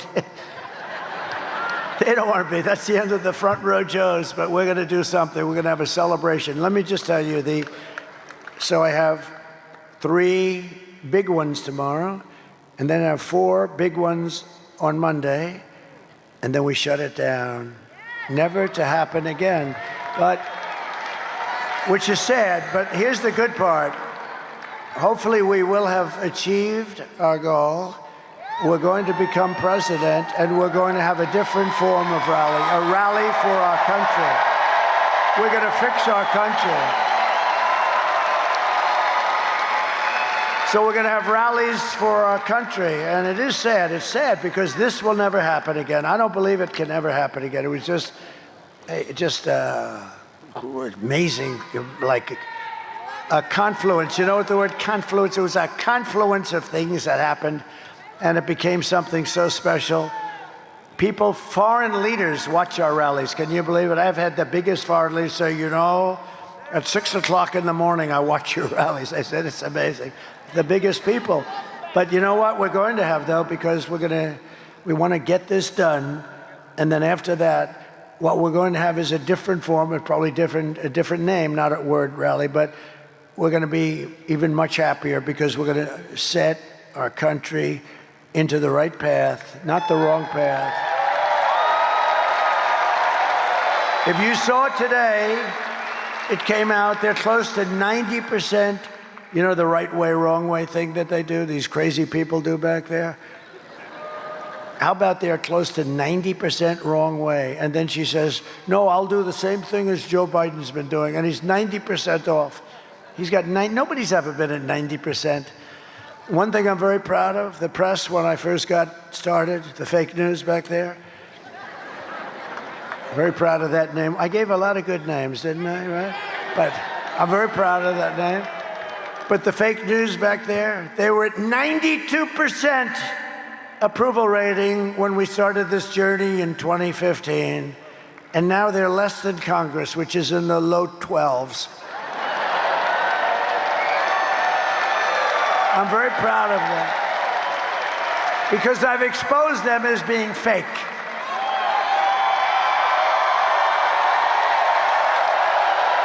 And the only problem with that, and I'm so proud of that term, but the only problem with that is the word fake is not strong enough. They're crooked, like crooked Hillary.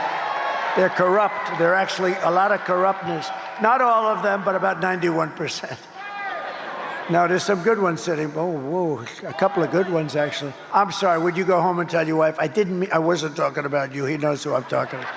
No, there are a couple of good ones, but a lot of bad ones. And you know, really, to make America great again, you really need a free and clear and beautiful and fair press. You really do. And we don't have that.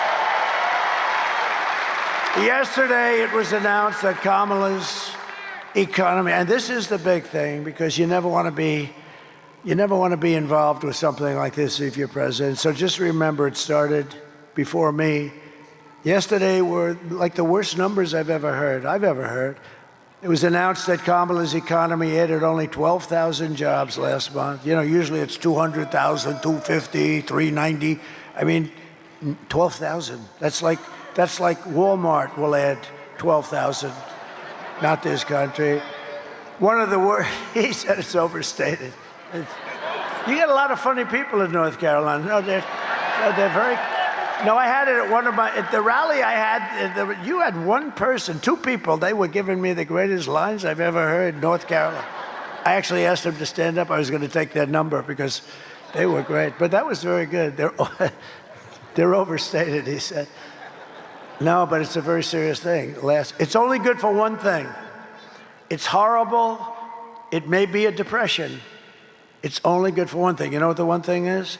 If you are running for office against the idiots that cause this problem. If you're running for office, it's very good, right? Other than that, Ted Budd, it's not so good. Other than that, no, if you're running for office, it's good. If you're running for office against them, it's great, actually. But it's the worst report, one of the worst job reports of all time. It is actually. Listen to this. We lost 30,000 private sector jobs in a single month, while 250,000, think of that, people left the workforce. 250,000 people left the workforce because they didn't have jobs. More than 100,000 manufactured jobs have been wiped out since the beginning of the year. 50,000 jobs this month. You know what that is? I mean,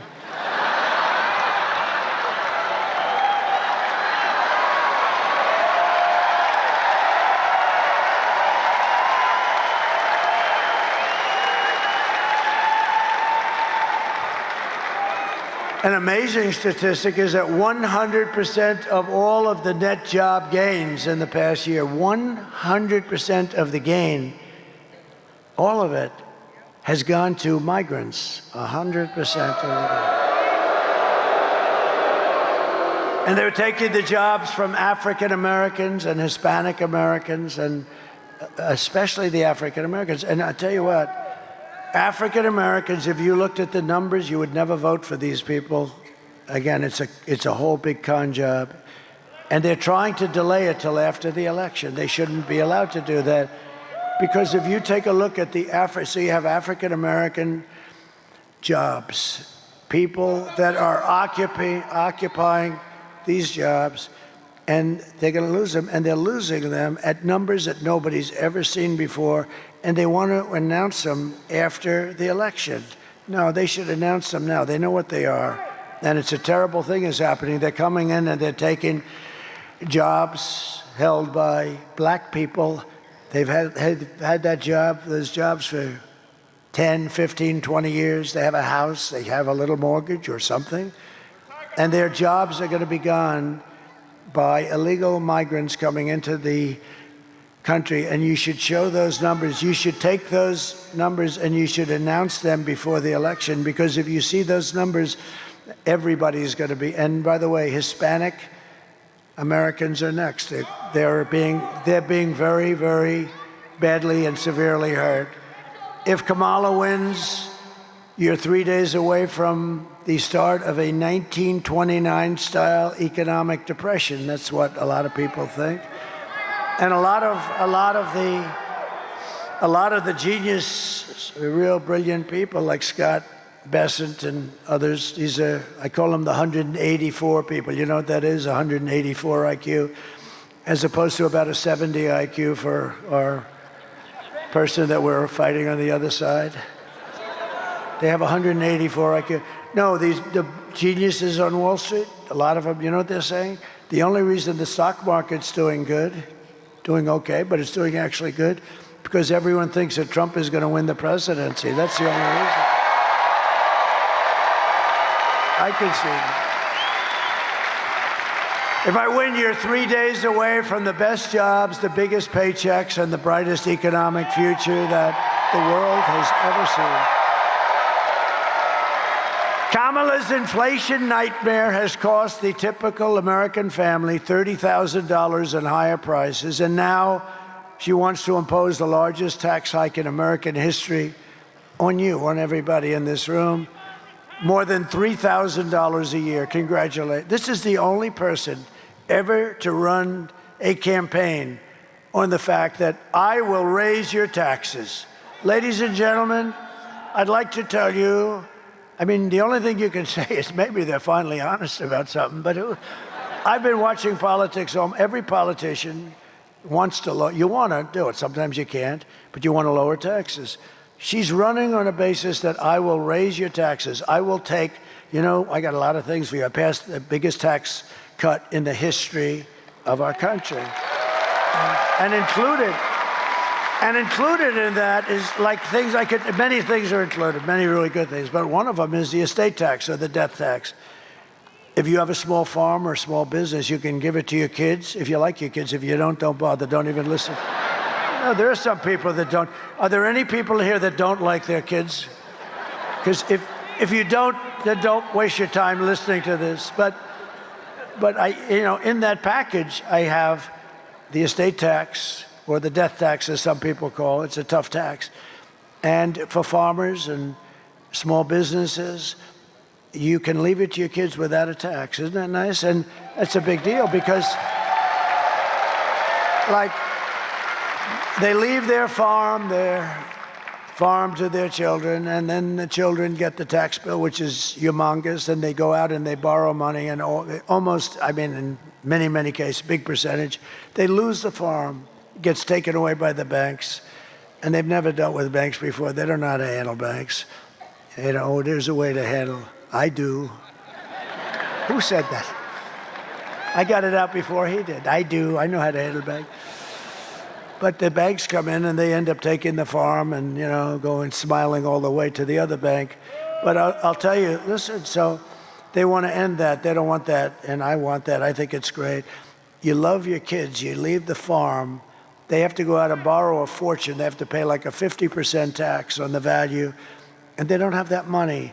And so often they lose the farm, they lose the business, they lose whatever it is. And I have a very powerful paragraph in there. You don't have to do that.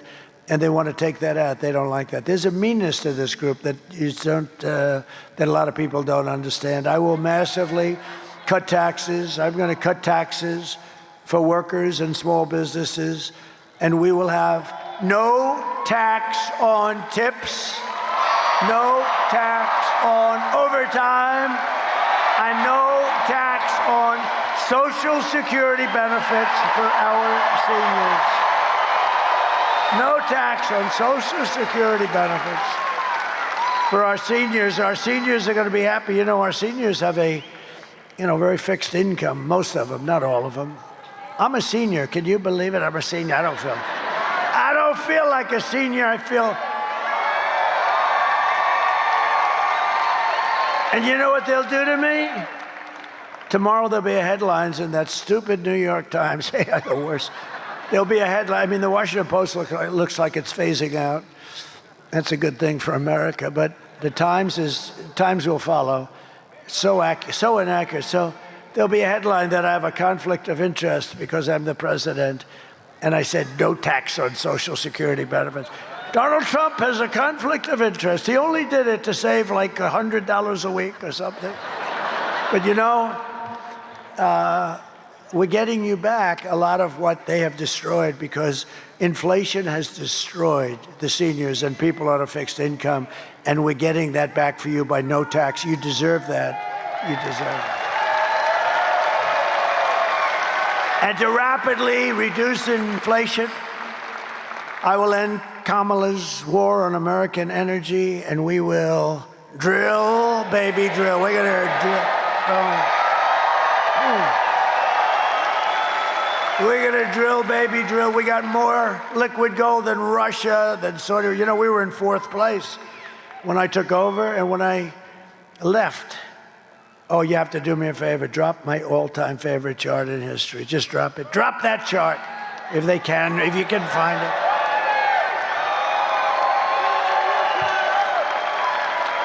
There it is. I love that chart. I sleep with that chart. I kiss that chart. Without that chart, I wouldn't be here. Can you believe it? I mean, it wasn't there. That wouldn't have helped me in Butler, but that helped me. When I turned, I just look at my chart. What the hell was that? No, we wouldn't be here without that chart. Even if the chart were lousy, I'd love that chart. But it's great. That was the lowest point in the history of our country for illegal immigration. And I can tell you, drugs were there and lots of other things. Human trafficking in women. You know, the human trafficking is largely in women. How about this? Their open border policy, it's not even believable. 325,000 children are missing, dead, or sex slaves or slaves. Think of that. If that were a Republican, or if that were me especially, if that took place during my administration, they'd be talking about bringing back the electric chair. They really would. See those people? They don't write about it. 300, think of that. That's like take your biggest stadium and fill it up many times. That's what you're talking about. 325,000 children are missing or in a form of slavery. They're gone, probably will never be seen by their parents again.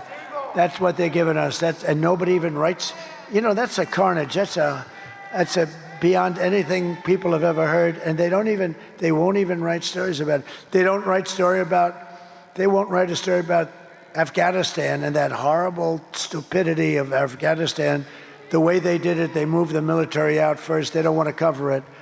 Now it's like, you know, we're fighting some pretty bad forces, let me tell you. Over the past 4 years, Kamala has orchestrated the most egregious betrayal that any leader in American history has ever inflicted on their people. There's never been anything like this. She's violated her oath, eradicated our sovereign border, and unleashed an army of gangs and criminal migrants from prisons and jails, insane asylums and mental institutions, from all around the world, from Venezuela to the Congo. Oh, the Congo.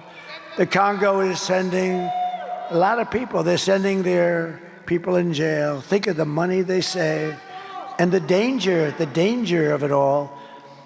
And they're coming into our country. They're coming in through Kamala and her open border stupidity policies. Today, I want to hear directly from a mother whose beautiful child is gone, was killed. Her life has been totally shattered. Please take a look. Sunday night, I asked her to not stay up super late because of her coming to work with me in the morning to do her summer school. She said, okay. I told her good night and I love you. I went to bed, not realizing that was going to be the last time I saw her. We're best friends. Yeah. We're going to shake it again. I woke up to notice she wasn't in her bed. I'm in my heart trying not to lose my mind because I don't know where she is. I finally remembered her phone had a location on, and her phone was pinging just 2 minutes down the road, right behind the skate park. I I start driving to the direction the phone was being pinged at, and I see a couple cop cars with lights on. I see yellow tape, and immediately my heart drops and sinks to the bottom of my stomach. My daughter's hands and ankles were both bound. She was strangled to death, left with no pants. And I know in my heart, she fought incredibly hard. She was not going down without a fight. We begin with two men we're learning are charged with capital murder tonight, accused of killing a 12-year-old girl. Police say these men strangled her before dumping her into that creek. Both men were in the country illegally. Apprehended, then released by Border Patrol less than 3 weeks before Jocelyn's death. The men accused of killing Jocelyn Nungare are affiliated with the gang known for brutal violence. Kamala Harris was in charge of immigration in our borders. If we had better border policies and not open borders and not these catch and release policies, I truly believe this all could have been prevented. Under her being vice president of this country, my daughter's life was ripped away from her. She had her entire life ahead of her. Happy birthday, dear Jocelyn. My daughter is 6 feet in the ground based off of policies that she allowed to keep. Kamala Harris did have one job, and she not only failed, not me, she failed my daughter, she failed Jocelyn. You know, she was only 12. President Trump reached out, gave me his sincerest condolences as not a former president, but just as a father, someone who cares. I believe Donald Trump needs to be back in office. I can at least know that my next child will be safe in this country.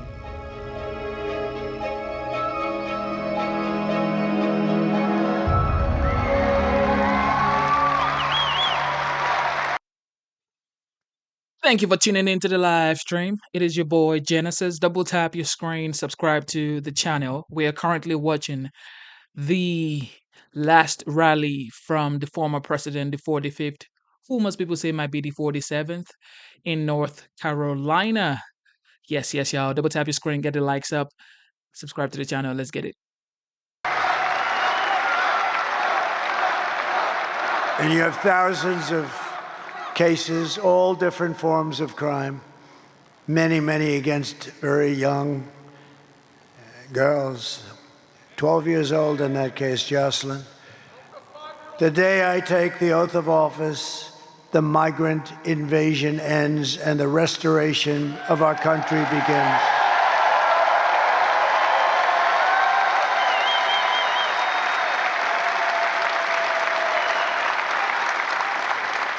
And it's if you look at the polls that are so prevalent, I see so many polls, but almost every poll has inflation as the #1 problem in the economy. But I think that's the #1 problem for our country. We're going to get inflation. We're going to get the economy taken care of. I'm real good at that stuff. We're going to take care of it. It's going to happen fast. We're going to drill. We're going to drill. We're going to do other things too. We're going to get Elon to come in and give us a little advice on cutting the hell out of your expenses. Elon, anybody that can send a rocket ship and land it back like that is going to be very easy to cut expenses. But he wants to. And he, by the way, gave us his total endorsement. You know that. He said if Trump doesn't win, it's virtually the end of the country as we know it. And it is. We're on very thin ice. But when you vote on Tuesday, I want you to remember Jocelyn and Lincoln Riley and Rachel Morin and every American who has been stolen from us by Kamala's ridiculous open border policies. She's not going to change that. The day they got in, they just opened it up. They got a little bit tougher about 2 months ago. They forgot to, however, end the flights flying over the border with thousands and thousands, hundreds of thousands of people, dumping them all over our Middle West. The United States is now an occupied country. Can you imagine having to say, we're an occupied country? But it will soon be an occupied country no longer. On November 5th, 2024, it will be Liberation Day in America.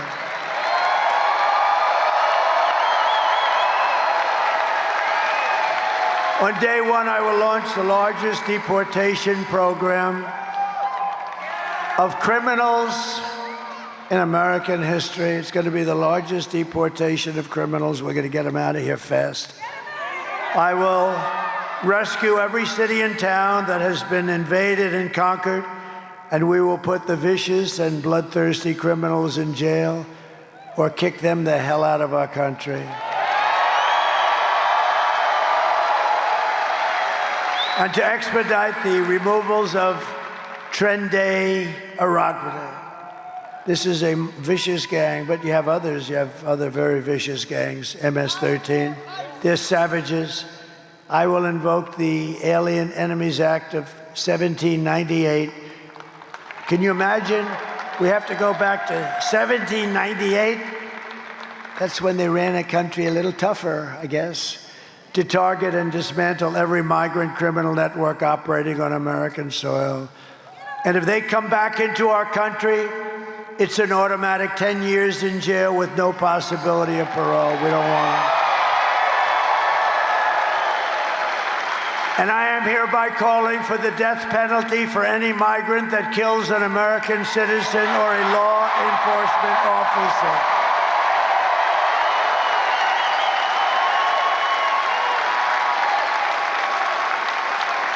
And I will immediately ban all sanctuary cities in the United States of America.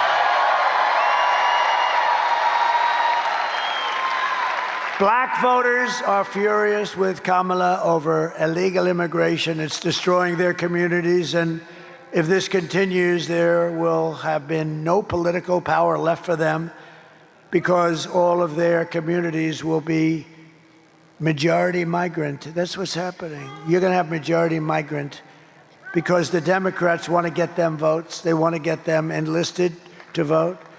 And what about Gavin Newsom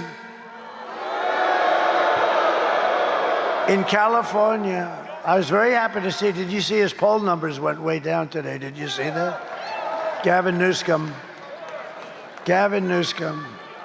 one of the worst governors in the history of our country. He signed a bill making it illegal for somebody to even ask for voter ID. In other words, if you're with the state, and you want to check somebody, you're not allowed to vote. You're not allowed to say, "Excuse me, ma'am, may I please see your voter ID?" They want to put you in jail if you want to do that. They want to treat you rather harshly. So he's taken it a step further. Why would they not want voter ID? You know why? There's only one reason. Because they want to cheat. There's only one reason. We got to straighten that whole thing out. We will. We will. I will keep American communities for American citizens. We're going to have American people in our communities now. We're not going to let this. Do you know that these gangs have weapons that are above military grade? And that even the police, I mean, it's like very tough, very tough. In Colorado, Aurora, you have the same gang, the Venezuela gang, has taken over apartment complexes. In other words, they're like me, they're in the real estate business. But they do it with guns and they do it with violence, tremendous violence. On top of it all, Kamala says she would not do one thing differently from crooked Joe Biden, which is in itself disqualifying. Would you have done something differently than President Biden during the past 4 years? There is not a thing that comes to mind. I stood there on the tarmac watching you check your watch. The chaotic and deadly U.S. evacuation from Afghanistan stunned Americans and the world and cost the lives of 13 U.S. soldiers. Would you have done something differently? There is not a thing that comes to mind. More than 13,000 illegal immigrants convicted of murder have been caught at the border and then released into the United States. An Afghan national is in custody today after being accused of plotting an election day terrorist attack. The suspect entered the U.S. on a special immigrant visa. Gut-wrenching new details in the murder of Georgia nursing student Laken Riley. The illegal immigrant suspect, who cops say committed the heinous murder, is a Venezuelan national who crossed the unsecured southern border back in 2022. 2 men investigators say are in the country illegally from Venezuela are charged with capital murder in the death of Jocelyn Nungaray. A fifth illegal immigrant accused of attacking 2 New York City police officers over the weekend showed no remorse or regret. Would you have done something differently? There is not a thing that comes to mind. Only 18% say the economy is in excellent or good condition. US inflation has hit a new 40-year high, increasing by 9.1% over the financial year. Authorities saying Train de Aragua, which has been linked with more than 100 criminal investigations here in the U.S., has now been found operating its criminal enterprise in apartment complexes. Were you the last person in the room? Yes.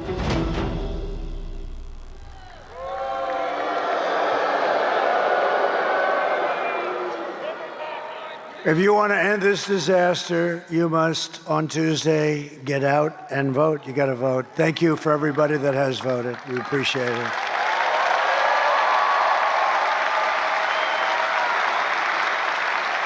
So we're pleased to be joined by some great people from your state, largely. A man who's become an incredible senator, highly respected in Washington, D.C. by other senators and everyone else. He's doing a great job. Senator Ted Budd. Thank you, Ted. Thank you, Ted. A current congressman who really is something special. I was with him right at the beginning, and now he's running for, as I understand it, Attorney General of your state. And he's going to be fantastic. He has my complete and total endorsement, Dan Bishop. Dan. Thank you, Dan. Thank you, Dan. Congressman Richard the Warrior Hudson. I call him the Warrior because he is. He's a warrior. Right. And 2 people that are terrific. We backed them in the primary. We backed them now, and they're going to win their races. Congressional candidates Addison McDowell and Mark Harris. Thank you very much. Thank you. Thank you. Good guys, 2 good guys are going to be great. You heard him speak. RNC Chairman Michael Whatley. He did such a good job here that I said, just run the whole country. I took him out. He was the GOP chair, you know that, here and North Carolina, and we won it. There was no shenanigans. He had 602 lawyers. And I said, that's the guy I want. And now he's got a lot of North Carolinas where he's got to watch, right? But it looks like it's going very well. Thank you very much. Great job you're doing. Thank you. And a spectacular chairman of the GOP, Jason Simmons. Jason, thank you.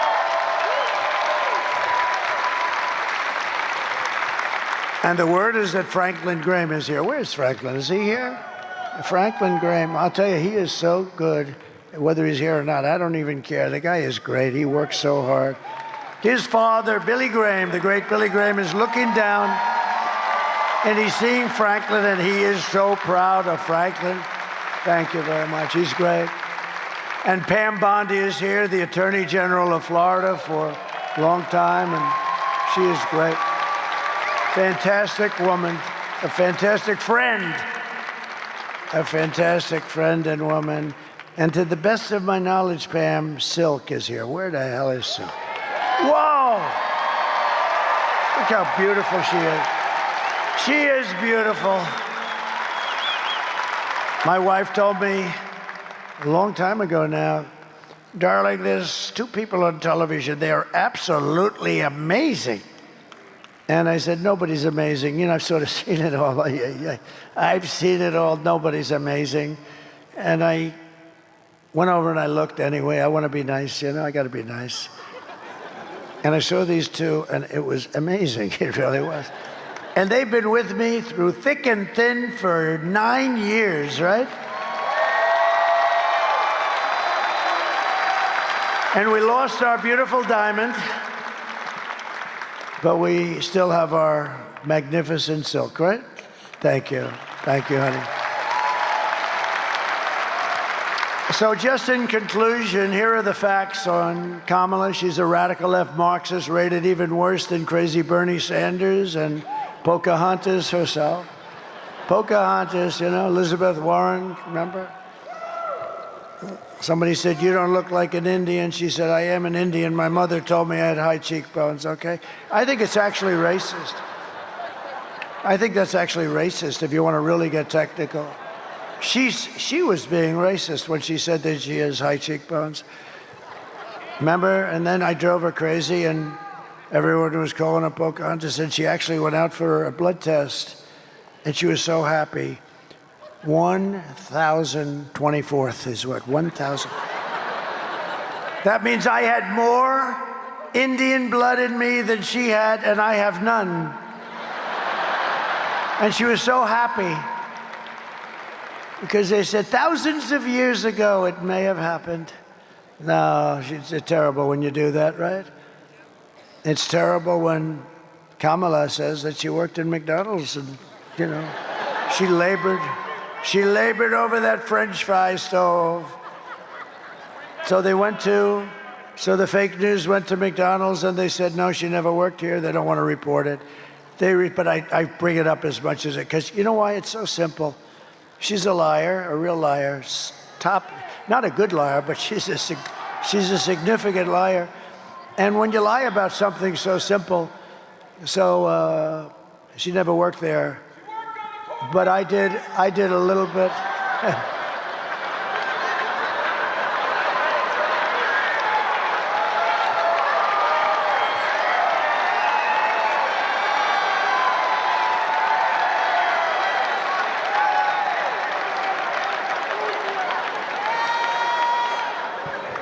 This place is amazing.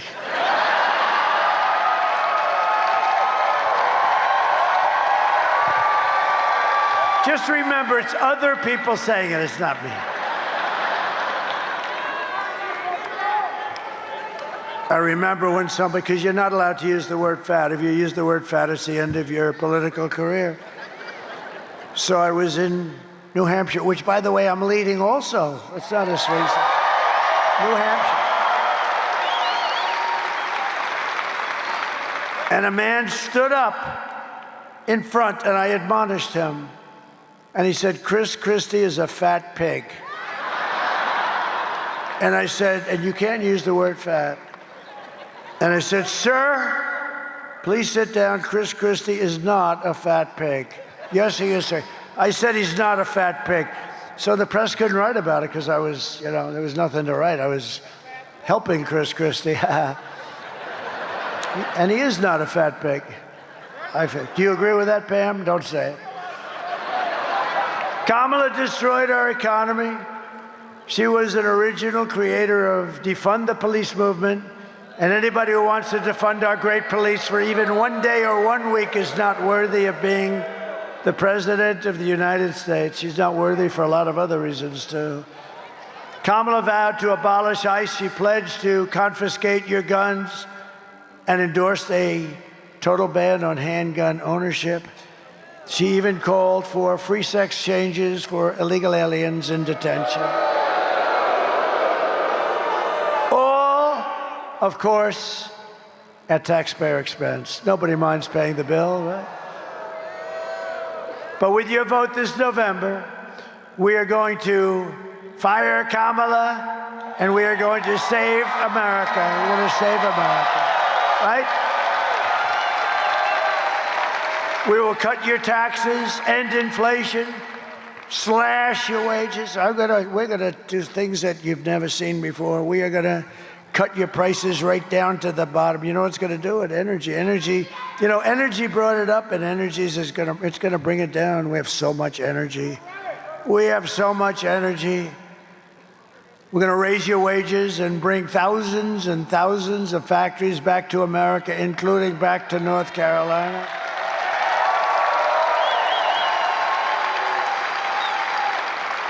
And you know what we're going to bring back here? Because, you know, I used to come here a lot for your furniture. They had the best furniture in the world, I think.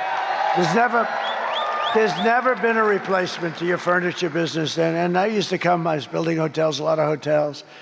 I have had a lot of different careers when you think, but I was doing beautiful hotels. And I'd come here, thank you, darling. Thank you. And I'd come to North Carolina and I'd go around to the different furniture, and they were genius. I'd say, could you do something with the handle of that chair? Could you do something? Like what, sir? Ding, ding, ding, ding, ding, ding. It's like a piece of art. Would you like me to put your face on it? I could do that, sir. Ding, ding, ding. And in about 10 seconds, it's better looking than my damn face. No, the talent was unbelievable. Really, it was unbelievable. And they got wiped out by China and others. They just took, I mean, you have still a small fraction of what it is. But when I do my tariffs, because as I told you, it's the most beautiful word outside of love and religion. See, I had to do that, otherwise I'd be in trouble. I had to say that. But it's the most beautiful word in the dictionary, tariff. It will save our country. Only stupid people don't want to use it, or corrupt people also. Do you know China, during my 4 years, paid us hundreds of billions of dollars in tariffs and taxes? And they were fine with it. And we'll end up having a good relationship with China, but you know, it was very unfair what was happening. And but we're going to bring your business, your furniture business back. We can do it so easy.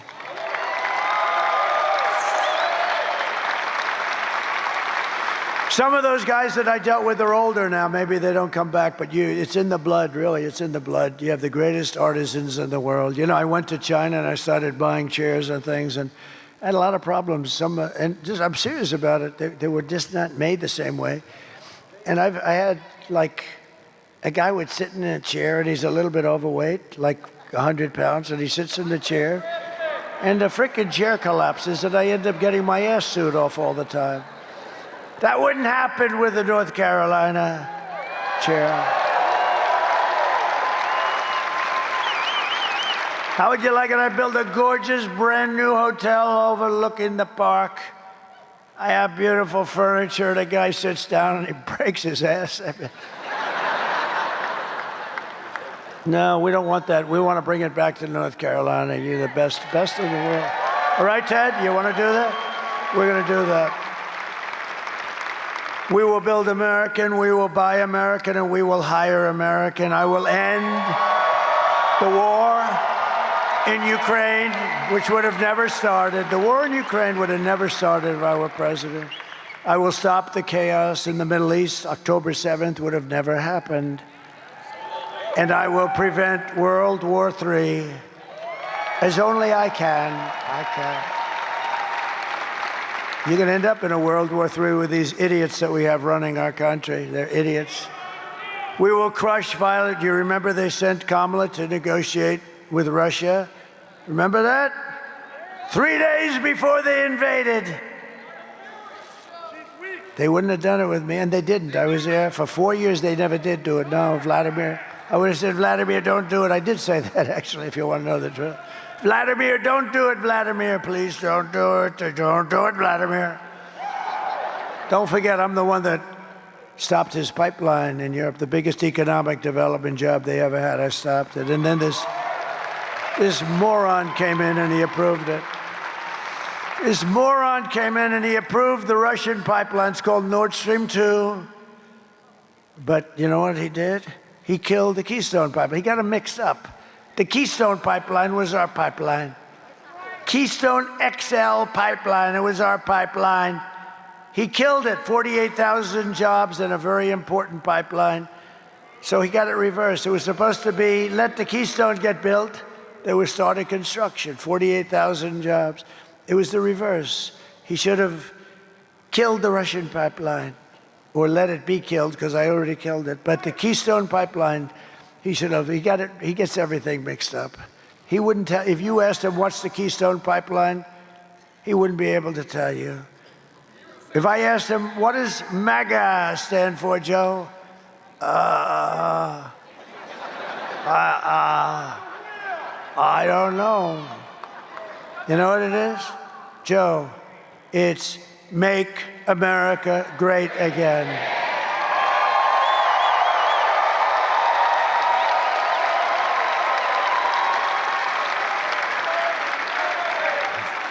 But you know what they should do? I think in the favor, in order so that we continue to say that we have a great democracy, I think she should go in and give him back the presidency, let him finish out the run.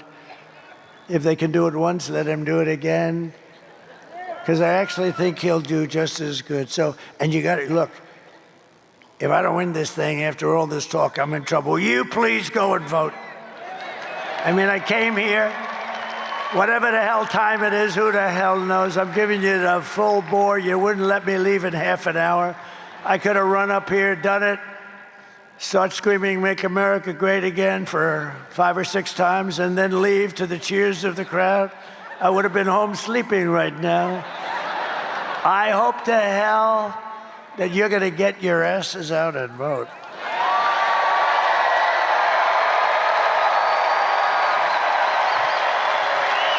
Did you all vote? Everybody? I figured. I know these guys voted. But we'll crush violent crime and give our police the support, protection, resources, and respect that they so dearly deserve. And by the way, people say to you, how are you going to know who these people are, the migrants? Let me tell you, your local police are incredible. They know their names. They know their middle initial. They know the serial numbers. They know everything about them. They know more about them than we want to know. They'll work with us. They're dying to do it, too. We will strengthen and modernize our military. We gave so much of it away to Afghanistan. Can you believe that? These idiots, they gave away the best tanks, the best planes. They even gave away night goggles. You know, the Afghans are good fighters, but they don't fight at night. But now they do. They have our night goggles. Brand new night goggles, better than what we have. Ours are older. They have brand new. Can you imagine what they got, Pamela? Can you imagine? They got everything. So embarrassing. And then they had a parade down their boulevard, or whatever the hell you call it. Wasn't the most beautiful boulevard, but it was a boulevard nevertheless, right? And 3 weeks ago, and they had these armor-plated vehicles that cost millions of dollars, armor-plated, 4 and 5 inches of armor, the best in the world. And they showed going down the boulevard, which is basically they were taunting us and mocking us. All that equipment. Look at Uncle Sam back there. Stand up, Uncle Sam. Look at him. Look at this guy. Wow. He's a good-looking Uncle Sam, man. He's got the whole package. Thank you, Uncle Sam. You look great. Wow. Okay, you have a deal.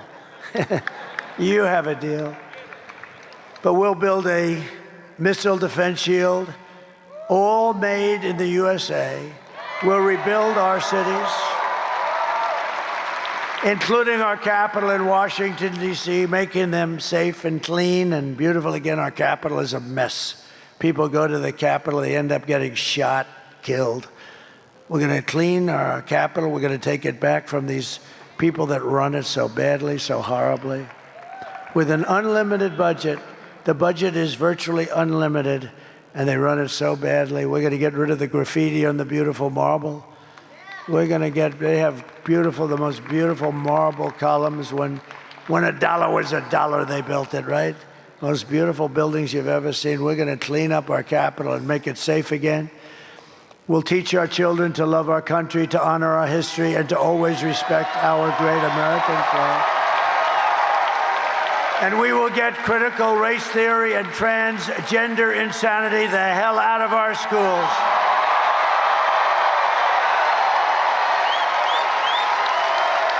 And we will keep men, of course, out of women's sports.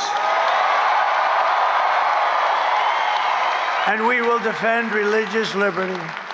I will restore free speech, and I will defend the right to keep and bear arms, our Second Amendment.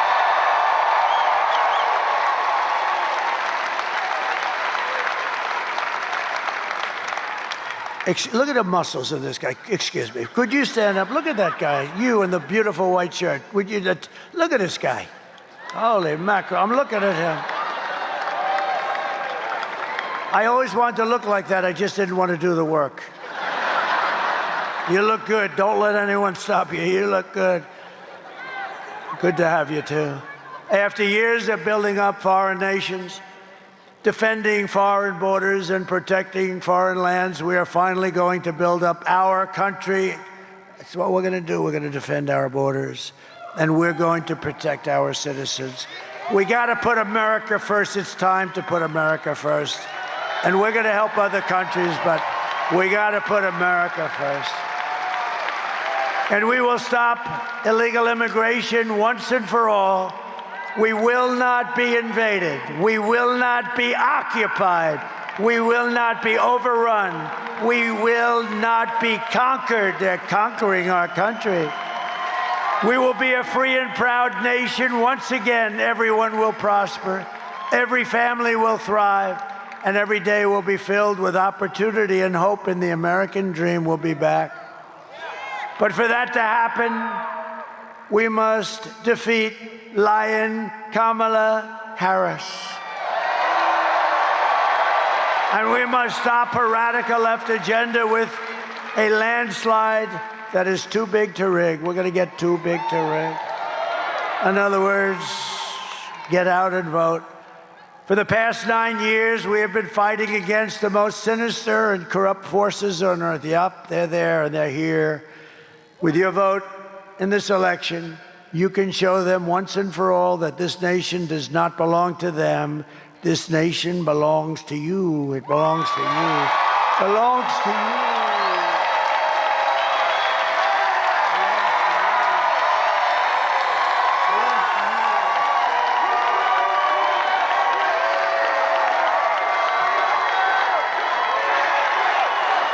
Belongs to all of you.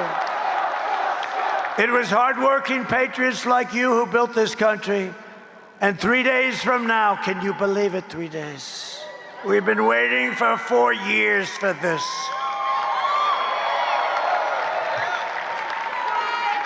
And if I didn't do so great, I mean, we did much better in the second election than the first. If I didn't do it, I wouldn't have done this. I wouldn't have done this. I could have been on the beach. I could have been lots of places. But I would have had no interest. What we're doing, remember, this is the greatest political movement probably in the history of the world, in all fairness. And this is the movement that's going to bring our country back. And we can do it, and we can do it almost easily. It's going to be a little rough in places. They've taken us to levels that we never thought we'd have to worry about with all these people and, murderers and drug lords and terrorists and all. We didn't have these problems. We didn't have these problems. Now we do. It's a big problem. But we're going to solve those problems, and we're going to solve them fast, and we're going to get back on track. And once we are, we're going to move like you've never seen before. 3 days from now, it is hardworking patriots like you who are going to save our country. After all we have been through together, we stand on the verge of the 4 greatest years in American history. That's what I believe they're going to be. With your help from now until Election Day, we will restore America's promise, and we will take back the nation that we love. We are one people, one family, and one glorious nation under God. We will never give in. We will never give up. We will never, ever back down. And we will never, ever surrender. Together we will fight, fight, fight. Together we will win, win, win.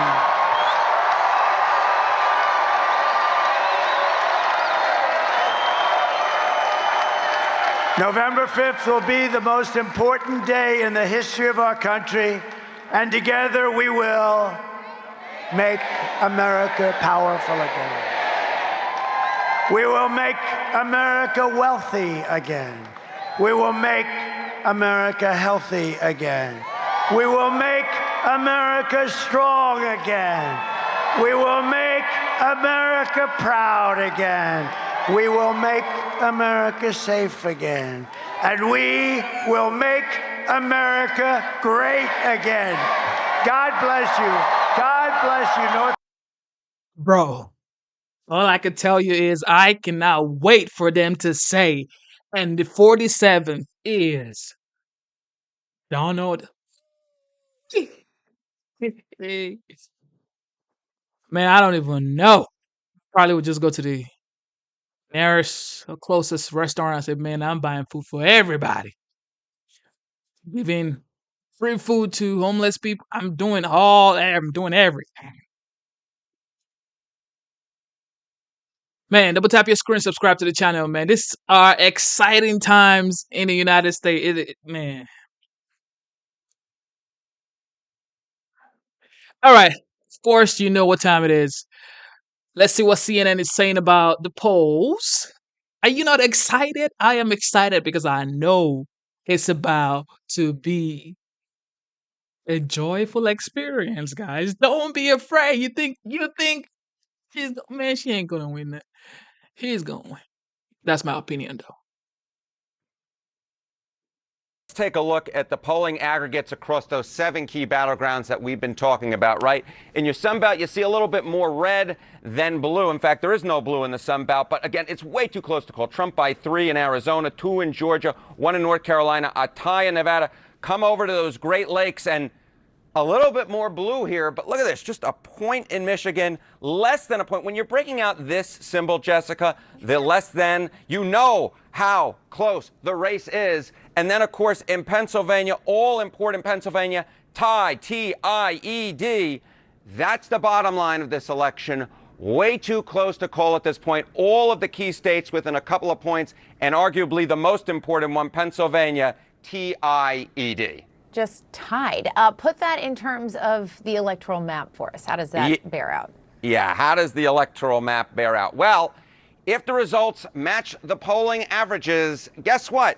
Neither candidate gets to 270 electoral votes. I don't even know what other way to put it, because Pennsylvania becomes the all-important key state. Whoever wins Pennsylvania wins the election. We've been talking about it week after week after week. The Commonwealth of Pennsylvania, just to the southwest of me here in New York City, becomes the all-important state. If you can figure out who wins Pennsylvania, you probably know who's going to win the election, because at this point, the polls can only tell you that both candidates are short of the 270 electoral votes needed to win. That is, of course, if the polls are actually right on the money, which they probably won't be. Okay, explain that to us, because they're not perfect. No, they are not perfect. So, let's go through history, right? Let's go back since 1972 and look at the key battleground states and say, how off were the polling averages? The polls aren't perfect. They are a tool. They get you in the neighborhood. But when the race is this close, when all the key battleground states are within 3 percentage points, that's within the average error band. The average error band for state polling average since 1972 is, get this, 3.4 points. 3.4 points. And then if you talk about a margin of error, right, like a 95% confidence interval, we're talking about more like plus or minus 9 points. All of the key battleground states are within this error band, and they're actually within the average error band as well. So let's kind of talk about what happens if you have an average error and apply it to the electoral map, right? Well, if we have an average error and Donald Trump benefits from the average error, guess what? He gets way past 270 electoral votes. He gets to 312. Why? He carries all the Great Lake battleground states. He carries the Southeast battleground states in North Carolina and Georgia. And he carries Nevada and Arizona out west. But of course, Jessica, there's no guarantee that the polls being off would necessarily benefit Donald Trump, even though they did both in 2016 and 2020. Because they could, in fact, the polling miss could benefit Kamala Harris like it did the Democrats back in 2022. If there was, in fact, a polling miss that benefited Kamala Harris, an average polling miss, she'd get north of 300 electoral votes. Look at that. She'd get to 319. Why? She'd carry the Great Lake battleground states, right? She'd carry Wisconsin, Michigan, Pennsylvania. She'd carry the Southeast battleground states, Georgia, North Carolina. And she'd carry the Southwest battleground states of Nevada and Arizona. So the bottom line is this. The polls at this point point to a race that's way too close to call, but an average miss in either direction could turn this into an electoral college blowout. We just don't know at this point. We just jumping off point with these blue wall states, which Thank you for tuning into the live stream. It is your boy Genesis. I mean, what do you guys think about the polls? Well, CNN said the polls are not necessarily accurate. Okay, so it's just predictions and predictions. So, you guys watching right now, what do you think? Who do you think is currently leading with the early voting and everything like that? Who do you think is leading? Let me know in the chat. And have you voted already? I voted on Monday, right? Yeah, Monday. And I was excited to vote. Okay, so I know you guys have been hearing the news about Liz Cheney and what Donald Trump said and all that stuff, and how everybody's trying to blow it out of proportion. However, this is the former president, Donald J. Trump himself, clearing out his statement on Fox. Let's get it. Well, we begin with a look at what's happening on the campaign trail. Vice President Harris and former President Trump making stops in the South today as they make their closing arguments. Meanwhile, Democrats and the media, of course, smearing Trump over his comments about Liz Cheney. And Aisha Hasni, she's joining us now from Gastonia, North Carolina, with more. Aisha? Hey there, you guys. Good morning to you. A lot of folks already lining up here for the big Trump rally this afternoon, I should say, here in North Carolina, the great state where more than half of the registered voters here have already voted early, either in person or mail-in ballots. The former president getting back into the campaign swing, trying to talk about policy. Economy is the number one issue here, while Democrats and the Harris campaign are trying to hang on to this moment. Watch. She's a radical war hawk. Let's put her with a rifle standing there with 9 barrels shooting at her, okay? Let's see how she feels about it. You know, when the guns are trained on her face. You know, they're all war hawks when they're sitting in Washington in a nice building saying, oh, gee, let's send 10,000 troops right into the mouth of the enemy. But she's a stupid person. And I used to I'd have meetings with a lot of people, and she always wanted to go to war with people. So that was a full soundbite for you to hear the whole context of what he was saying. But Vice President Harris says that should disqualify him from this race. He has increased his violent rhetoric, Donald Trump has, about political opponents, and in great detail, suggested rifles should be trained on former Representative Liz Cheney. This must be disqualifying. The president, though, defending his comments, and I believe you've got him on the phone right now. So let's go back to you guys. You are correct, Aisha. Thank you so much for that report. So let's do that. Let's bring in Donald Trump, GOP presidential nominee, 45th president of the United States. Mr. President, thanks for joining us on Fox and Friends Weekend. Good morning. It's good. You heard that report. You were listening. It wouldn't be a campaign down to the end if it weren't for complete mischaracterizations, whether it's CBS, editing in answers, and in this case, taking completely out of context what you said about Liz Cheney on foreign policy and accusing you of wanting to execute her. Well, it's a fake news, and they're trying to make something out of it, and it's so biased to start off with. And all I'm saying is she was a nutty war hawk. She wants to go to war with anybody that moves and lose a lot of people, lose a lot of soldiers, put the nation in trouble. And there's nobody tougher than me when it comes to protecting our nation. But that doesn't mean you have to kill everybody every day. And she was a nut job, just like her father. Her father got us into the Middle East. We spent $9 trillion. We ended up killing lots of people, including we lost a lot of people ourselves. But you add up both sides. We killed millions of people. We spent $9 trillion. You know what we got? Nothing. We blew the place up and we left. And we got nothing. We didn't keep the oil. We didn't do anything. So, her father got rich doing that. And she's probably worse than the father because she's not as smart.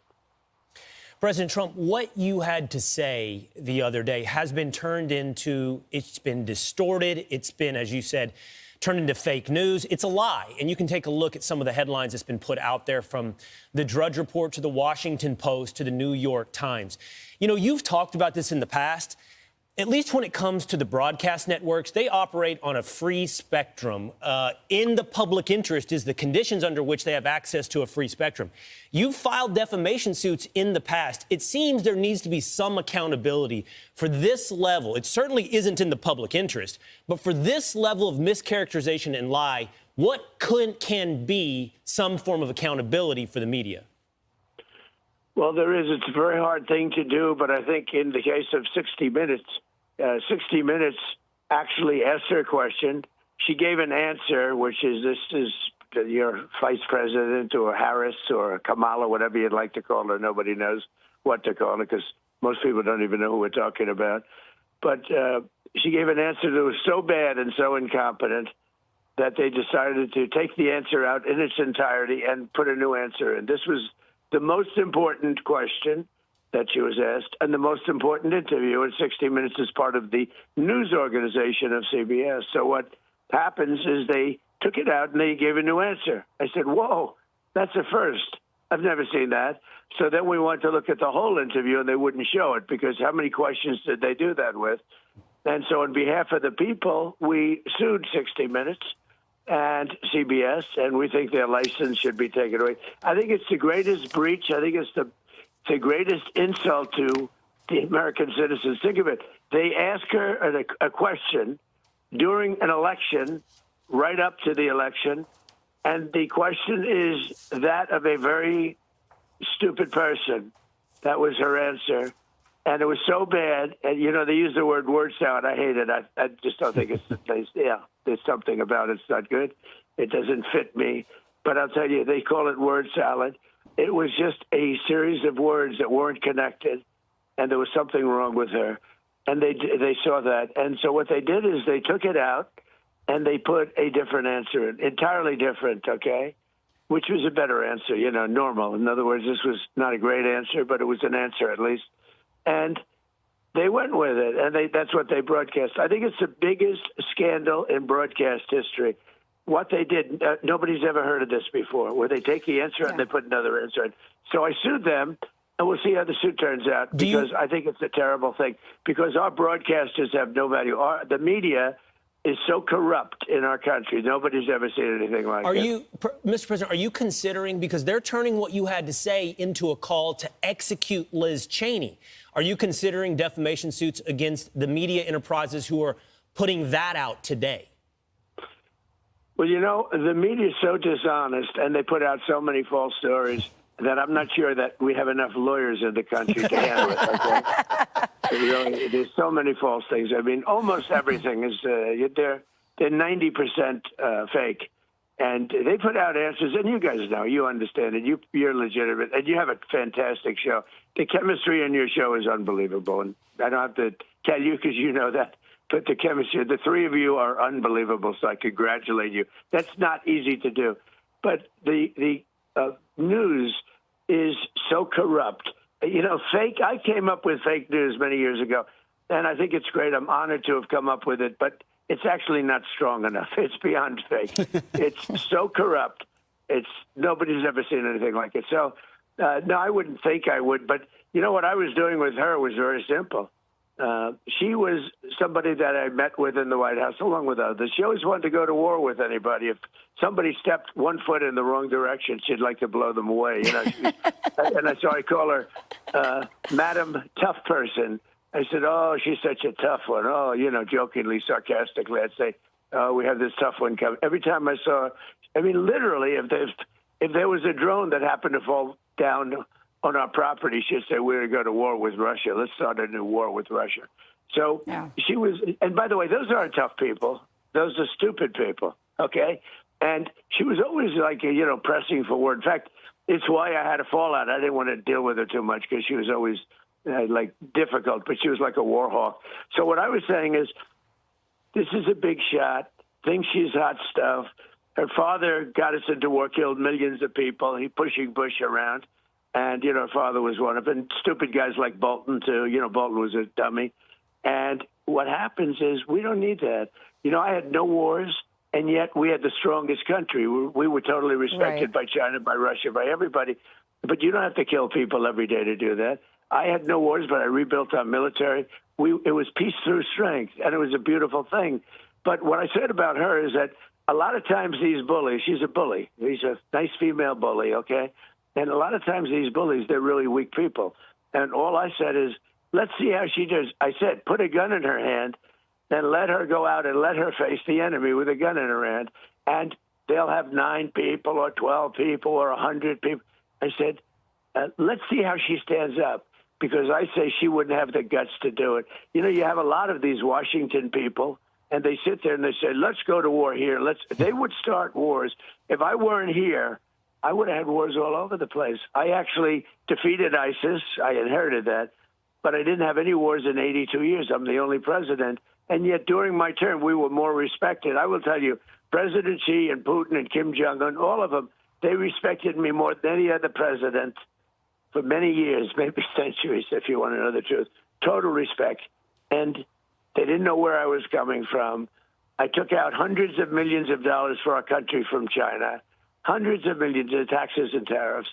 And yet I had a very good relationship with President Xi. He couldn't have loved me, but we did. We had a very good relationship. I had a good relationship with everybody. I try and convince the fake news that's a good thing. When somebody like Russia, as an example, has 1,500 nuclear weapons, it's not bad when you get along with the head person. I will tell you what, Russia never would have gone into Ukraine if I were president. Never, not even a chance. October 7th never would have happened because Iran was broke. They had no money. October 7th with Israel never would have happened. And the leaving of, if you take a look, the leaving of Afghanistan, the way we did it, it was so bad. Leaving was good. I was all set up. I was going to leave with dignity and strength, take all of our equipment. They kept billions of dollars worth of equipment. They displayed it 2 weeks ago in your show, going down a boulevard, right? Now, we need smart people. People like her get us in trouble. It costs billions of dollars, kills millions of people. And I say she's a coward. And I say a lot of people like that. Those people, the bullies we call them, those people are always cowards.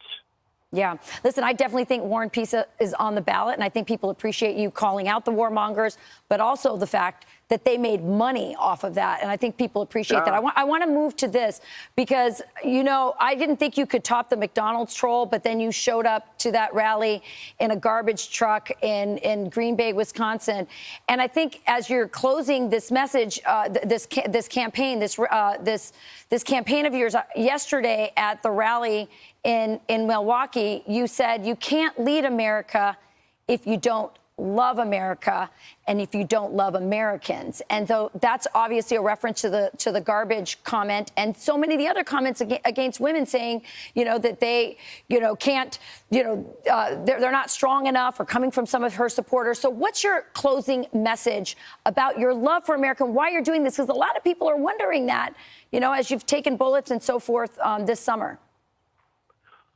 Well, it's an interesting question. I mean, a lot of people ask combinations of that question. I could have a very nice life. I wouldn't have to be talking to you right now, which I actually love doing.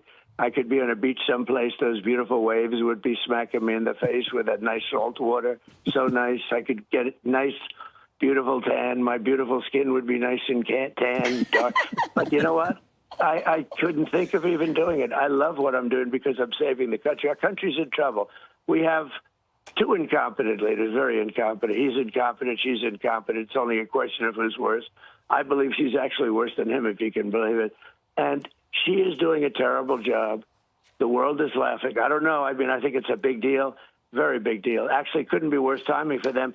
So they came up with the worst jobs report, I would say in history almost. I mean, but it goes back many years where 12,000 jobs, that's like for a little piece of a company.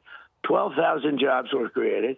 100,000 manufacturing jobs were lost.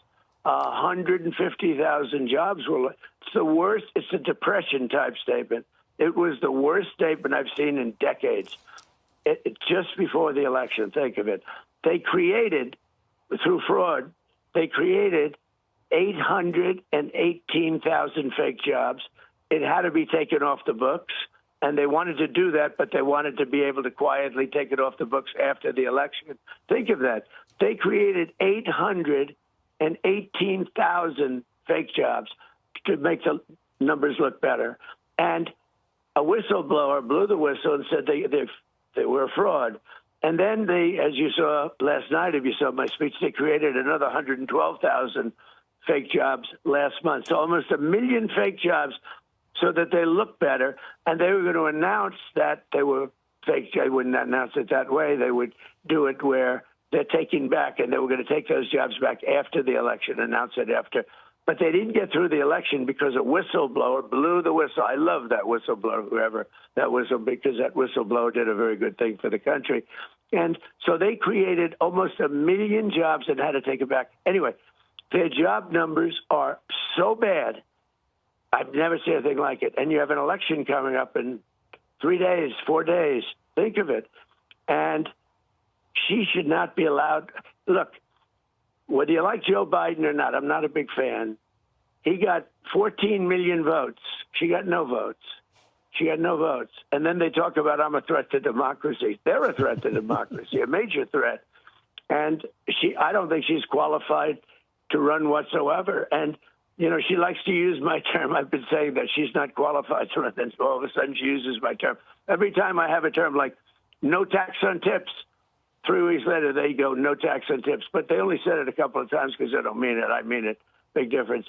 But they are running the worst campaign. And I think we're leading by a lot. I mean, we're going to have to see tomorrow, next day, we're going to see numbers that come fairly close. But the big thing is for people to get out and vote, because we have to turn our country around. We are in a failing nation. This is a failing nation. This is a nation in decline.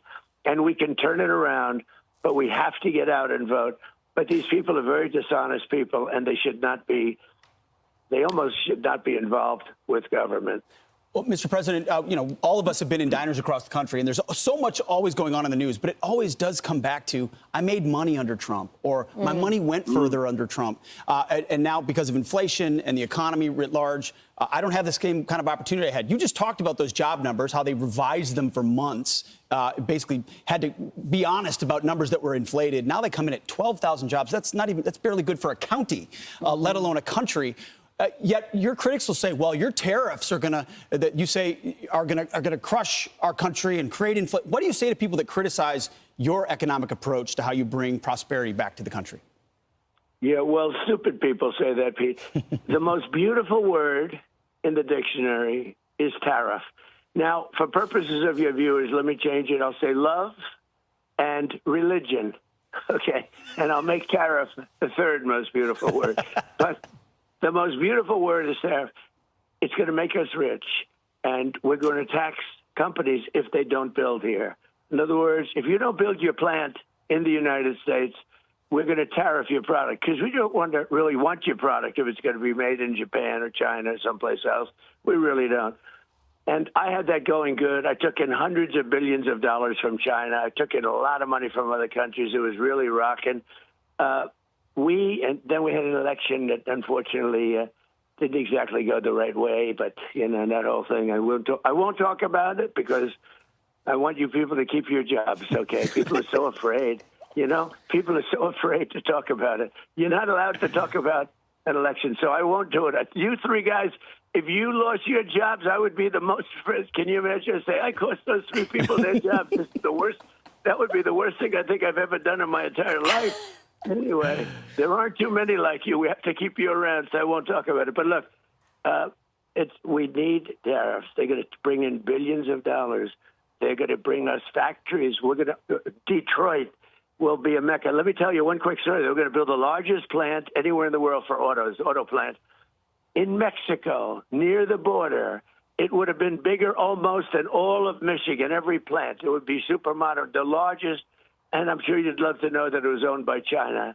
And it was all set. A friend of mine who builds plants, he's one of the best in the world, maybe the best, probably the best. I said, let me see a plant. He said, no, well, there's none here. but you can go to Mexico. They're building big plants in Mexico. So I said, I don't want to go to Mexico. I want to see it here. He said, well, the only ones that you can see are in Mexico. They're the big ones. I said, I'm not going, forget it. But anyway, I thought about it. Then I realized if they build that plant, Michigan's going to be wiped out. All of Michigan, everything. But Detroit is going to be totally wiped out. And the smaller, plants they have, they're all going to be closed up. It's going to be a disaster. So I announced that I was going to put tariffs on any cars made from that plant and any cars coming in from Mexico. And I just did that, and it was interesting, and didn't hear much about it. And then the other day, I said to my friend who builds the plants, how's that plant coming along that you told me about a year ago? Sir, they have decided not to go forward with the project. Why? Because they think you're going to win the election, and if you win the election, they know you're going to put tariffs on the plant, and they're going to lose their shirt, and they're not going to build it. Think of that. I stopped the biggest plant in the world just by telling them, you want to build a plant and hurt our country and destroy Michigan and hurt South Carolina and others that do it, Tennessee. We have a lot of areas that build cars.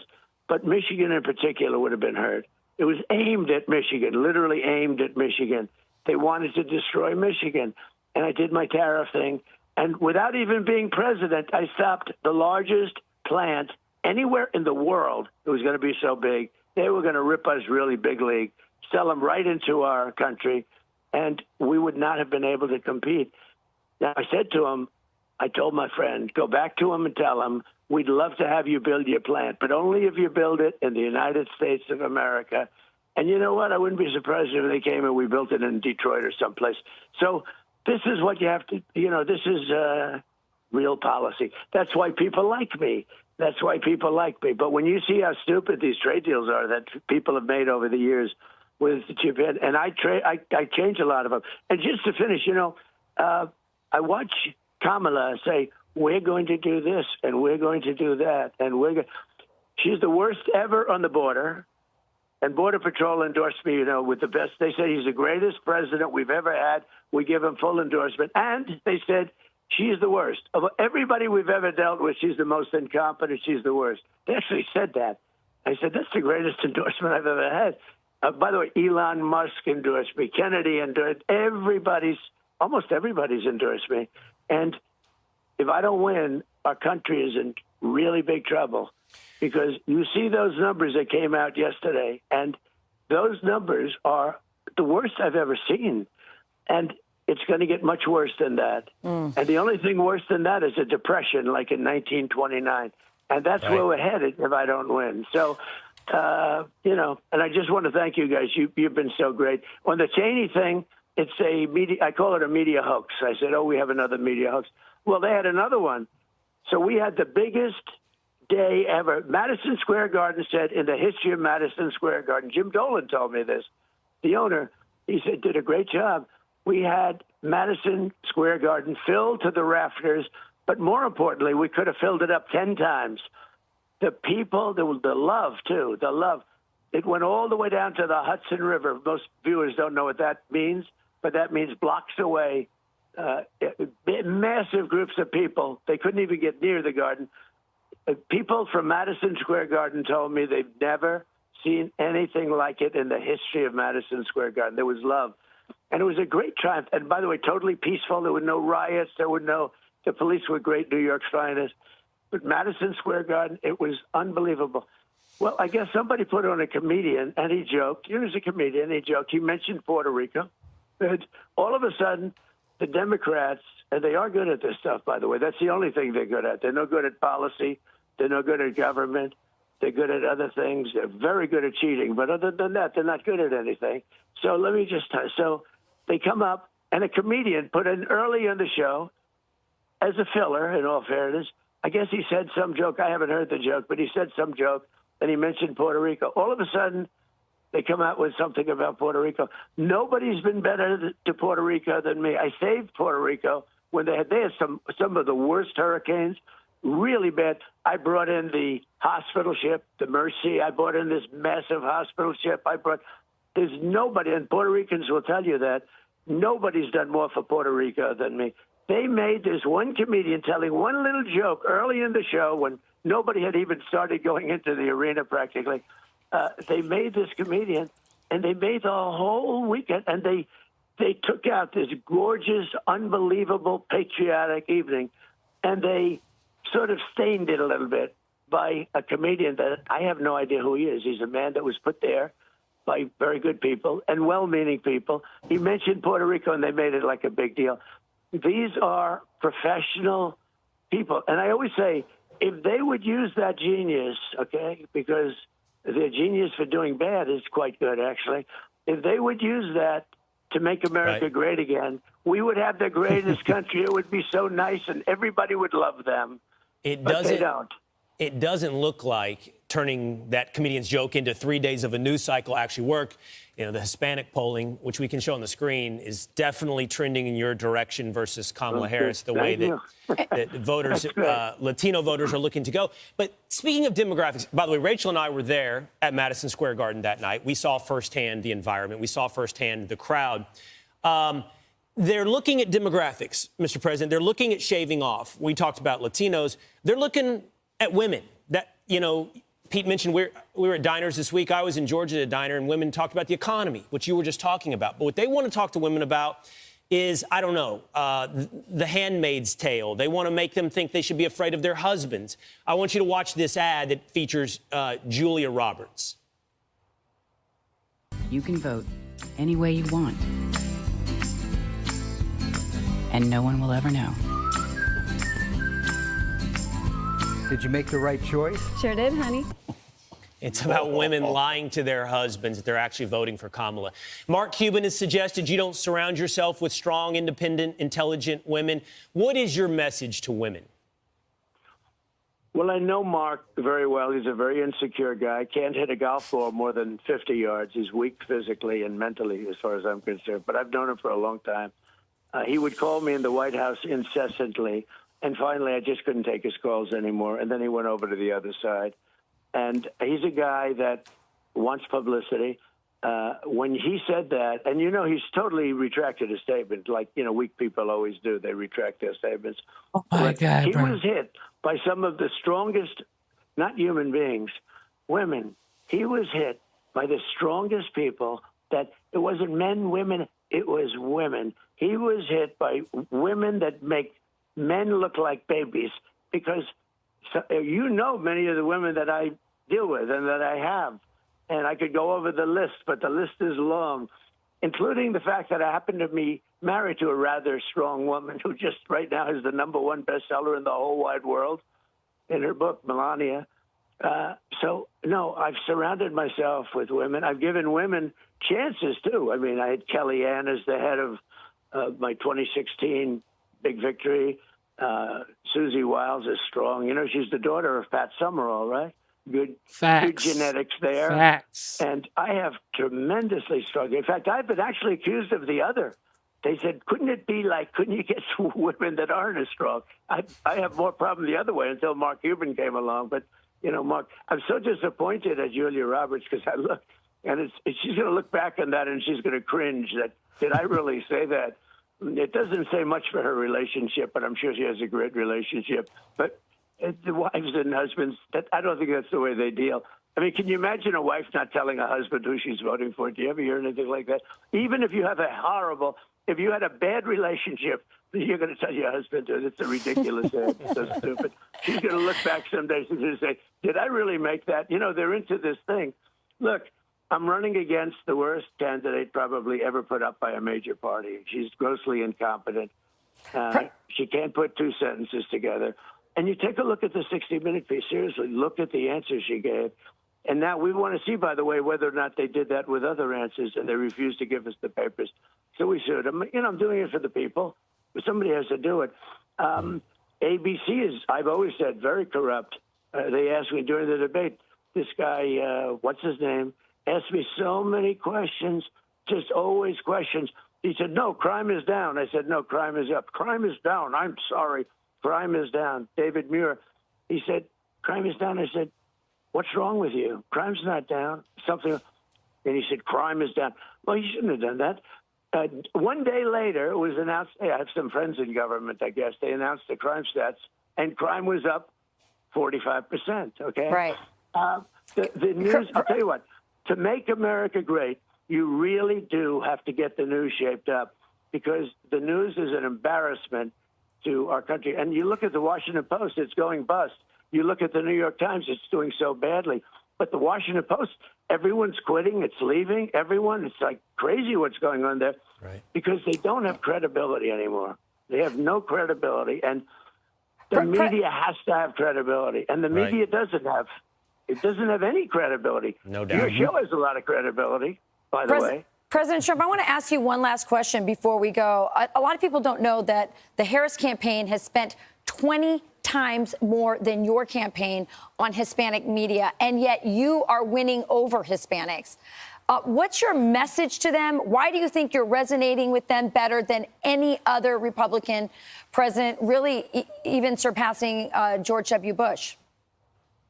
Because I love Hispanics, and I respect Hispanics, and they're great people. I mean, I happen to be talking to one right now, actually. But I love Hispanics, I do. And I love you, Rachel. But the fact is, they're great people. They're very energetic, tremendous entrepreneurial skill. I deal with Hispanics all the time. They can be tough as hell. They have great entrepreneurial skill. I mean, they're just smart, good. They love the country. You know, it's funny. When I said you need a wall, it turned out to be, I built 571 miles of wall. And you know who everyone said, you're going to lose the Spanish vote, the Hispanic vote. It's gone. If you do that, don't build it. Don't. I said, that's all right. I have to do what's right.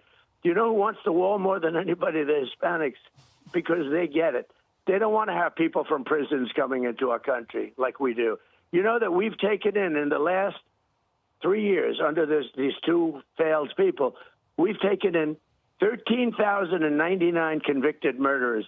Many of these people killed more than one person, okay? They're in our country now. They have emptied their jails and prisons and mental institutions and insane asylums. This is just degrees of the institution. But they've emptied their jails, their prisons, their mental institutions, their insane asylums. They've emptied them into the United States of America. Thousands and thousands and thousands, hundreds of thousands of people are major criminals. And who would do that unless you hate the country or are very stupid? I mean, there's only two reasons. You hate the country or you're stupid.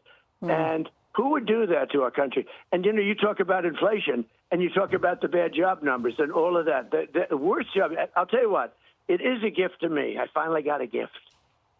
I'm running against two people that just put out the worst job numbers, which is a big deal, the biggest deal, economically, the biggest thing that happened. They came out 5 days before an election. Think of that. I finally got a gift. Now, I hope people realize how bad this is. They're the worst numbers ever. But the Hispanic people are incredible people. But I just saw it. I was shocked to see it because Fox never gives me good polls, never. They should get a new pollster because they're always wrong. But I just saw a poll, I assume it was a Fox poll, where I'm leading with Hispanics. If you go back and look at Mitt Romney, there's another real beauty, by the way. Go back and look at Mitt Romney and what did he have, like 5% of the Hispanic vote or something? And they had me down at, 51 or something, 51, 52%. Mm-hmm. I was substantially leading a Democrat with Hispanic voters. And and look at how well we're doing with the African-American population. But there is a number that's going to come up, and they're trying to hold it till after the election. And that's unemployment for black people. It is unbelievable what's happening to them. They're being decimated. The millions of people, and you hear it, and you don't read it in the news. They don't want to talk about it. They hide it, but they know it. It's coming, but they're trying to hide it till after the election. Black people in particular are losing their jobs to the migrants that are pouring into our country.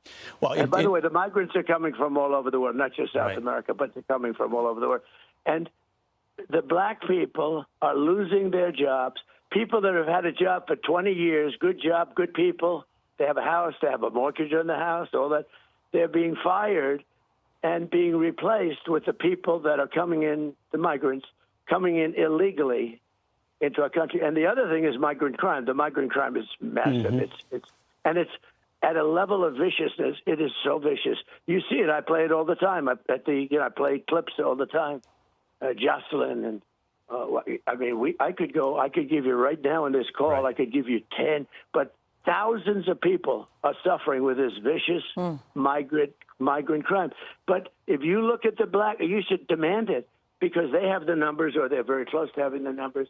When those numbers come out, and here's the problem, they're going to come out right after the election. They're trying to hold it till after the election. Well, the black jobs are being people with black jobs, black people that are working so hard and they've had jobs for 20 years, they're being fired and they're being replaced. And when you look at those numbers, it's going to make your job numbers look relatively good by comparison. It's a big problem. Well, the numbers that we do have, Mr. President, are on the economy. It's like getting an F on your final report card on the most important subject of the year, and that's what has been delivered. They just got an F. Thank you. That's a very good way of putting it. Right, that's right. Well, Mr. President, that was nice. I got help. There we go. An F on the report card. Mr. President, we know you have a very busy day. You're very generous with your time, giving us a half an hour on Fox and Friends Weekend. We wish you. Thank you for tuning into the live stream. It is your boy Genesis. Double tap your screen. Let's get the likes up. Subscribe to the channel. And one thing that I caught from this video is if you listen, the media just said the vice president has spent, and her campaign team, they've spent 20 times the former president. That is a lot of money.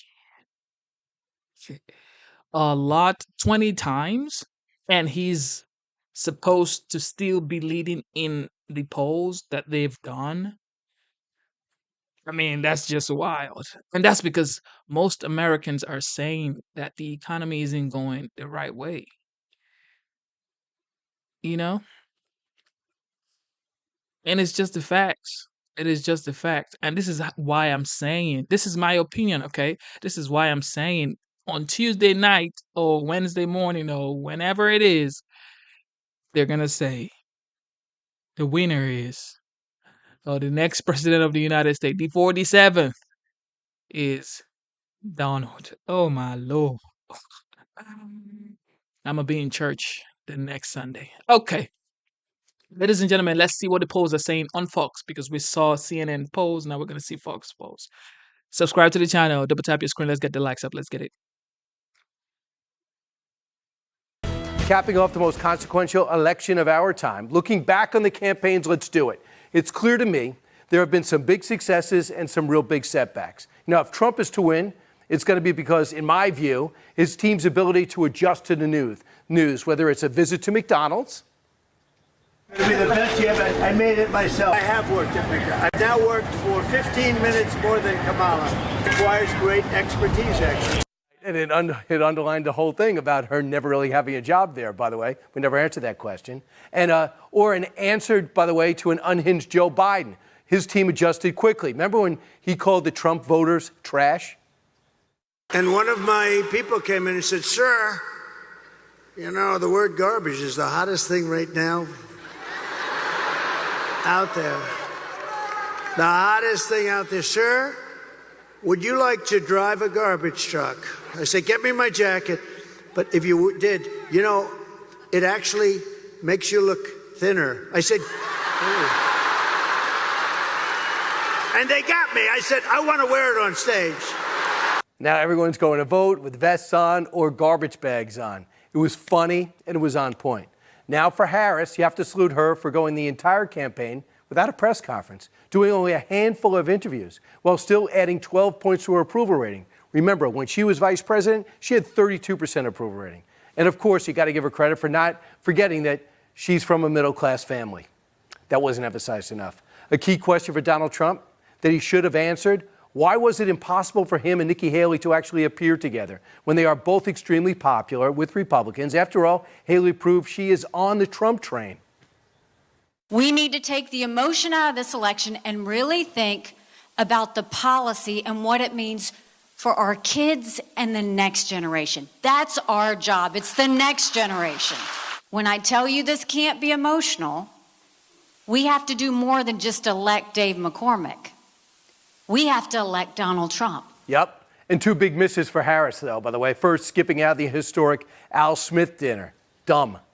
This is a room full of Catholics and Jews in New York City.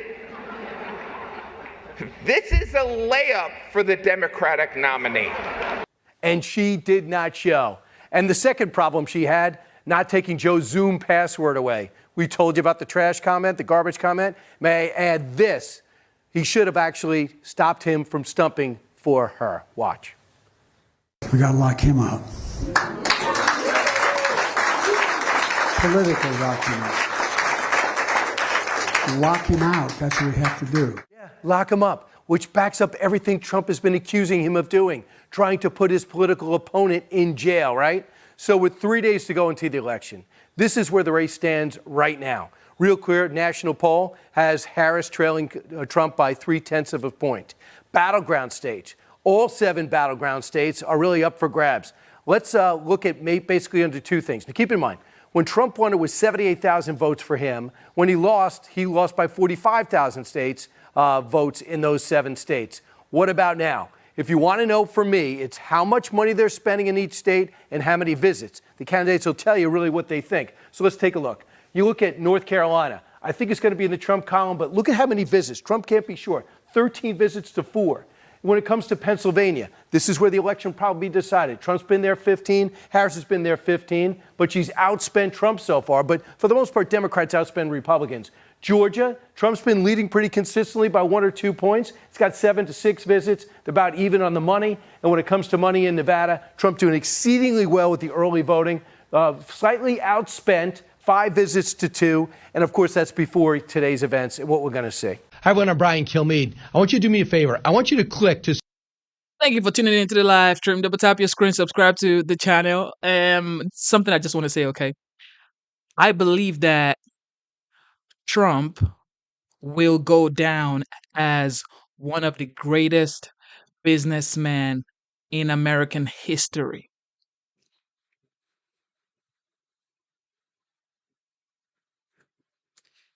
He would go down as the greatest businessman in history.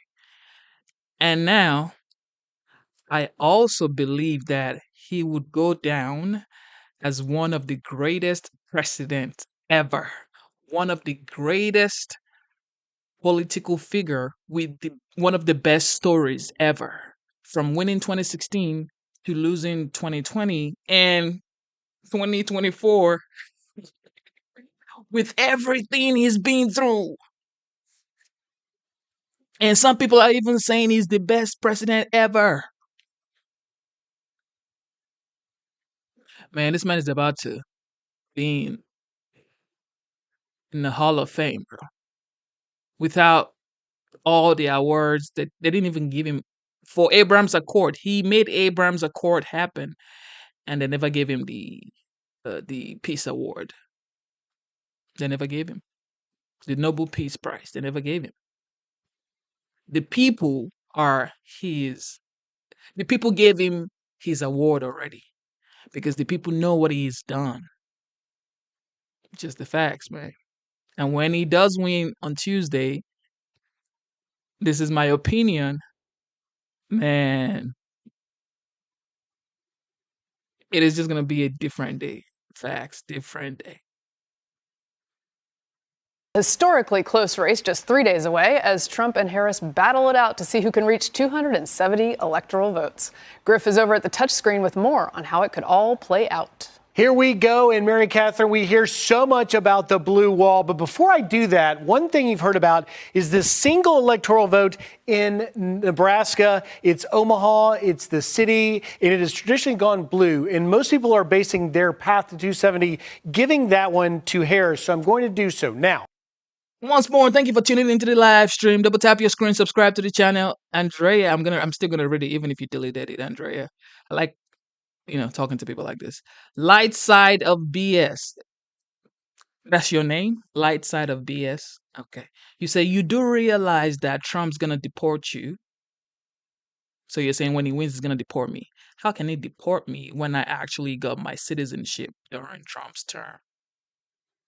This is how you do. You try to tell somebody, oh, he's going to do this, he's going to do that. Just like he did in 2016. Oh, if he becomes the president, there's going to be chaos. Everybody's going to be going through a lot of things.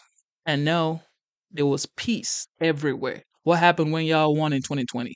Ukraine and Russia, Israel and the Palestinian people, and Iran. It's like, he's going to deport you. Man, sit your head down, bro. Starting with the blue wall, Wisconsin, Michigan, Pennsylvania. First, let me show you the electoral numbers. So you've got 19 for Pennsylvania, 15 Michigan, 10 Wisconsin. Georgia and North Carolina are 16, Arizona 11, Nevada 6. You can see, obviously, Pennsylvania is the big prize. If Harris wins the blue wall, the famed blue wall, you can see, boom, 270, she gets there. Now, take it out, and let's see if Trump won the blue wall, which he did in 2016, you would see the math add up, and he doesn't quite get there. He's going to need more. Add in a North Carolina, he gets there. Add in a Georgia, he gets there. Now, I do want to take you back to one thing, though, and that is Wisconsin, Michigan, and Pennsylvania, the blue wall. But Georgia and Arizona, traditionally, the swing states have swung together. In 26, they all went red. In 2020, they all went blue. But it is the strategy that Trump has of North Carolina, Georgia, and Arizona. In that Sun Belt, if he can get that, all he needs to do is to pick off one of the famed blue wall. And that's what we're looking for to see this year. Will the blue wall fracture? You have to go back to 1988 when Dukakis won Wisconsin but lost Michigan and Pennsylvania, when the blue wall didn't hold, with that one exception in 2016 when Trump carried all three of those. Now, let me go back, if I can, though, to the map and look at the states. Let's go with Katie, give me a state you're watching that you really want to know what's going on. I am watching Georgia because it is a newer swing state, typically more Republican reliable. Yep. But President Trump has lots of unfinished business there. Brian Kemp is a very popular Republican governor. There are 2 Democratic senators. And of course, Georgia has been passing all of this voter integrity legislation, which has given us this massive 55% early voter turnout. So, as I was saying, Biden last time, Trump has. Well, and look at how close, 0.2%. It was literally such a tight 10,000 vote count roughly. But then you go to 2016, you can see how much by 5.7 points that Clinton won. Now, let me take it back. And Guy, give me a state that you're watching here. Hold on. Let me go back to this as I knock through this map. Give me a state you're watching. Yeah, I mean, Arizona is also interesting if we're talking about the Sun Belt states, because that was a red state. It went blue just barely for Biden last time. Early voting looking pretty good for Republicans so far. Does he flip it back? Well, that is exactly the question. And to your point, 0.3% in 2020. Look at 2016, what happened there. And it was a much larger one.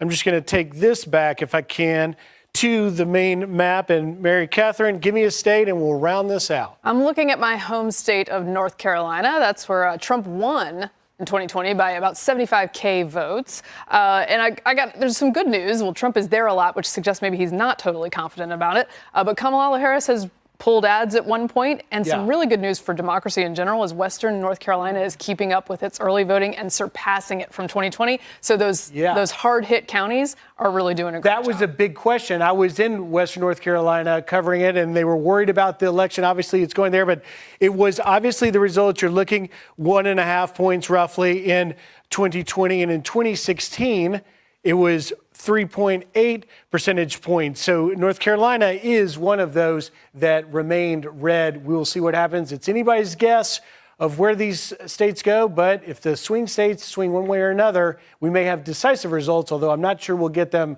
as Katie predicts on Tuesday night. The optimist. Thank you for tuning in to the live show. You know what time it is.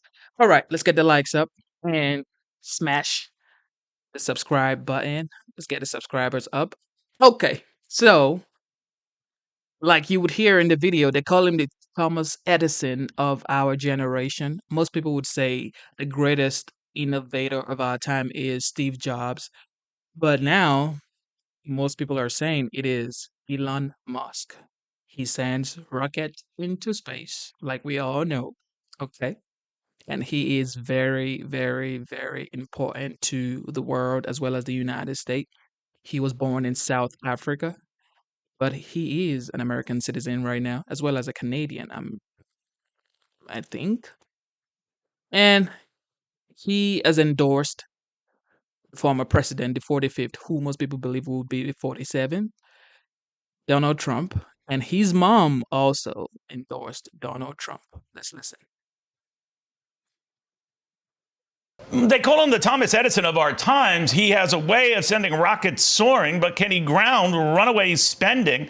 Because Donald Trump has some big plans for Elon Musk. They say Mother knows best, so maybe get her take on all of this. Mae Musk, the supermodel, kind enough to join us, best-selling author. Mae, very good to have you back with us. Thank you. Thank you.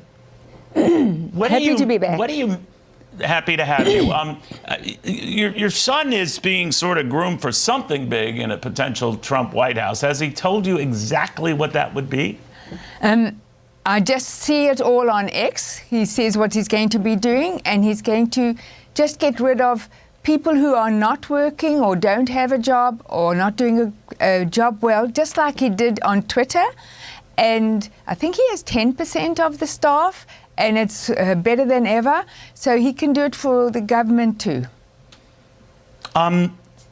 Has he always been a conservative? I mean, obviously, we see in recent years the affinity now for Donald Trump, but a number of issues he's taken up on X. As have you.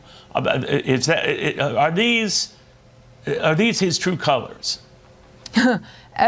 Well, we were all Democrats, registered Democrats, and we've all changed, because when he bought, especially when he bought Twitter, and then we saw the Twitter files, all the corruption and dishonesty from the government, it was horrifying. And so, then you say you can't vote for people who are dishonest and malicious. And we had to move to Republican. And of course, all the media was saying Republican bad, Trump bad. But then they would also say that the liberal press would still say Elon is bad. And I kept on thinking, why are they saying that? They're lying about Elon, but they're not lying about the others. And of course, Fox News bad. And we've just had our She's such minds a mom, blown. Bro. See, and we she's realized such a that mom, bro. the only way to save America is to vote Republican. Now, you had an experience, I guess you were voting in New York and were surprised when you voted in New York that you needed no ID. No. And you had said after that, I believe these remarks have since gone down, Mae, so you can correct me on that. Earlier you said the Democrats have given us another option. You don't have to register to vote. On Election Day, have 10 fake names, go to 10 polling booths and vote 10 times. That's 100 votes, and it's not illegal. Maybe we should work the system too. I think you have disavowed that, or maybe you can update me. Well, the thing is, if you don't have to have ID, actually my Canadian friends are going to go and vote because they don't have to have ID. And I don't know if they really are, but they can vote at every booth if they want to, because no ID, you can just vote. And so that's very scary that they would not look at my ID in New York. Interesting. And from that experience, what did you take away? Well, I could take away that if I was dishonest, I could go to every booth in every polling station in New York and vote, or even go back to the same one every hour. You're a very powerful woman in your own right, very successful model in your own right, and the Musk name is nothing to do with that. But I do wonder, when you hear this criticism coming from the likes of Mark Cuban and others of Donald Trump, that he's uncomfortable around powerful women. Seems to have a lot of powerful women around him, no matter what you think of him or those women. So you and your son have no doubt talked about that. What did you make of it? Well, I don't have to talk to Elon about that because I've always felt like I'm a strong woman. I am a doctor of dietetics. I have two Master of Science degrees. And I travel the world speaking at universities and corporations on not only nutrition and health, but also on entrepreneurship, because many medical professionals are not good at that. And so that's my real job. But I've become a supermodel since I turned 70. So at 76, I think I have 12 front covers in the last 6 months, which is not something I thought could happen. You know, I've heard as a mom, and in your book, and we last chatted, that you know you wanted your kids to pursue their dreams and do what they did, but you held them to a very high standard. And I wonder, seeing the success of your son and your other 2 children as well, is there a formula for that? Because a lot of people, a lot of parents who worry about their own kids today and whether they'll achieve what they've achieved, the vast majority of parents today fear their kids will not. What do you say? Yeah, they had to be quite independent because I worked very long hours, and sometimes I had 5 jobs, 5 part-time jobs, day and night. And so they had to make their own decisions and also assist me and be good kids.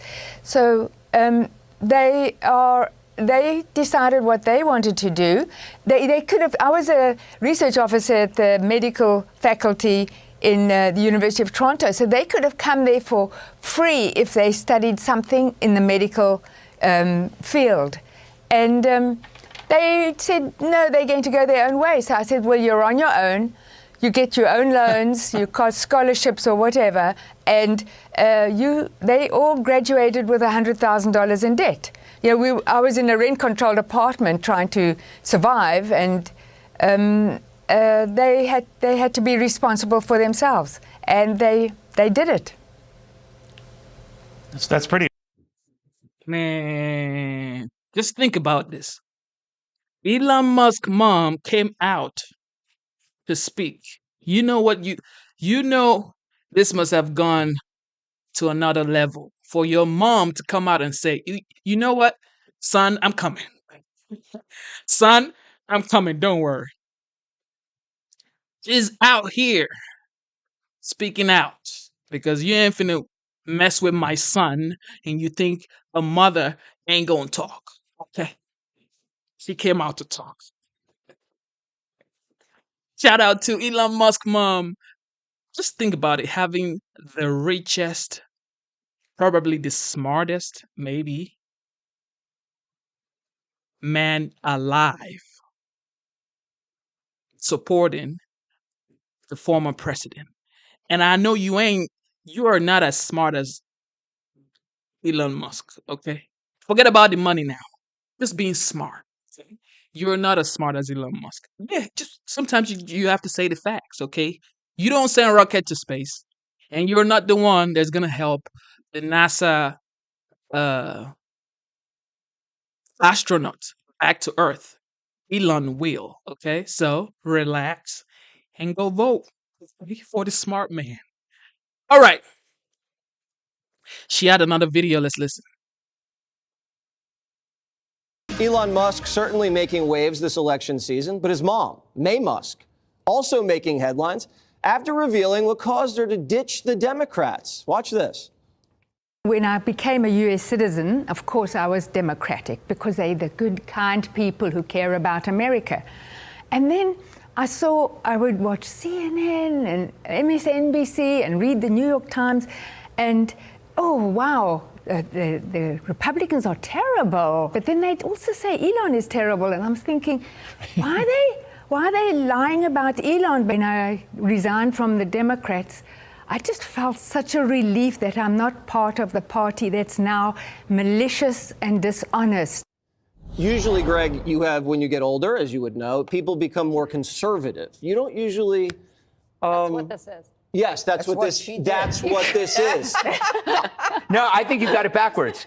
I have it backwards. I think Reverse. Do you? Reverse. Musk's mom didn't ditch the Democrats any more than Elon Musk ditched the Democrats. The Democrats ditched them. That's what I said. The same way they ditched Tulsi Gabbard, RFK, Bill Ackman, all these other prominent independent Democrats. If you just stand still and the vessel you're in is sliding left and further left, it's a lie to say, no, it's you who moved. That's what makes a lot of these people so deeply angry and offended. How can you be in a party that pushes drugs and surgery on children who are incapable of understanding how long life really is? How can you be in a party that puts the rights of criminals before victims? This is not, Democrat or liberal. It's insanity. In the old days, you could be a Democrat because we never politicized crime. We all knew what law and order was. We didn't politicize biology. We knew what a girl and a boy was. We didn't politicize the border. We knew what a secure one is. We could all agree on these things. But even as when Vance was on Rogan, he pointed out how now even censorship is a virtue among the left, disguising it as the fight against disinformation. This is something that old school liberals turns their stomach. Think about the trans surgery for kids thing for a moment, okay? It's finally turning the tide. It's getting exposed. It's being banned in a lot of states.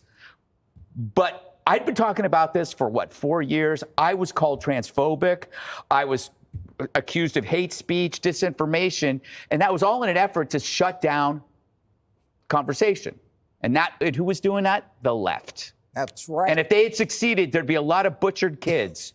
You're welcome, kids. You're welcome. Judge Janine? Stand up for the kids, Greg. Yes, I am standing. Mae Musk, and by the way, she's stunning. I mean, I saw her walking through the green room. I mean, you just want to talk to her. But she had the benefit of what most Americans don't have the benefit of. She knew that once CNN and MSNBC started lying about her son, she knew that's a straight out lie. A lot of Americans, don't see it as objectively. They're like, the Democrats are so good. They're the party. They care about everybody. And I know when I used to swear in newly elected, newly naturalized citizens, it was always the Democrats who were bringing them in. The Democrats were lining them up and getting them to sign up in a political party. Let's go, Judge. So, it's going to take a lot for people to kind of get away from that. The Democrats really don't care about you. They only care about, illegals getting into this country, affecting your budget, your city, your education, and they don't really care about law and order. They want criminals out there, and they're not going to do anything to keep them in. And they're going to keep electing progressive DAs. But when you talk about J.D. Vance on Joe Rogan, one of the things that Tim Walz said that J.D. Vance was talking about, he said, Tim Walz is so uninformed. He actually said there's no guarantee to free speech on misinformation or hate speech. Tim Walz, you're stupid. You don't know the Constitution. You don't know what the law is in this country. It is protected speech under the First Amendment. Don't be so hard on that gay guy. Let's see what happens. He's happy, Greg. Yes. He's that. Let's see how the media reacts to that versus Walt saying that about Musk. Exactly. And you know the difference between Mae Musk and Ann Waters?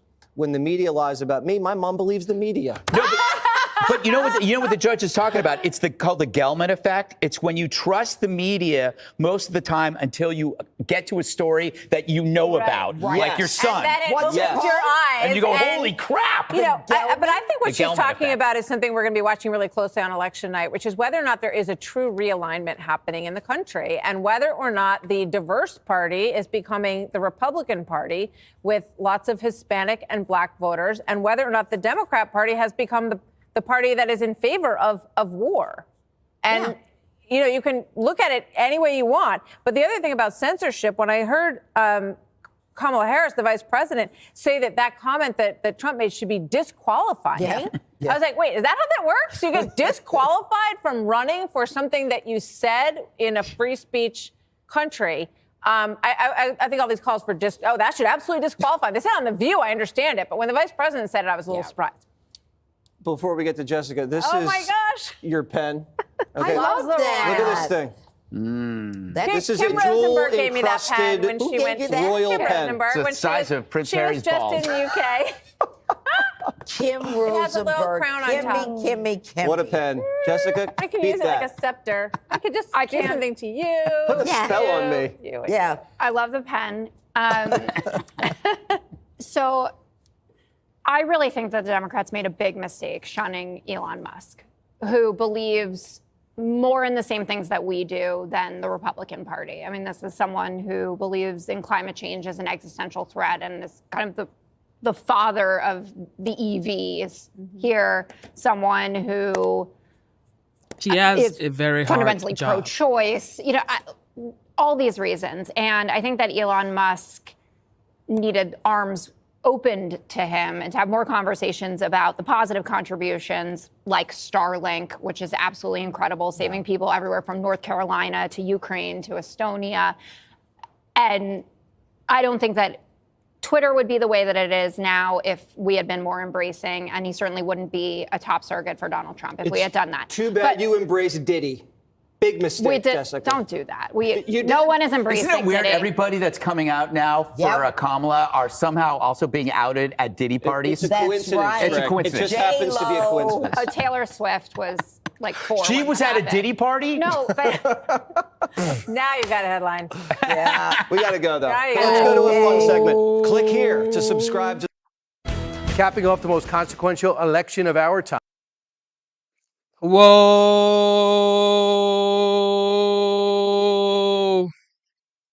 What are they saying about Didi, bro? Yo. Oh my God. I actually saw a video of the former the vice president thanking Didi though for hosting a political, I think, event. She said, "Thank you, Didi." I guess, I mean, that doesn't mean anything. It's just maybe, she's thanking him. I saw a video of it. It's not like I'm lying. I actually played the video here like last month when the Didi stuff just happened. But it is what it is. Just like you heard, Elon is the father of EV. He loves climate. He loves all that stuff. So, all right, let's listen to Wonder Woman. Wonder Woman. You know who Wonder Woman is? Anybody want to put it in the chat? Yes. Tulsi Gabbard. Okay. You have Wonder Woman, you have Batman, you have Spider-Man, you have Superman. I would say Trump is Superman. Okay? And I would say Batman is JD. And I would say Spider-Man is who? Who do you think Spider-Man is? Y'all tell me who Spider-Man is. But Tulsi is Wonder Woman. Let's listen to Wonder Woman right here. Trump transition team co-chair Tulsi Gabbard has been on a tear through the country, campaigning for Donald Trump in battleground and blue strongholds. In the last 2 weeks, she's visited more than a dozen states, reaching out to Democrats who are disaffected with Kamala Harris. Here to tell us what she's seeing. Thank you so much. So it's been fascinating to see how the Trump campaign is being very strategic about how they're using you and RFK and deploying you out to places that are blue, like in Wisconsin, in that Madison area. But you've been with the campaign for quite a while. What have you been seeing, and what kinds of things have been changing as you've gone along in these months on the campaign? Well, there's a lot of energy building, that's for sure, and it's palpable on the ground. I just want to share some of the really incredible and unique experiences we've had. That event that we just held in Madison, Wisconsin a few days ago. At every one of these events that I've been doing with Bobby Kennedy, I ask the audience, raise your hand if you're a Democrat or a former Democrat. And in almost every event, somewhere between 35 to 50% of the room will raise their hand. It was no different in Madison. The cool thing was this, though, when their hands went up, there's probably a couple thousand people in the hall there. The rest of the audience started to turn around and look around, and they all stood up and cheered and welcomed them and just surrounded them really with love and kindness. And I had so many people come up to me at the end of that saying, I came in here afraid. I've never been to a political rally before. I didn't know what to expect. I'm a Democrat, lifelong Democrat, never voted before. Different variations of this, but each walking out saying, I'm voting for Donald Trump because of what I experienced here today. You know, Tulsi, when Mark Cuban says Donald Trump doesn't like to surround himself with smart, intelligent, independent women, it's hard not to see that's a direct shot at Kellyanne Conway, Kayleigh McEnany, Linda McMahon, a whole host of other women as well, including you, Tulsi. It seems like it's a direct shot at someone like you. You know, there's actually something much darker that he is implying there, because the premise of his statement is that he believes that Liz Cheney and female warmongers like her are what defines strong women. They are hypocrites and cowards, because when you look at people like Liz Cheney, she is eager to send our troops into harm's way. She is eager to advocate for more stupid wars, but she and other warmongers like her will never volunteer to put their lives on the line for these military adventures they're advocating in. I just finished a couple of days of Army Reserve duty at Fort Sill, Oklahoma, and yesterday morning I stood there on the graduation field and saw a few hundred brand new soldiers graduating from basic training, probably 1,000 family members there to celebrate them.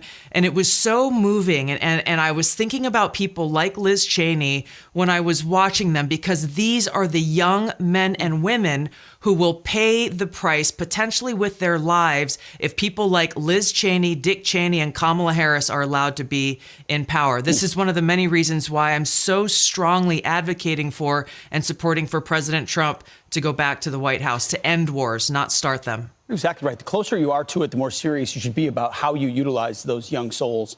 Tulsi, real quick, where are you going in the closing days? Where will you be hitting the trail on behalf of the campaign? We got about 72 hours until election day. I was just looking at the schedule. I will be in Georgia later today, Pennsylvania, Wisconsin, Michigan, and North Carolina before Monday night. Before Monday night. All right. There we go. Well, thanks for being with us this morning, Tulsi. We appreciate Thank you so much. Thank you for tuning into the live show. You know what time it is. Up atop your screen, subscribe to the channel. It is your boy Genesis. Instead of looking for perfection, seek for consistency. Never give up on yourself. Never give up on your dreams. Never give up on God. Believe in yourself. Believe in your dreams. Believe in God. And believe that on Tuesday, the 45th, will be the 47th. Okay? That's what I believe. Okay? That's my opinion. Ladies and gentlemen, we have come to the end of the live show. Tomorrow morning, I am going to be here by God's grace by 10 a.m. The legendary 45th will be in North Carolina by 10 a.m. And we're going to stream it right here. Hopefully, I am here by God's grace, like I mentioned. And it is going to be wonderful. Subscribe to the channel. Like the live show. Come on, man. You've been here for what? 6 hours and 15 minutes? I know for a fact the great, beautiful Suzanne Nichols, he has been here for 6 hours and 15 minutes and 55 seconds. Now, Andrea has been here for probably, say, 4 hours. See Shelly, no, I think she was the first to get here. See Shelly, yeah, essentially, as soon as, yeah, see Shelly, thank you so much, okay? God bless you. Everybody that tuned in, God bless you, God bless you, God bless you. And I will be back, okay? I love you all. God bless you. Genesis is signing out.